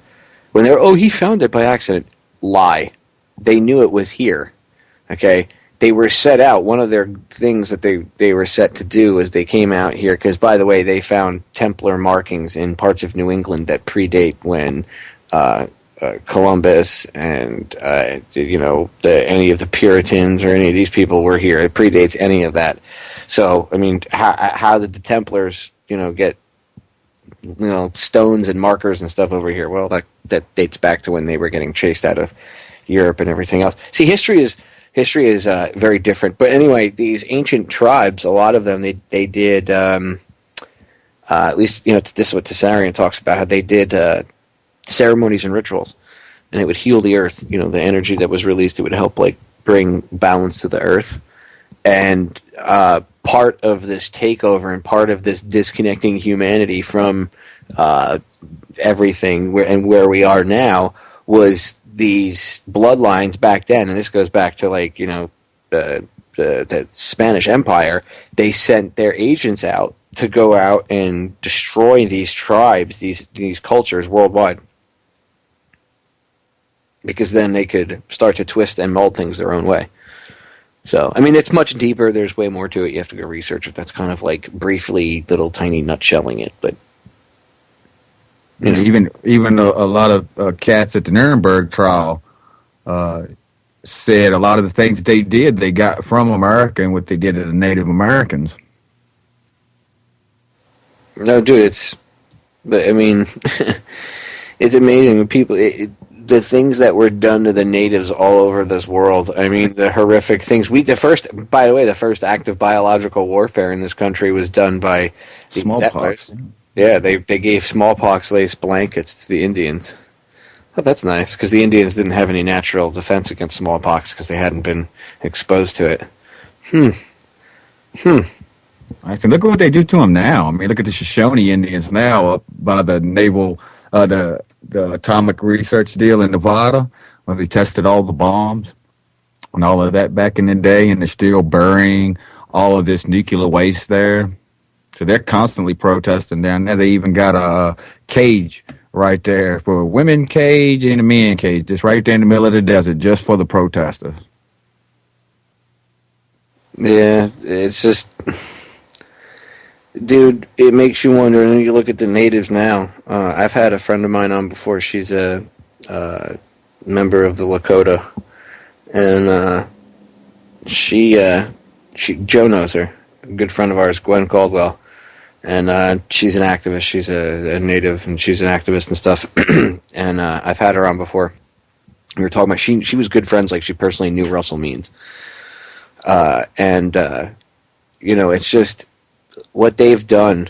What's been done to the natives of this country, and again, it's the same thing. It's not just them; it's the natives of all these countries. They've been destroyed, and you go look up what was done in the past couple hundred years. The Aborigines in Australia, same thing. It's and it said it shows you just that type of dominant mentality that people feel that they have to conquer other people and take what they got. It's like, it's just for some reason, what you got is not enough, so you want to go and take something from somebody else. Man, it's just sickening. It's disgusting.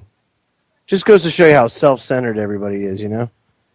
Joe, I had mentioned Gwen and the plight of the Lakota and all them and Russell Means and stuff. I mean, just we were talking about how they're ridiculous, right?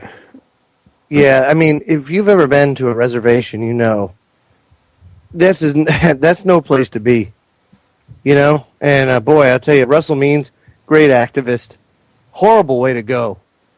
I mean, geez, to waste away like that, ugh. It's amazing how many people get cancer. Yeah, 1 in 3 in America. Mm. That's nice. That's nice. Good, but let's not focus on that.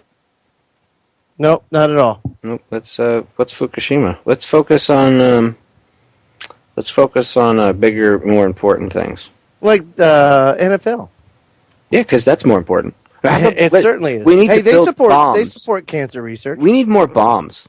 And bombs. Yeah, we definitely. See, now if more people died by bomb, less people would die by cancer. Oh, I totally get it now. If we kill more people via warfare, they won't be alive to get sick from cancer.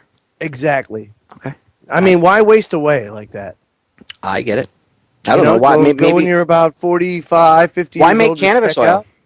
Why make cannabis oil? There's no need. Oh, by the way, Susan G. Komen, because it's that whole breast cancer awareness month thing. Yes, it is. Right, Susan G. Komen. Right. How about instead of donate for the cure, hey, Susan, why don't you tell somebody that they found the cure? How about that? Yeah.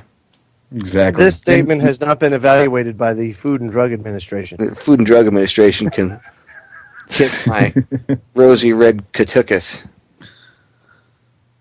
Yeah, they ain't never going to give us a cure for anything. No way. No way. No money.